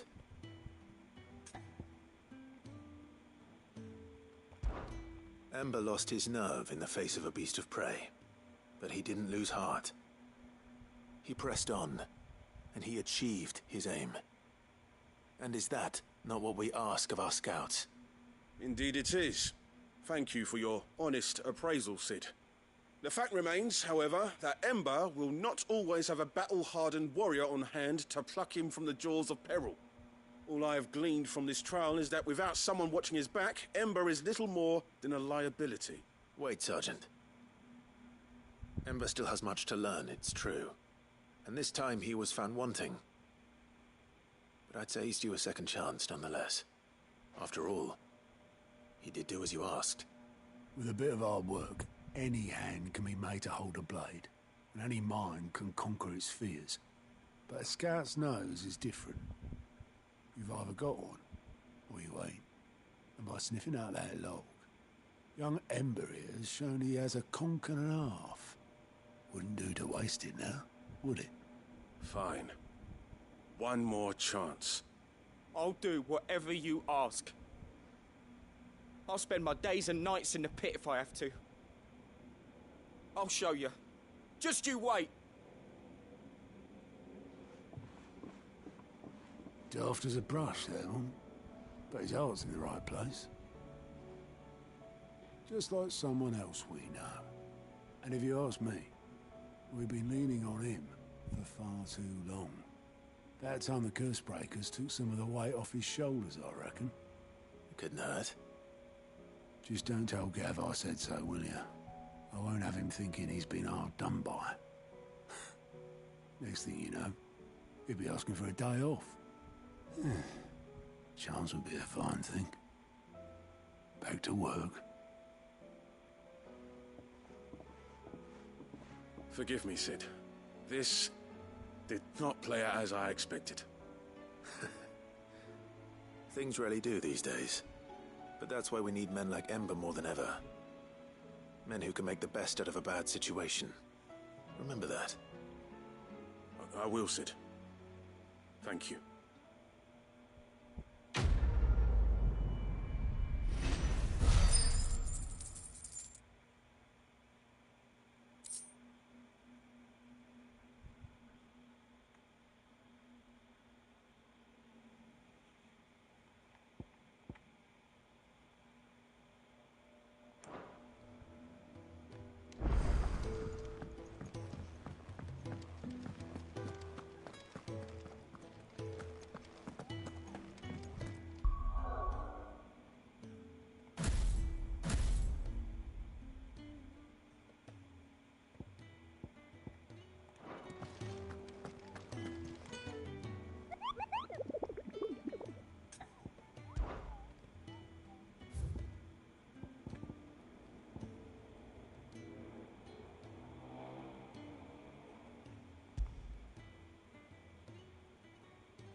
who's here to meet us. Pity they don't seem fond of visitors.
I've had warmer welcomes.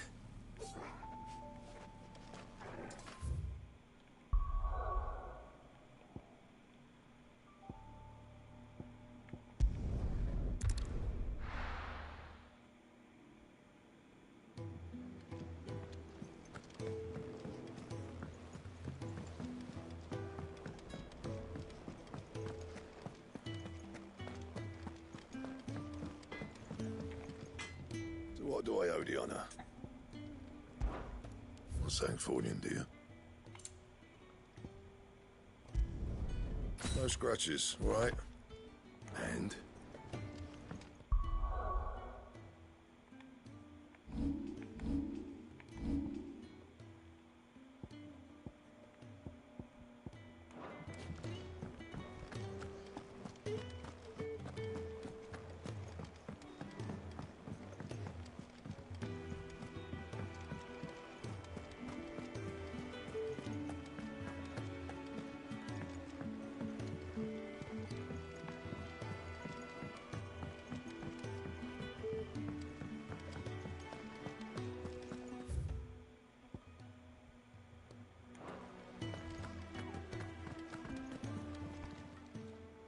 Welcome to the Patron's Whisper.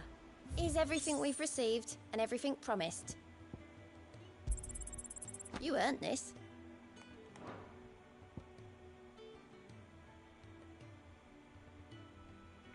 All done?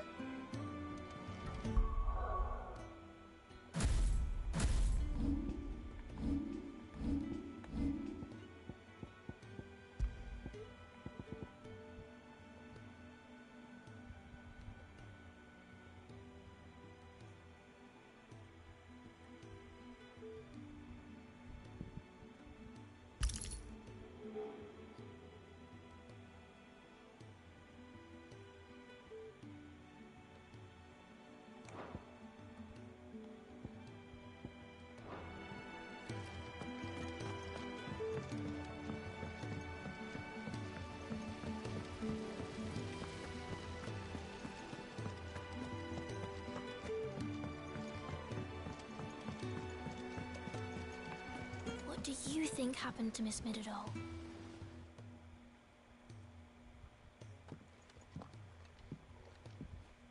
Sid, you have to help us. With what? You didn't take apart another of Mid's contraptions, did you? No. Well, yes. But that's not what we want to talk to you about. It's Miss Mididol. She's been acting strange. Very strange. She's barely ever around. When she is, she acts like we aren't even there. Her head's in a crowd. In the clouds. That's what I said. In the clouds. Well, she does have a lot on her mind. When did you last see her? Not long ago. Right after she got back from saving you from Stoneir. Then it's probably just about the Enterprise. It did take quite a battering on the way there and back. You didn't break it, did you, Sid? You really should be more careful around Miss Mididol's inventions. Don't listen to her. Even if you did break the Enterprise, you could put it back together, couldn't you? But who's gonna put Miss Mididol back together? She seems really sad.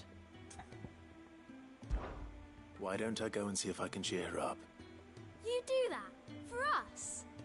She's in her dungeon. Don't scare him. It's not a real dungeon. Thanks for the warning.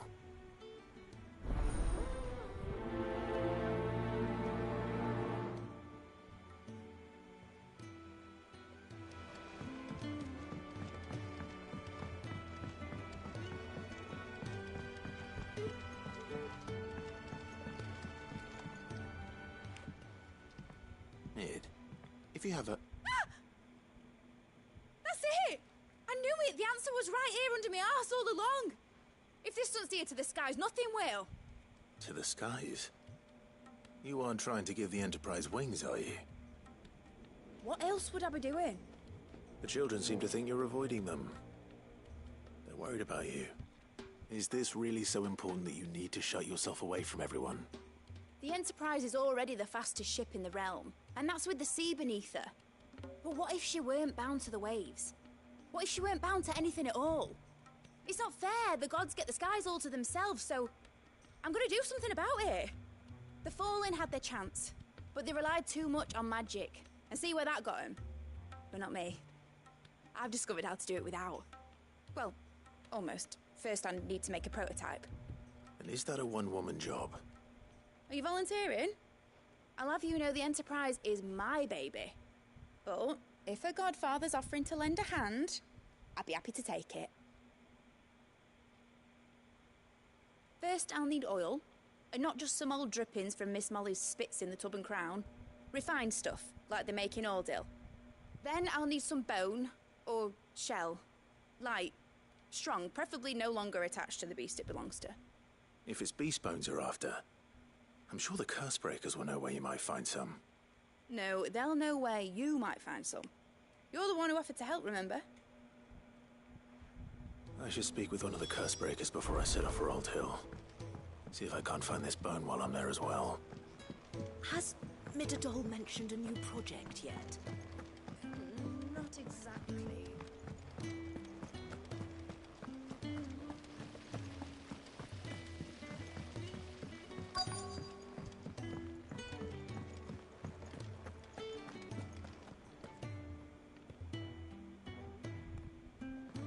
All right, Sid.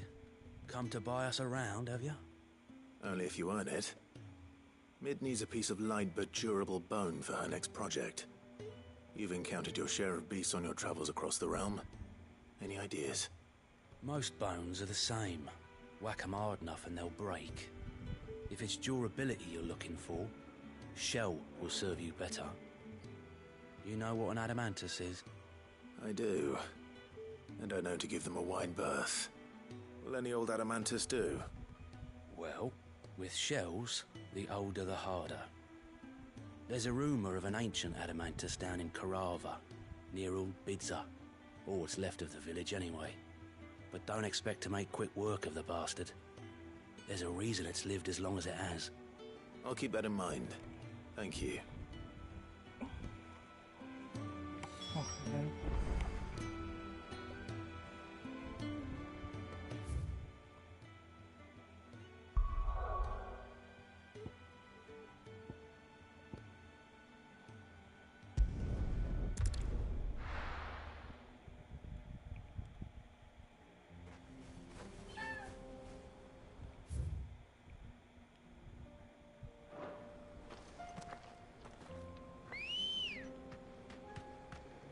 Let's go.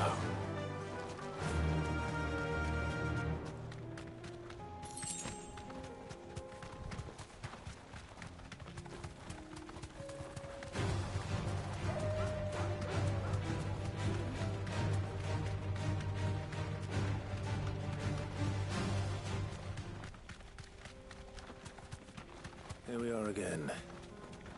Carava. If you were a tortoise, Torgor, where would you hide?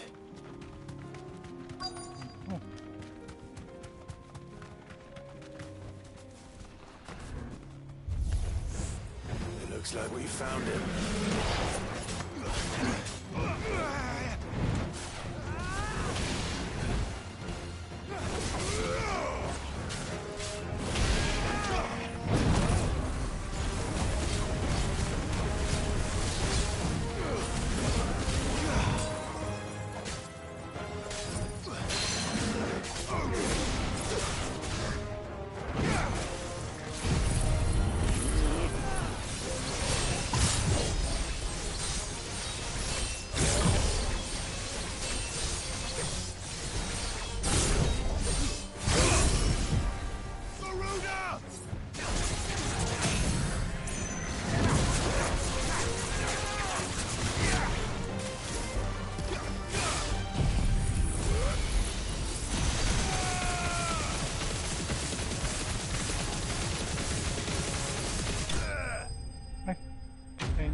If Mid needs another.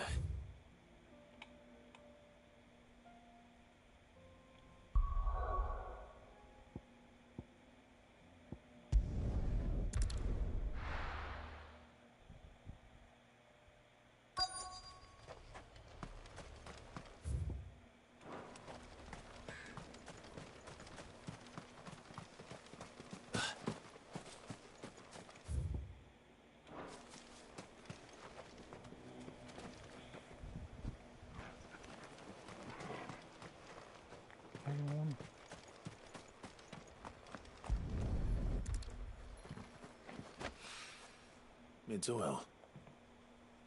After what happened here, it's a miracle there was any left at all.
Voilà.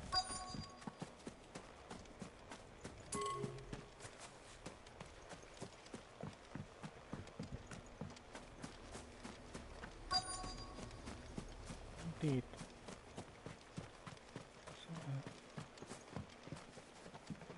Indeed. Ayun.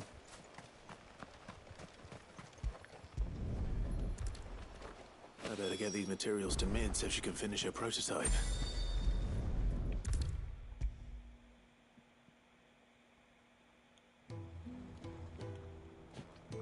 Mid, tell me this is all you need.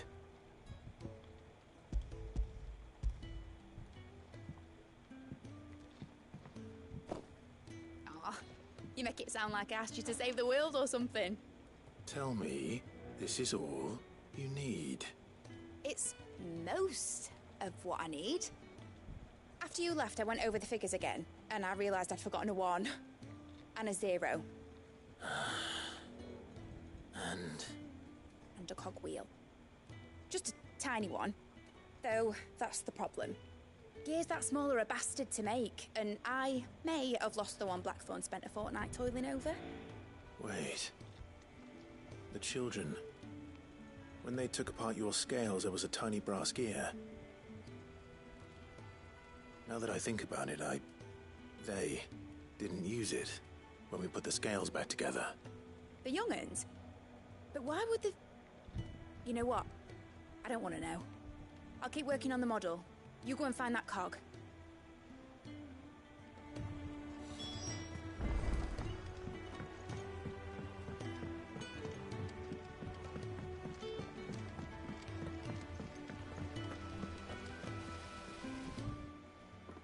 Sid! Is Mid still hiding from us? She wasn't hiding. She's fine. She's just busy working on her next project. A new invention? What is it? What is it? Is it an airship? I bet it's an airship! Do you think she'll let us help? That just so happens to be why I'm here. She needs something special, something only you three can provide. A brass gear. A tiny one. One that might fit on, say, a set of scales? Oh, the one you forgot! We remember! We saved it, just in case. It's in the bag of bits.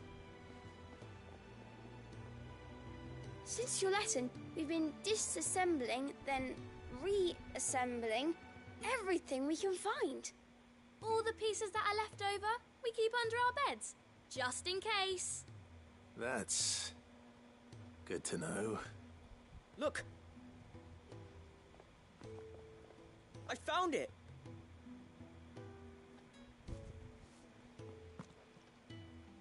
Is that all? Just the gear? We have more parts if Mid needs them. That's all for now.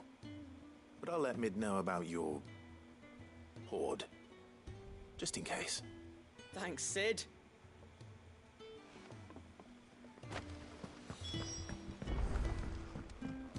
Has Midadol mentioned a new project yet? Not exactly. She seems to be occupied. Well, did they have it?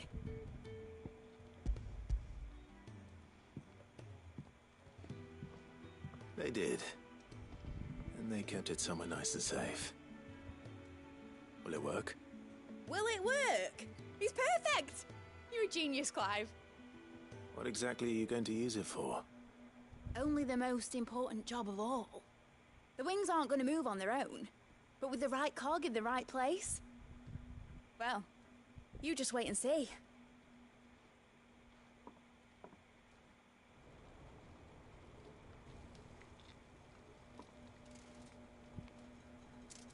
That should do it.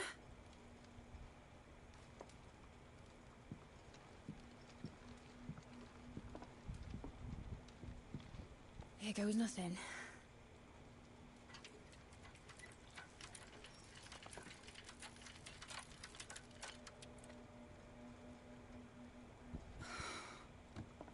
Titan's tits. It wasn't supposed to fly, was it? Of course it was supposed to fly. Wouldn't be much of an airship if it didn't. Honestly, these bloody engines are driving me mad. I was so sure this would be the day she soared. The Mithril engine was made to make dreams come true. But maybe this is one dream the world's better off without. Show folk how to take flying. It won't be long till they're raining death down on each other. People will lose their homes, children, their mums and their dads. Like I lost mine. I'm sorry. So am I, Clive. So am I. sorry that I have to choose. Do I follow my head, or do I follow my heart?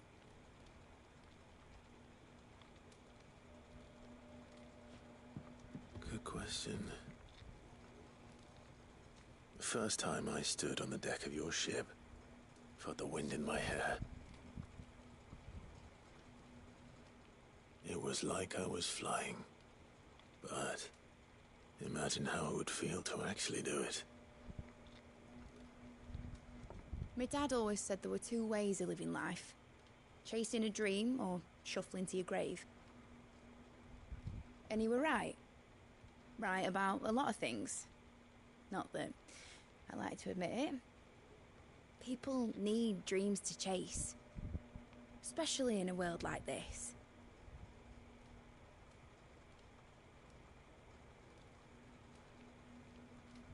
Right. When this is over, I'm gonna take all my mithril engines to Zemeckis and sling them over the edge. I won't have my dream end up turning into someone else's nightmare. But all that hard work... All that hard work will not be used for war, Jamie. But it ain't like it'll be gone. Tell me, Clive, have you ever been on a treasure hunt? Not since Joshua and I were boys. Why do you ask? Because I'm gonna bury the engine schematics and leave behind a little riddle telling people where to find them. A really hard one, so that only the most dedicated dreamers will ever be able to work it out.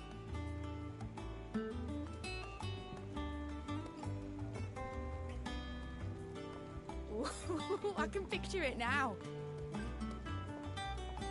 Some daft general squinting at the words with a gormless expression on his mug. Like that one, yeah. Right.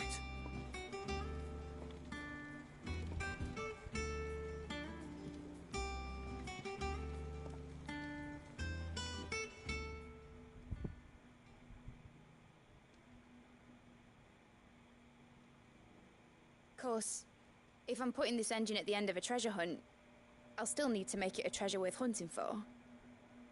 Won't be much of a prize if it couldn't even make a toy boat fly after all. My dad always said, dream big. But it ain't the size of a dream that's important, is it, Clive? Only that it's a good one. And I reckon I've got a fair few good uns left in me. I'm sure you do.